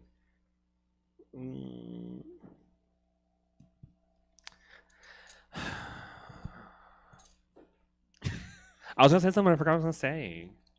Well, we were talking about how like you're touring and shit. Tour, yeah. See, and like that's my goal is to tour with Queens in Comedy. STFU, I think, could be in LA and New York, like easily. Like that'd be such a fun show in a bigger city. But Queens in Comedy could just hit every like metropolitan area. I just think that there's like I recently renamed our show in Stockton like Eden, but I also like named it as like Paradise Nightclub's Drag Review because I think review sounds fancier. But when I googled it, it means like a variety show. So I feel like we just need more like variety acts in general with drag, like because it's like I don't know, like I don't know if it's because the whole thing with me like with the Showgirls WeHo thing, how like I just stopped like I guess I don't like idolizing these girls and then the way you said like the magic of meeting these girls like they're just like us. It's like yeah they are, and it's like I don't know if I just lost that whole like it was demystified for me that like this idea like oh I want to get on this TV show and like because I had a whole like existential crisis about it, or more like like, because for a long time I was like, I'm going to get on TV, either it's Drag Race or Dragula, and then that's my ticket out of Stockton, and then I'm going to be just saving money and then retire, and that's the easy way out But you for live me. in Lodi, right? Stockton. Oh, okay. You never made it. No, and I moved to North Stockton. Oh, okay. I'm inching my way out, but Inching. yeah, but Lodi's next. Yeah, but when I became like an adult, and I became like aware of how things work in the world, I'm like, yeah, like it's not going to be that easy. Even though for some people it was, like, you know, they auditioned once and then they made it, but like, do you still audition? I haven't auditioned since season 8, I think. Yeah, and auditioned for season 4 of Dragula, but that was during COVID, and that was when they upped the winning prize money to $100,000. I would have done it for like 10,000. I would have done it for nothing, kind of. Like I would have done it just for the exposure. You could still do it. I mean, do you feel like, okay, so I stopped watching. I've never auditioned or submitted. Do you feel like it's easier now? It's harder now. It's harder? It's way harder now. Because there's more people. There's more people wanting to do it. And like I said about like the Dragula thing, like when they were like, we are upping the prize money to $100,000. It's like, that's when I was like, okay, now people who aren't like in the alt scene are going to just like, well, I want money. I want to audition. I can put white contacts in and put blood on my face. Then I'm like, you know, and I was, you know, I had reservations. I'm like, am I in that group of like, oh, I'm just doing it because, like, no, I at the time I thought you're that an artist. I thought that Dragula was like the future of what Drag Race should be, you know, because of their view on what drag is and like how it's art and it's subjective, and they're not judging them on their art, but it's just their performance in the challenge and all that stuff. So I was like, I want to go. This is also when they weren't allowing like trans people on Drag Race for a while. So I was like, well, I'm moving on to the next. Like, I'm moving on to the Progress show, you know, the future. And I figured it was going to be Dragula, but Dragula ended up being, to me, in my opinion, the same exact thing that Drag Race was, and because it's a TV show. At the I end of think the day, that's it's the a TV thing. show. Like, at a certain point, everything becomes not homogenized or the same, but like, if you want to be a TV show, you have to be a TV show. You know, Yeah, and you have to unfortunately. please sponsors and corporate suits, and like every once in a while something cuts through. But that's kind of like we talk about all the time. Like, if you want to perform on like a Friday night in Badlands, you have to give a Friday night performance. Yeah. Like I and I'm not saying this to be mean, but like I can't make the crowd like something that they don't. Yeah. Right? So like, I don't know. Well, they just announced King of Drag today. Oh, I know, with Murray Hill. Yeah. Well, they didn't announce it. I had the trailer for it, which is because I've been watching the progression of that. Mm-hmm. And it's because they didn't show the cast at all. Like, they showed like the judging panel, which is interesting. I'm like, I don't know. They're breaking the format, like they're breaking the mold of like, we're gonna show the cast first and then the judges. So I wonder if they think that maybe showing the judges first will get people's interest going, and then Who are the judges? Tenderoni. Well, I don't know. There's a bunch. There's a bunch. Oh my, of like, Tenderoni's a judge. The Wow. court of kings. Yeah. Why isn't Tenderoni a competitor? I wonder. Maybe because they just thought that they were like at a level to just because they're like nationwidely known. I've been following Tenderoni for a while now. I'm like, oh my god, I would love to. Yeah. work with Tenderoni. But Landon Insider is not even like a main like judge. Really? He's just one of the celebrity panel judges that comes on. Like, yeah. So like it's I'm not sure if it's like constant, but I know like Sasha Velour is on there, and then some other people. Like, they had like some directors coming in. They Lisa Rinna is a judge one week. Okay. I'm trying to think. I'm just going off my memory. There's quite a few. Jackie Beat. So there are like drag queens that are also judging. I think they had to break the mold because, you know, truthfully, without any sort of judgment either way, most of those people are known names, and like most of the contestants aren't going to be known names. Like, if you said Tenderoni was a contestant, it'd be like, oh, that's really exciting, I want to watch. But if you're like Mr. Clock Face, I don't know, like is a contestant, I'm like, who is that? Yeah, like, And you want to give them like right, yeah, like But the spotlight. And it's not like Drag Race was like season 1 Drag Race wasn't like season 17. Like, it wasn't like the circus rolling out. I remember, yeah, when I first saw Drag Race on downlink.com, I was like, what is like It sounds like a porn site. It almost like I keep thinking it was a hookup site, but it actually wasn't. It was a social media site, and it's just like during the same era as MySpace and Mhm. everything. And it was geared towards like the queer community, and it was, I think, and in my naive mind, it was more for like networking and almost like dating kind of thing, but it wasn't like a hookup site. Like because we still had like Adam for Adam, and we had Craigslist and shit still back then.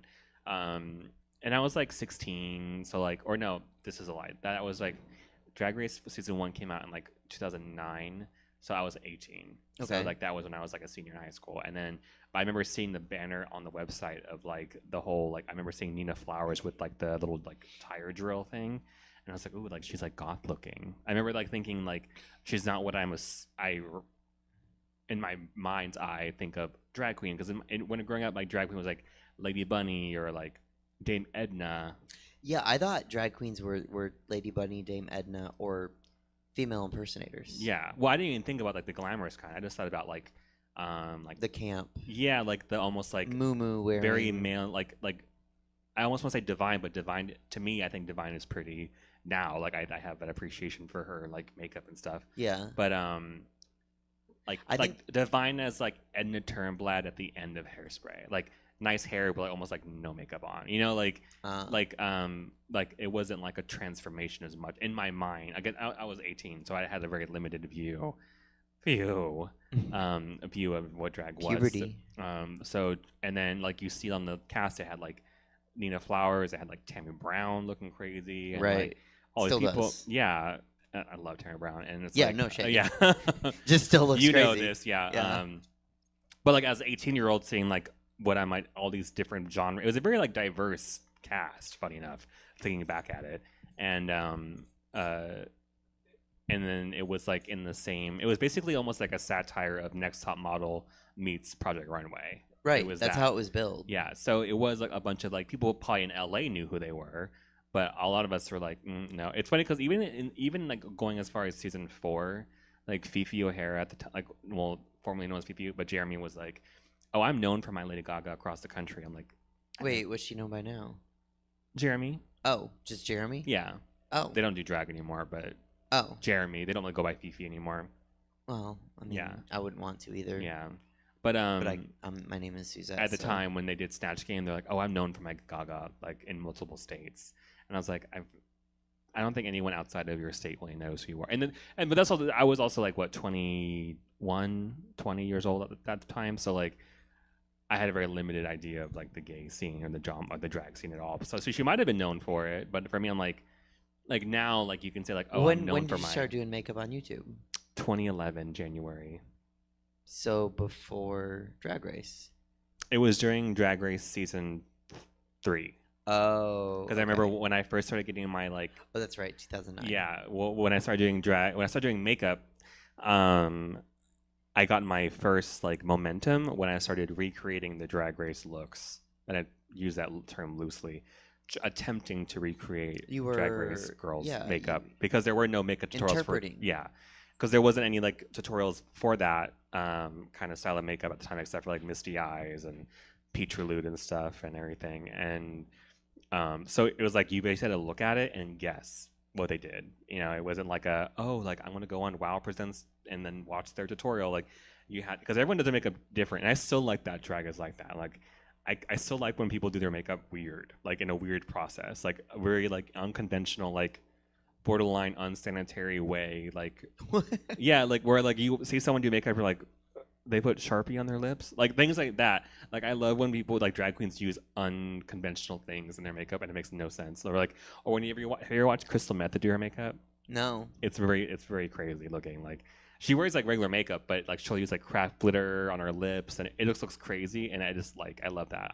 I kind of get tired of watching people do like I'm doing a Maybelline makeup look, and I'm like yes, like you can do makeup, but I'm from the era of like cover girl, don't cover boy, you know, but I think it's developed in a way that's basically like when I started, it was like we're still painting for like stage lighting, but now it's like we're painting for like Instagram. Yeah. So now we can wear, and also foundation, also with makeup in general, the beauty industry has changed because they know people take selfies so much and selfie videos and all that stuff.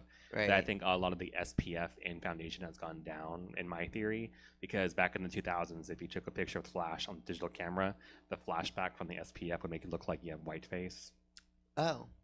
That's why they always like don't use foundation. You not from like the drugstore. Use like stage makeup, Right. Because it's going to, and that's why underpainting is a thing. Because when you take a flash or when you're under a spotlight, like you won't get washed out because the underlying foundation. I was like, why do I have stubble? I forgot I didn't shave. The underlying layer. You're will like, oh still my God, show it's my through. nightmare.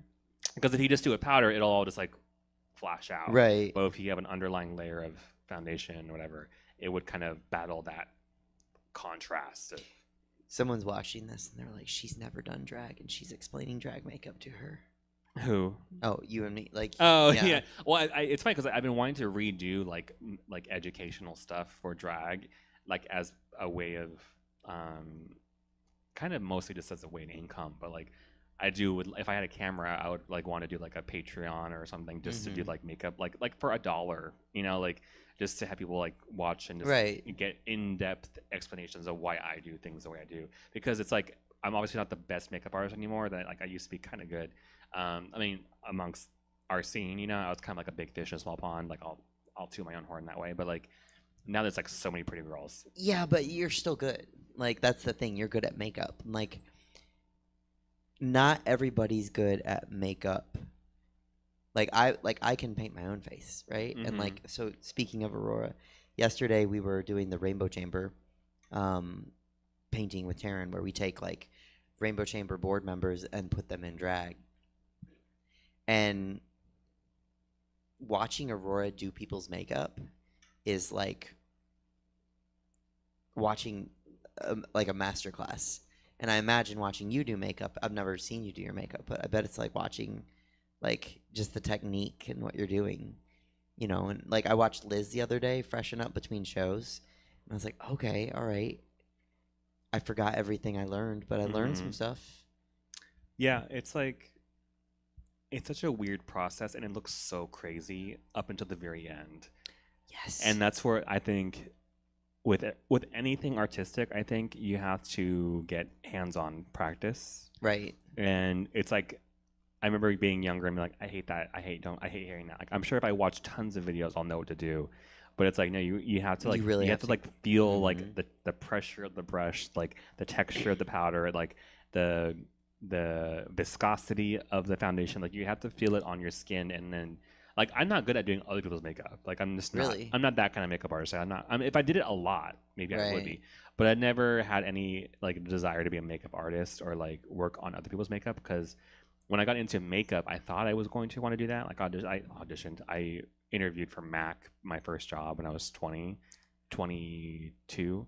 And I got to like the third interview, but I was just like, they're like, no, we'd like someone with retail experience. So I applied for Hot Topic instead, thinking I was like, okay, let me get my little bit of experience and I'll reapply again. But I found out later on, I'm like, I like makeup, but I don't like doing it on other people. I like doing it on myself.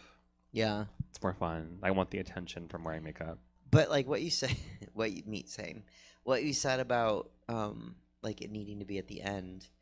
We were painting Aurora, like I was assisting basically, right? Because like I don't do other people's makeup, and I was helping her with two different people, and one of them in the middle was like, "Oh, I want to take a picture," and I was like, or no, that's not what it. I mean, that happened, and I was like, "Oh, I wouldn't take a picture of this step like ever." I was helping with a woman's makeup, like a cis woman, and somebody walked in and was like, "Oh, you look so," like all she had was like the cream foundation. That was it. And they were like, "You look so pretty," and I was like no eyebrows, no blush, no powder, no lips. Like I was like, no lashes. I was like, this is kind of terrifying. It's funny because in some instances, like if we were not, again, like for me, my eye for makeup is mostly based on drag. So I do watch and I consume a lot of makeup media and a lot of like TikToks about makeup, and sometimes I'm like, these girls wear so much fucking makeup on a daily basis, like so much makeup, because I kind of have like this chip on my shoulder, because it's like back in the day when like around the time I started, people were still saying things like, oh, like you're wearing so much makeup, you look like a drag queen, or like, oh, like I don't want to look like a drag queen. Like that was like kind of like Now people do that. Not an insult to drag queens, but they would assume like, oh, drag queens wear crazy like fucking makeup. But now it's like you're all painting for stage every fucking day. I think they were thinking of Divine. Like when they said, I don't want to look like a drag Yeah, queen. well, they don't want to look like freaking like. Well, they also probably like. It's funny how people looking back will still call RuPaul like, I'm not taking fashion advice from a drag queen. I'm like, she's literally like any other model on. Like she was basically the Tyra Banks of drag, you know? Right. So I'm like, it's not like she's this crazy looking clown. Like she knows what she's talking about, you know? I don't think people understand where fashion trends come from. But also, it's just people who are ignorant and they. Oh, like, sure. But it's like I'm sure there's still girls that use that phrase like I don't look like a drag queen or whatever. But it's And just then like then they do. It's like you literally are like changing your entire face structure every day. Right. Which is fine. Like makeup is like do whatever you want. Like if it makes you happy, whatever. But like the girls that wear like a full face of makeup don't judge other people who are wearing makeup, you know? So it's like I like those girls who wear full coverage, full foundation, concealer, contour, highlight, all that stuff. Like because they like that. They find that they like the full coverage mask of makeup. And that's how I am with me in drag, kinda. But like I think on two spectrums of like drag makeup being super theater, super extreme, and then makeup being super soft, super like nothing, clean girl makeup, have met in the middle and like gone the other direction. Or like you'll see girls from like Drag Race, and I'm sure it's because they tour so much and they have so little time to get ready, and they want to make it easier. Like their makeup goes from being very like drag to being very soft and very like feminine and like natural, which is fine because a lot of times they are gorgeous. But it's like sometimes like I wish like a lot of the girls that transition, like I'm like, damn, they're so fucking gorgeous now. Like I wish they painted the way they used to. Yeah, no, we just talked about. Yeah, and I'm like, damn, like imagine that face with makeup on it, like lots of makeup on it. And it's their own decision. But like I'm like, damn, like because I'm such a makeup nerd that I'm like, oh, I wish I could see what they look like painted still. Like you don't like for me, it's like someone's gender identity is like their own journey or whatever. But when it comes to like the idea like, oh, I'm trans, but I still do drag, then I'm like, then put it on. Like but it's also like it's not my place to say, but because I just love their art of it. Like I used to like love like even like when Miss Vanjie was on season 10, like I loved the way she painted, and then when she got more and more busy, she painted super super soft, and I'm like, oh, I fucking hate that. See, but that's funny too because sometimes painting soft is a skill. It is. It takes me longer to paint softer, but I'm just like, it's just so much less striking to me. Yeah. Because like that's why I appreciate like Trixie Mattel or Bianca Del Rio, because they still paint and they get in drag like every fucking day. I don't think Trixie's in drag every day. Well, not every day, but like she gets busy. Like she's Right. like on tour and she's like doing TV. Like I feel like I was doing this show and I was doing the Netflix show. I was doing the podcast. I was doing this. I was doing YouTube. I'm like, and she's like, I was painting. I was in drag for 12 hours yesterday. I'm like, I don't know if I could do it, but I still think that it's cool that she still chooses to do her Trixie face whenever she's in mug. How long does it take her? Probably like only like an hour now. Yeah. Like she's gotten to the point where like she can do her face very quickly because she knows how it works. Right. But again, I understand like if you're touring or whatever, like I can't imagine the stress and the exhaustion. Like you want to make things simple as possible. But there is like a thing where they said like once you go soft, like once you paint soft, like you see yourself and you're like, oh, I want to do that all the time. But I'm a makeup geek, so like I like big crazy like paint, like Layla McQueen, like I don't know. I like when people paint even harder after the fact, or when they find their face, like when they're on Drag Race and they don't look quite right, and then they get a few There's months a challenge or something. Yeah, and then like a few months after the show, like they start painting right, and then they go on All Stars, and then they look perfect. Well, like I kind of feel like that's what happened with like Susie too. Like she had a whole different look at the start of the season. I didn't watch the season, but whenever I would see her pop up on my feed, I felt like I was like, people. I don't know if people are seeing what I'm seeing, but like Susie is giving like a lot of consistent, interesting concept fashion looks. In my opinion, from what I saw, but I don't know other than that first like tap dance thing, but like when I saw her, every time I saw her on social media, other than like the runway, it was like, oh, she's the tap dancing Broadway girl. I was like, yeah, but she's also like that Iron Maiden look she wore, and all that stuff. And I was like, she's giving like consistently interesting things, like different things.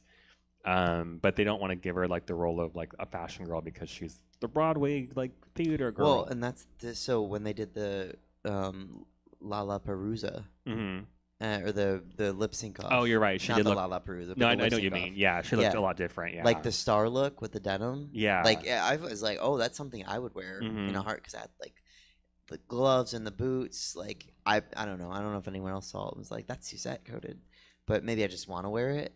But she looked different. Like her hair was different. Her like it was a completely different look. Yeah. And now that's all I'm seeing of her is like that look. Yeah, and I'm trying to think who else is a good example. Like Jimbo is a good example. Like when Jimbo first started, like she was always funny, but she wasn't quite like pretty. Like she wasn't like a pretty girl. But then when she got like by the time she got to Canada versus the World, she had like got her makeup together and she looked like visually appealing. And then by the time she won All Stars 8, is that what it was? 8 something? I think so. Like she looked like she was a complete like head to toe package. I think also there's just you get better. Maybe it's not so much about, and maybe you like that raw sort of like experimental, but maybe their intention was always to get good, and now they've just gotten good at it. Well, even Trixie, like Trixie's makeup, I remember thinking on her season, I was like, I like her makeup. But now I look back, I was like, she looks fucking crazy. Yeah. But now I like it. It's something about it. It's just visually appealing to me now because it just looks more clean and crisp and like. Well, and it's drag. Yeah. I think that's the thing. Somebody said, by the way, I have had Katana paint my face, and I loved every second. Glodfish. Who is Glodfish? Glodfish 12. I need to see it. I like, probably know exactly who this is, but I can't think of who it is. You would know it if it said Glodfish 10.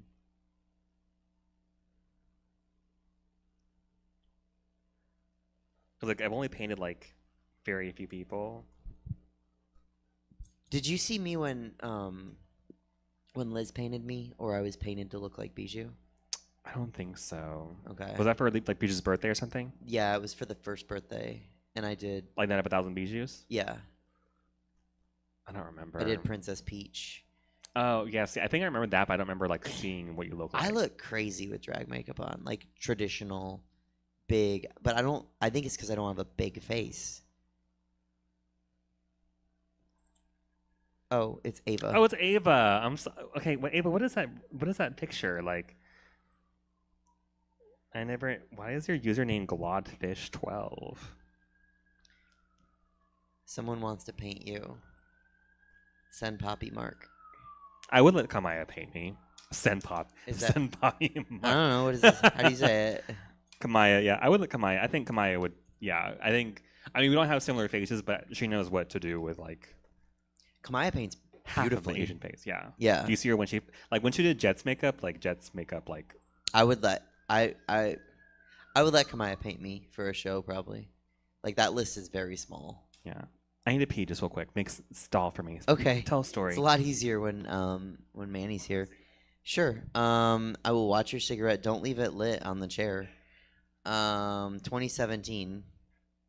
I don't know what that is. Ava said 2017.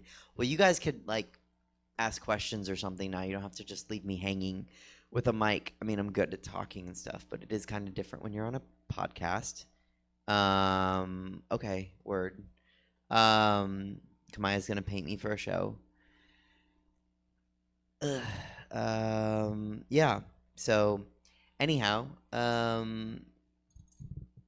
it's funny because then the mic's in your hand and then you have nothing to talk about. Then you know what to talk about.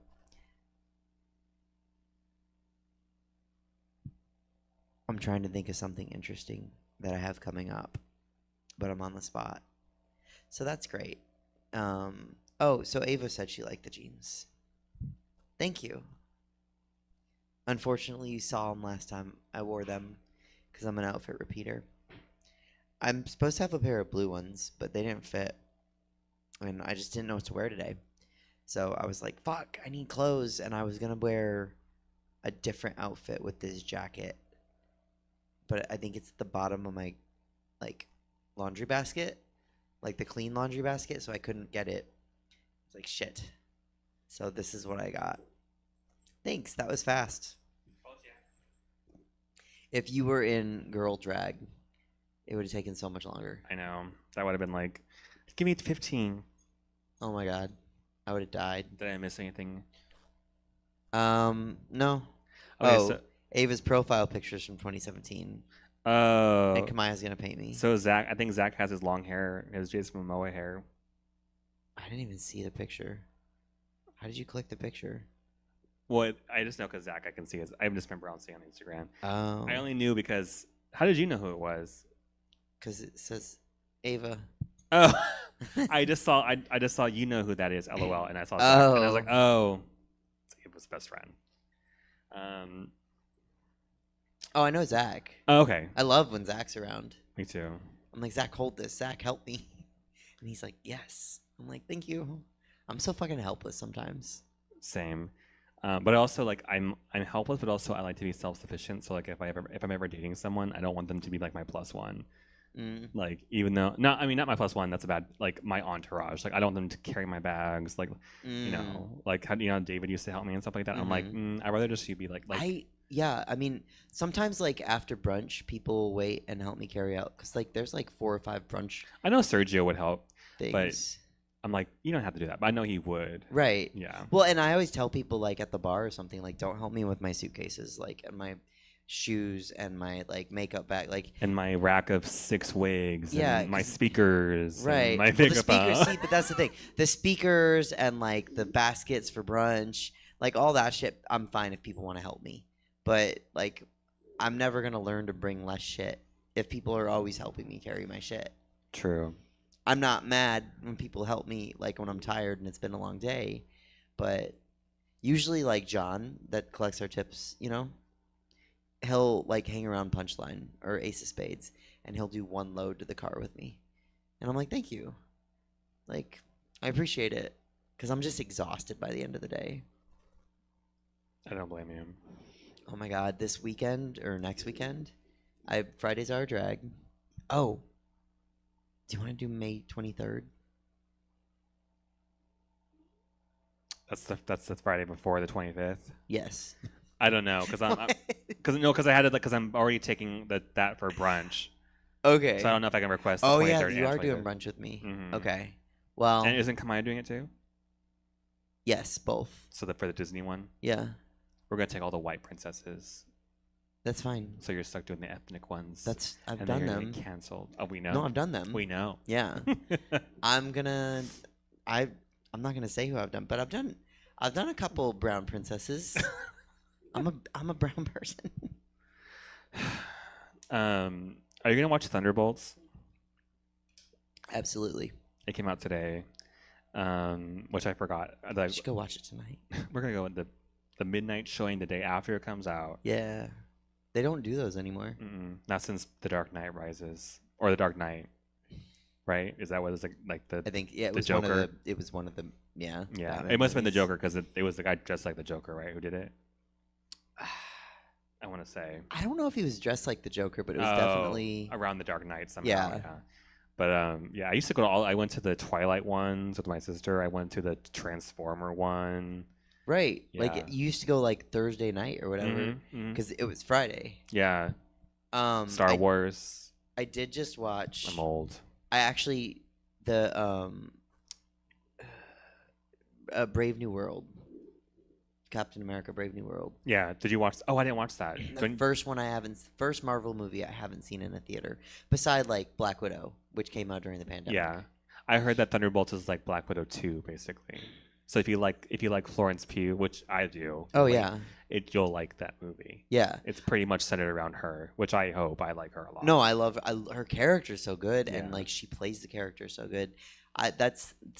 One day when I talk Apple into a Black Widow duet, I was gonna be Yelena, because I'm not blonde anymore. I used to be blonde all the time.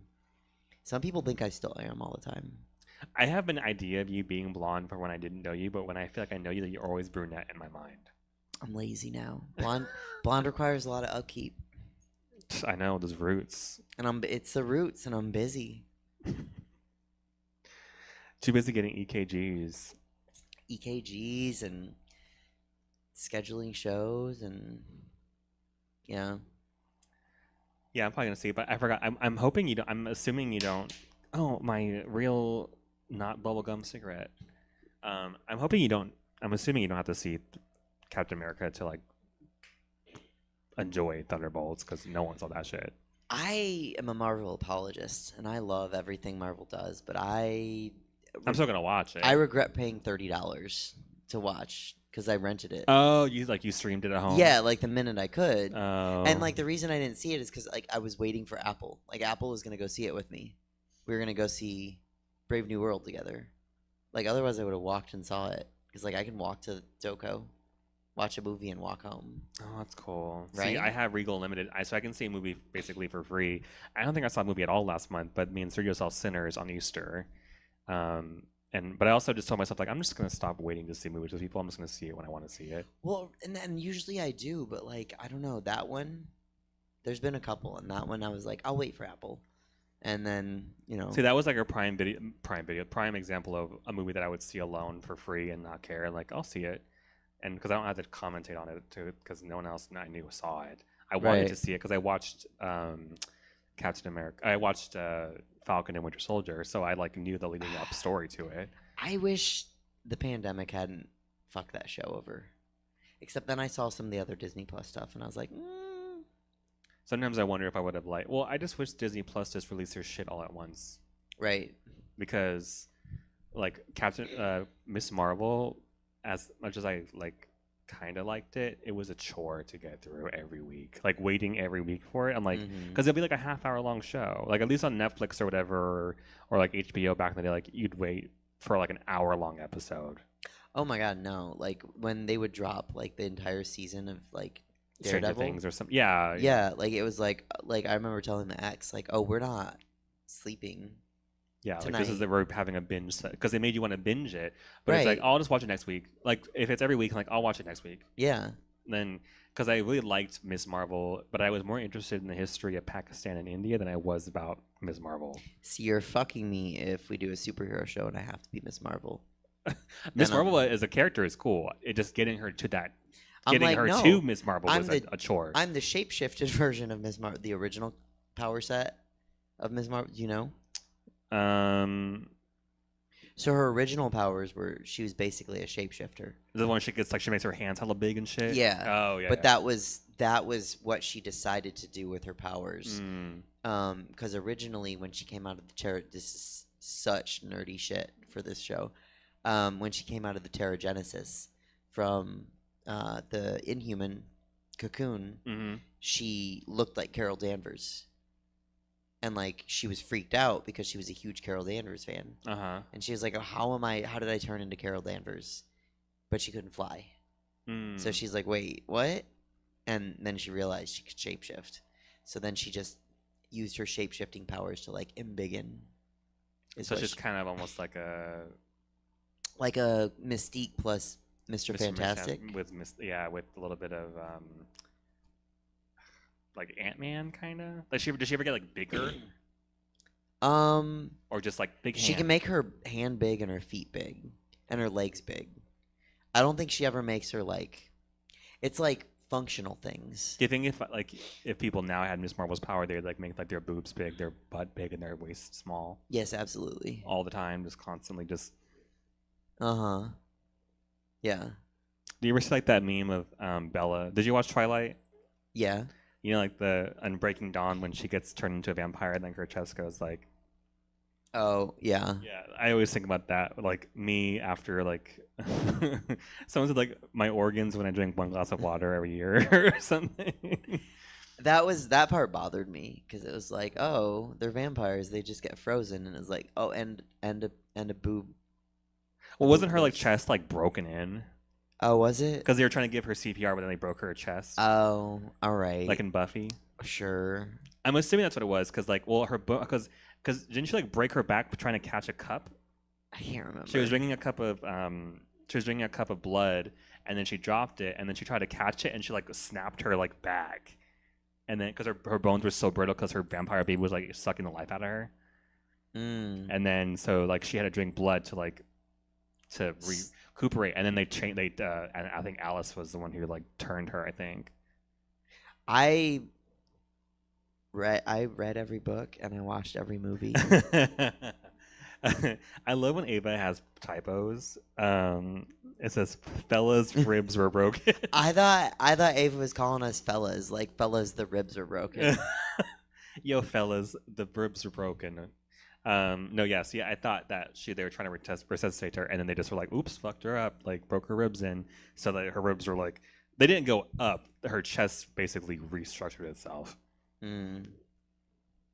Me, like, yeah, someone said like me with the Baja Blast, and it's like because like the liquid like goes through like their body and like Right. all the blood rehydrates their body. when you're like dehydrated and you get liquid.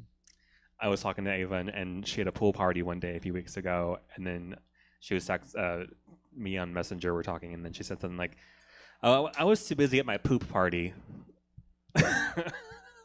And I was like, "Your what party?" And I knew what she meant, but it just looked so funny out of context. Like, "Oh, I was at my poop party." And yeah, other things She's are said. in a scat. You Yeah. know? Yeah, that's the thing. Bop-a-da-beep, bop, bop. That's the most confusing thing when I hear scat. I think of that kind of scat. Scat Cat. Wasn't Scat Cat in Aristocats?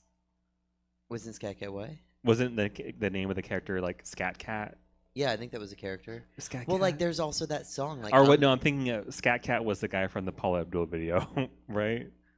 2 steps forward, opposites attract. Oh, I think so. Yeah, but like the Scat Man, like that's not. I love like, Scat Man. That's not Beep, somebody. bop, bop, Right, that's not somebody who wants to be in poop. They're scatting. The scat. You know, the guy who wrote and sang Mambo Number 5 did a tribute remix of Scat Man called The Hat Man. Wait, Lou Bega? Mm-hmm. You know, he looks exactly the same as he did like 30 years ago. But yes, Pitbull's gonna look exactly the same too. Mm. Pitbull's actually like really. Keep those nice. glasses on. Did you know that? He's what? He's like really like nice. And more, he's Mr. Worldwide. Well, He's got to be. Somebody, I was reading something or watching something. I can't remember what it was. There was a competition, and it was like I think it was Walmart, and whoever, or maybe it was just voting, online voting, and it's like wherever the most votes goes, Pitbull's gonna go to a concert there, and somebody's like, oh, it'd be really funny to send him to like Barrow, Alaska, and so they just like they did online voting shenanigans and sent him there. And he did a show for like 300 people or like 20 people or something small for him. Yeah. And he like had the time of his life. That's cool. No pun intended. Isn't that his song? I have no idea. I only know Fireball. It's probably featuring Neo though. But yeah, like what were we just talking about before Pitbull? Ava pooping. After that. Who was I talking? I was talking about someone before Pitbull. Lou Bega. Oh yeah, and then he did a cover of Macarena. He did a remix of the Macarena. Really? Yeah, and it's like not bad. But it's funny because like Scatman has since passed, and he like did a tribute to him because I guess they were friends. No pun intended. What, the scat has passed? Yeah. Rest in peace. But yeah, it like samples him, but like in pieces. Depending if you eat your fiber or not. But yeah, I remember liking this song. It's like, but it's funny because it's just like, it would sample him, but then it'd be like, they'd have him saying, "I'm the Scat Man," and then Lou Bega was like, "I'm the Hat Man," because I guess he's like known for wearing a bunch of hats, right? But yeah, that, and then also the Macarena, yeah, because the Macarena pop up randomly because I think I was looking it up for like a drag off, and then there's like Macarena like 2021 remix by Lou Bega. I was like, is this Mambo Number 5 guy? And then it was. Yeah, it looks exactly the same, and it was not a bad remix actually. He like twisted it to like, I don't know if he's like from Puerto Rico or something like that, but they like twisted it so it's like not like or is he from Spain? Because the original was from Spain, but then he did like a twist on it, so it's a little bit different. Oh, the Macarena. Yeah. Yeah, the original is from Spain, and then we all think it's from Mexico. Who's we? I don't. Well, think it's Americans. Okay, sorry. Americans think it's Who's a Mexico. we in this scenario? White princesses. I want to do Mambo number 5 as Elsa. Oh yeah, you should. And then I want to do the Macarena And as and Cinderella. No explanation. But just change the word Macarena to Cinderella. So it's like, hey, Cinderella. Please do. Yeah, they're gonna be so confused. I'm like, who could be the Hat Man? Which character? The Mad Hatter? It would be Dr. Facilier. Dr. Facilier could be the Hat Man. Because he's the Shadow Man. He is. Because it's funny, because if a lot of people who like do Disney trivia, they're like, who is the villain's name from Princess and the Frog? They're like, the Shadow Man. They don't know Dr. Facilier? They just, I don't think so, because I only knew it because I learned it from like Disney trivia, like Disney's seen it or something. Oh, I thought. Because it's like, it's French, so it looks like, on paper, it looks like it says like Dr. Facilier. But then when you watch the movie, I watched the movie like probably like 3 times, but like after it came out, like as a young adult, and then I watched it later on, and then I'd be like, oh yeah, like Dr. Facilier, and then I'm like, it's also like there's a few people like they know them by like their movie name or like their nickname, but not that their actual like character's Oh name. yeah. I talked to a police officer. You said the Mad Hatter. Oh, that would be a funny one. Yeah. I just processed that you said that. That's how my jokes be hitting. Yeah. And 30 minutes later, Man.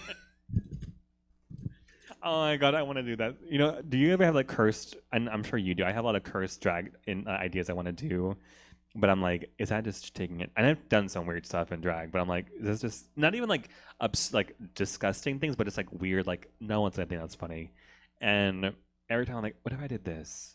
And then I just put it in my back pocket, and sometimes I've had a few of them for like years. I have some wildly cursed ideas. Like I really want to do do you know the whole meme about Elton John farted? It looks like Elton John farted on them. No. So someone that posted this picture, I think it was carne asada fried, sorry, some kind of fries with like meat and cheese on it, but like it had a hell of mozzarella cheese like melted on top. And then someone was like, oh, I just cooked this or whatever. It was a Facebook post. And then below it, someone put, this looks like Elton John farted on it because it looked like it was covered in cum. So like that became like a joke. And I recently just tweeted that the other day because I got a bunch of like cinnamon rolls from Sprouts, and like there's a lot of like the glaze like in the middle, like it was overly like doused in glaze. So I was just like, Elton John farted on my cinnamon rolls. And then someone was like, this is just so, and then they didn't respond. Like, I'm thinking about how like 90s of a joke that is. It's just like I just think it's funny how like people you have to know Elton John still, like that shows his I relevancy. guess, is he a big bottom? I mean he's gay, that's all. Well, yeah, that's what I'm saying. Like it's like, so like who's the gayest person we can think of? I guess Elton John. Oh, Frankie Grande. I don't know. I can't. There's so many that's gay a people good now. one. Yeah. Liberace. That's pushing it. A lot of people don't know him either. Okay. He's kind of like Freddie Mercury. Like people don't know that like they were queer, but like I think because people like to shit on Elton John. Like even though I think he said some stupid stuff about marijuana though recently. I think. Oh, like people who do marijuana should be in jail or something, or something like. I don't quote me on that. That's not gonna go over well. But yeah, like I want to do a number of doing Elton John songs and then just adding fart noises, and then like being squishy fart noise. Yeah, and then having like either a table or something in front of me, and then like serve like glazed desserts, and then like I've done some stupid stuff, and there was another one too, and I was like, I want to do that, but it's just really stupid. See, this is when you should go to the bathroom. Leave me with something to talk about. Yeah, well, yeah. most of my weird drag stuff starts off as a joke, like the feet, like the Little Mermaid one with the feet. That was just like a joke, and then it became a thing. How often am I or my things involved in your like ridiculous ideas? Well, twice so far Right? because your megaphone and your feet. Yeah. Which I'm honored, by the way. Like.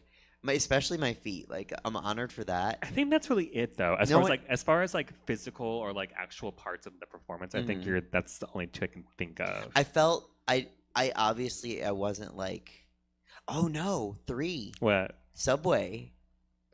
Oh yeah, basically that. Yes. Yeah. Yes. Yeah. You and Manny were basically like the origin story of. I was gonna say like I feel I feel part of that. Did you see the thing I put on my story? No.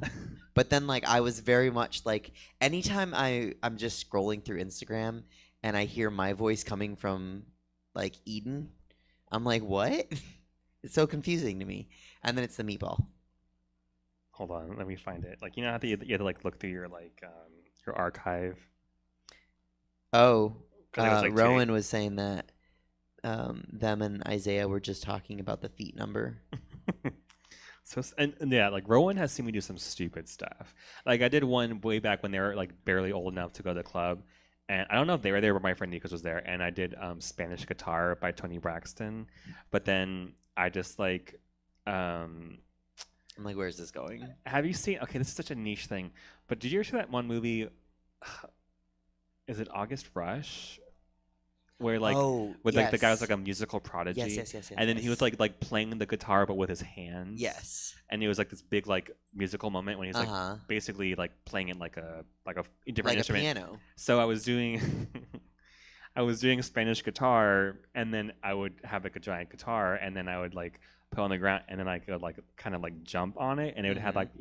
You know that old cartoon with the guy had the guitar and he would hit people with it? Yes. So it'd be like that, patang, and then I would start twerking on the guitar, and it would be like the sound effect from the August Rush, like bump, bump, bump, bump, bump, bump. And then I was thinking about doing like an electric guitar sound, but I was like, no, I want to keep it acoustic. Yeah. But that's like my friend's like, that was my first show I saw you in. I was like, I'm sorry. And that happens to me a lot. Somebody will come up to me and be like, I remember when you performed, and I'm like, oh my god, which one was it? They're like 2021, and I'm like, fuck, this is gonna be awful. Okay, let me see here.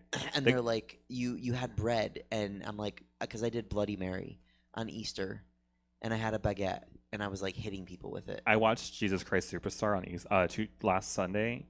I had no idea what the fuck was going on in that show. I don't. Yeah. It starts like right away. I was bummed that you didn't get the themed cocktail. I know. I was like, I kind of want to get off the vine, but I'm like, it's literally 3 p.m. on a Sunday, and I make people drink it. Like, but I got there because I got there Sundays. late. I got there right when like the doors were opening, so I was like, I don't get my seat, even though it's assigned seating. But like, I thought I would have like no time to get a drink, so I was like, I'll get one at intermission. But I was like, it's kind of a short show. It's not that long of a show, and I still have to drive home. So I'm like, I'm not trying to get drunk off this red wine cocktail. Anyway, there's this video, and I don't know if I should show you it or if I'll let you see it. But the caption I put on this video is the Subway sandwich artist making my order. Wait, hold on. Riveting. Okay. Like meatballs? You do? You love meatballs? Okay. Yo, that's what's up. What is it from? It's hilarious with your caption. I forgot who sent that to me. Someone who sent that to me. I think my other friend Sergio from Odessa sent that to me. And like he'll just send me random like meatball themed stuff like that. A lot of people will send me meatball sub themed memes now. I love that. But yeah, like, you like meatballs? See, your weird numbers are good and celebrated. Mine are like when I did my ET number, and like it could, I should do it again. It could be good now. Like, I'm a better performer than I used to be, but like I had a stuffed ET and his head like it didn't fall off, but like his like vertebrae, yeah, right. His fingers lit up with the pulse of the music. Like, it was so cool. That's cool. Like, Jen outdid herself. I just feel like E.T. is like almost like do kids grow up watching E.T.? I think that was part of the problem. Yeah, it's like very like that's our era. Yeah, but... is seminal the word? It's like very seminal. Like, I don't know, seminal for us. Seminal fluid. I don't know. No, yeah. They were seminal fluids when that movie came out. It's very like part of our fabric, right? Steve. Well, it's one of those things where I think about how movies for us were so like iconic, and a lot of us grew up watching the same, even if they're like niche movies, right? Like the same people, the same people who grew up watching the movies that like I liked are like my age, like Crybaby and like Hairspray, or even like Grease 2, like things like that. Return to Oz, Grease 2. Like in the timeline of that coming out, like people who are our age did watch them, and like if you did or you didn't, you missed it. You just missed it. Right. But then now it's like, Because I can't imagine watching it as an adult. Like watching it as a kid growing up is very normal. Like you know, everyone's seen The Labyrinth. That's Yeah. my age. Yeah. But like I don't think if you, I don't know But if the Dark Crystal though, not everyone has seen. I haven't seen it. Yeah, you haven't seen Dark Crystal? No. It's not as You look like entertaining. Dark Crystal. Oh. I didn't have a comeback. I was like, what, the Skeksis? Like, I was like, that I could be a don't lot of know, You things. just look like you could be in The Labyrinth. It's like with- you look like you're on some Dark Crystal. Yeah. Some blue clouds. But like like if I grabbed a mic at a show now and I was like, you remind me of the Babe. What Babe? Right. Yeah. That's what should happen. It's like but the pig? Right. Not I'm even that. They I- wouldn't even know that either. I would be heartbroken if people were like, "No, what Babe? What are you talking about?" Know the Babe? But they say what Babe, but they're being like legit. They're like, which, there are probably people which now, Babe? there are probably like people young now that don't even know what Bae is. Like BAE. Remember? Really? Because remember Bae was like a kind of a Bae was weird- like very new. Yeah, but it was like short lived. I think people still have bays. But remember, it was like a big thing. Like, oh, It was my a bae, big thing. before anyone else. People tried to make it. They thought it was like an acronym. Oh, they backronymed it. Yeah, but I was like, do you know about backronyms? When they try to make something an acronym after the fact. Yeah, if you made an acronym out of katana, and you were like, "That's why I'm katana." Yeah, katana because I stands kill for all I tangos was like, and now the T word I wanted. Yeah, kill all tangos and kiss all trans allies. Now. Ah. That's my jump scare of me kissing all trans allies. now. Now. Ah! Oh, laughing in a silent, empty room. Oh my god, Um, I'm dying. Well, it's funny because like so limited movies and things like songs and albums came out when we were growing up because we didn't have Spotify streaming. Like Right. it's such a over saturated market that I'm like I can't imagine. Like I was like I can't think the last time I watched like a classic movie in the last like 20 years. Like that's a new classic. I don't even know if I can. I don't watch many movies. Like even when it comes to like Christmas movies, I'm like the last like classic Christmas movie that came out modern, I think, was like Elf. Oh yeah. Because I'm like that's a good classic one. Like it's like I can watch that every year. Sometimes those not Netflix, the Hallmark movies, like one of those like every 5 years will become like a cult classic. I mean, it should. They're pumping out like 30 a year. Yeah, I mean it's funny how like was there always a Hallmark channel or was there like movies produced by Hallmark on like Lifetime? I feel like that's how we got there. Yeah. And then they were like, "Oh fuck, we could have our own channel." Yeah. I wanna make a spoof Lifetime movie, or a Hallmark movie, or a Lifetime movie, either one, about like my career.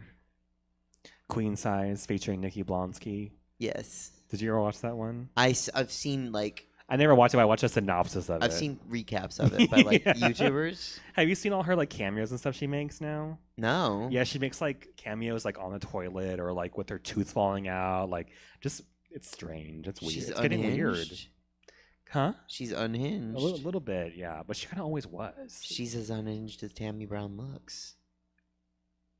Kind of like she's what people think. She's what people think Taryn Brown is. But Taryn Brown is just Taryn Brown. But she's not like unwell.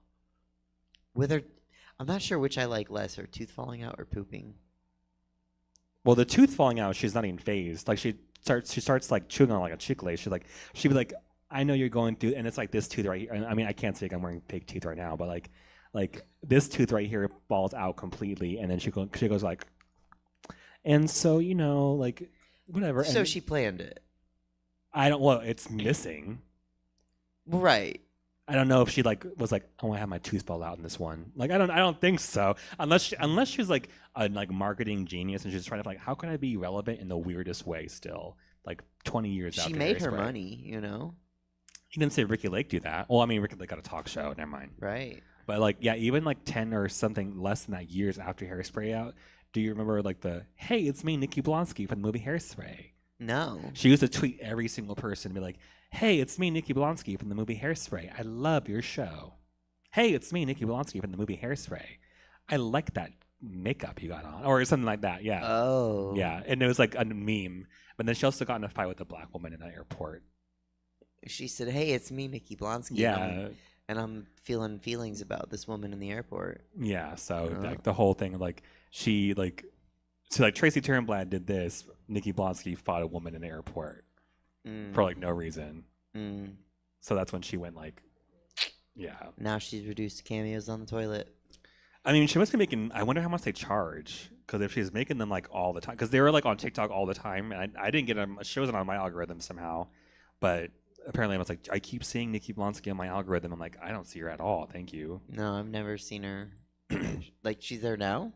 No, it was just like 2 months ago or so. Oh, no. You know how fast things move on TikTok. Yes, I do. You eat a piece of pizza, thousands of views. I made a new one last night. I need to post it because I'm a mukbanger now. We should mukbang tonight. Do you like ASMR? I don't like it, but I would do it. Like, absolutely. Did I see anything else? I said a lot of random. I got a text about my jeans. But now the chat won't load. Anyway, shit, I lost my train of thought. When you get it, we'll end the show on that. It was not important. Okay, so what do you have coming up? Well, Tuesday on May 6th is Night of 1,000 Bus Driver Wigs. At Eden. Shit! It was not my idea. It was, I think, Rose, Kamaya, mostly them. It was their child that they wanted to have. So I was like, yeah, we can do it if you want. So we're all going to do like fuck ass pixie cuts and whatever. Fun. Yeah, it's going to be interesting. I think I'm going to do pink. Okay. And then on Wednesday, on the 7th, I'm going to be at the IMAX. Is it the Equinox? Is that what it's called? Sacramento? Maybe? The IMAX Theater in Sacramento. For queer movie, I think it's called Queer Movie Night. It's hosted by Jacob Solbucks. I'm gonna be there with Surplus Sublime and Cervix, and they're gonna be doing They're playing the movie Debs. If you ever seen, it's like a cult classic, like lesbian pop culture movie. Stevie Aoki's sister's in it. Okay. I never remember her name. You know, I didn't know Stevie Aoki was a Nepo baby. Oh. I think he is. I don't know. I think Nepo Baby's kind of like a played out concept. But I don't mind them now, but do you ever discover something like they're a Nepo baby? We're like, oh, that's their kid? Yeah. Like Mariska Hargitay? She's the child of someone? James Mansfield. Jane Mansfield was her mom. Oh. I think. See, but like, is that a Nepo baby or is that just a talented person? Because Mariska Hargitay. I don't think so. I don't think Mariska Hargitay went to an audition like, "Oh, you're Jane Mansfield's kid. You're gonna get the role." I don't think so. She said, "Hi, it's me, Nikki Blonsky." Yeah, but Hairspray. or also like, I didn't know that like Jamie Lee Curtis was a Nepo baby. Oh, I knew that. And then who else? There's someone else. Or also, I forget there's people who even like that are Nepo babies that are doing work that I didn't know. Like, I didn't know that Johnny Depp's daughter was an actress until I saw Nosferatu. Oh yeah, because she doesn't use Depp. And then someone else is also like fully grown. Because she doesn't want to be a Nepo baby. But she goes by like Emily or whatever her name was. Lily Depp. Oh, I thought it was Lily Rose. Lily Rose Depp, I think. Oh, okay. I think. I was wrong. But someone else, I was like, that's their kid. Who was it? It was like a fully grown someone on like TikTok, and I was like, who would you rather have someone play your dad in a movie? And they're fully like, it was like a actor, and they had a full grown ass daughter, and they're like Nicolas Cage. But it wasn't Nicolas Cage, it was someone else. Fuck, it's gonna bug me now. Like they picked their actual dad. Like no, like it was a dad, like a famous actor, and then their full grown daughter who's I guess an actress or something that I have never heard. They picked an actor and then wasn't their dad. And the guy was like, who would you have play your real dad? And she was like, Nicolas Cage. And it was I forgot who it was. But I remember being like, they have a full grown ass daughter, and I didn't even know. Yeah. Now that's my business. I'm just used to like Maya Hawke. I'm used to her like kind of like Ethan Hawke, Uma Thurman had a kid like years ago. Oh, okay, cool. I saw her grow up. Right. And or the people who you think will be Nepo babies end up not. Like, even though like Paris, is that her name Paris Jackson? Yes. She was almost kind of like a musician, but she never like really. I'm just glad that we got over that as a scene, and we don't talk about that anymore. What the Jackson? Yes. Oh, Nepo babies. Michael Jackson. Yeah. Yeah. We don't talk about Michael Jackson in our drag scene. No, the Nepo baby thing. I think it's funny. Oh, you mean like in the drag scene or just in Yeah. general? Oh, yeah, that's tired. Except for Ava. Like, well, now she's not Nepo baby no more. Ava's not a Nepo baby. Someone did say they made this kind of interesting, which was kind of a joke, but it also was like, you're kind of right in a way, was that Blue Ivy Carter. Oh. You ashed. I ashed.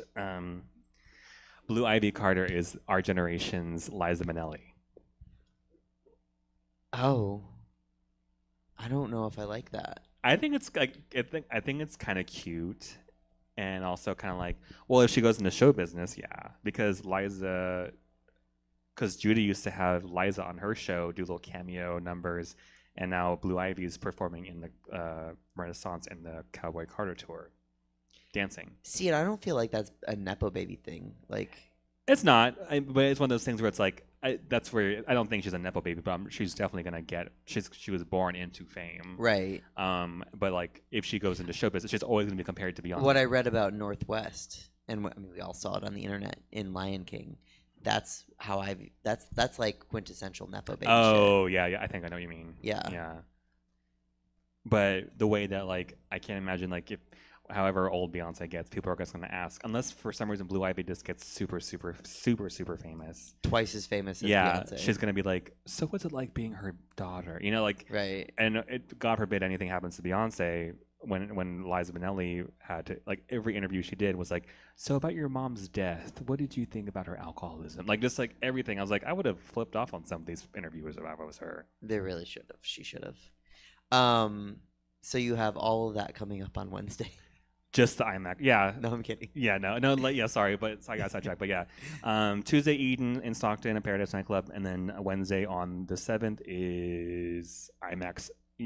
Is it the Equinox or the Esquire? Esquire. I know it's an ESQ or something like that. That's and a lawyer then term. I think that's it. And then on June 8th, I have a brunch in Dublin at the Aloft Hotel. Go off, Queen. Mm-hmm. We both have brunches that day. We'll have to check in. And with on May each other. 25th, I'll be at Make of Mimosas at the Good Luck, right? Good Luck Lounge. Good Luck Lounge. Yeah.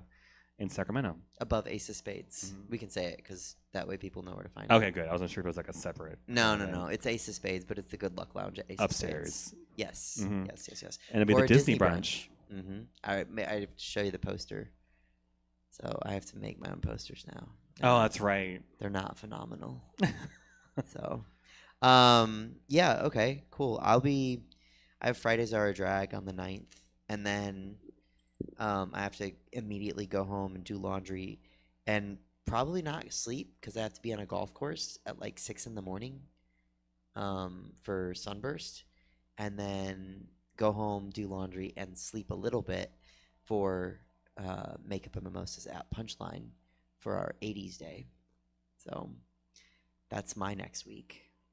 It's all very congested and backloaded, but I have to pee, so we should probably end. Yeah, it's already being late enough. If you are watching this show and you want to come to see Stab Comedy Theater, you should. If you want to see a show with me, every 4th Saturday, I do STFU, which is a show where comedians lip sync and drag queens try stand-up comedy.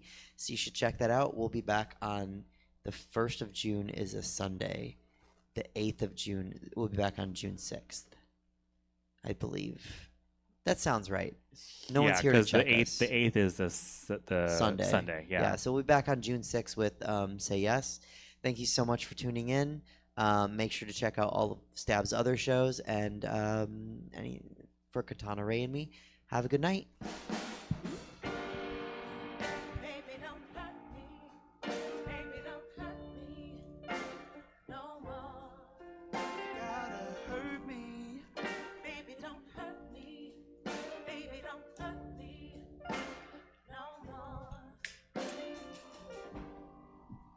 I don't know why you're not there. I give you my love, but you don't care. So what is right?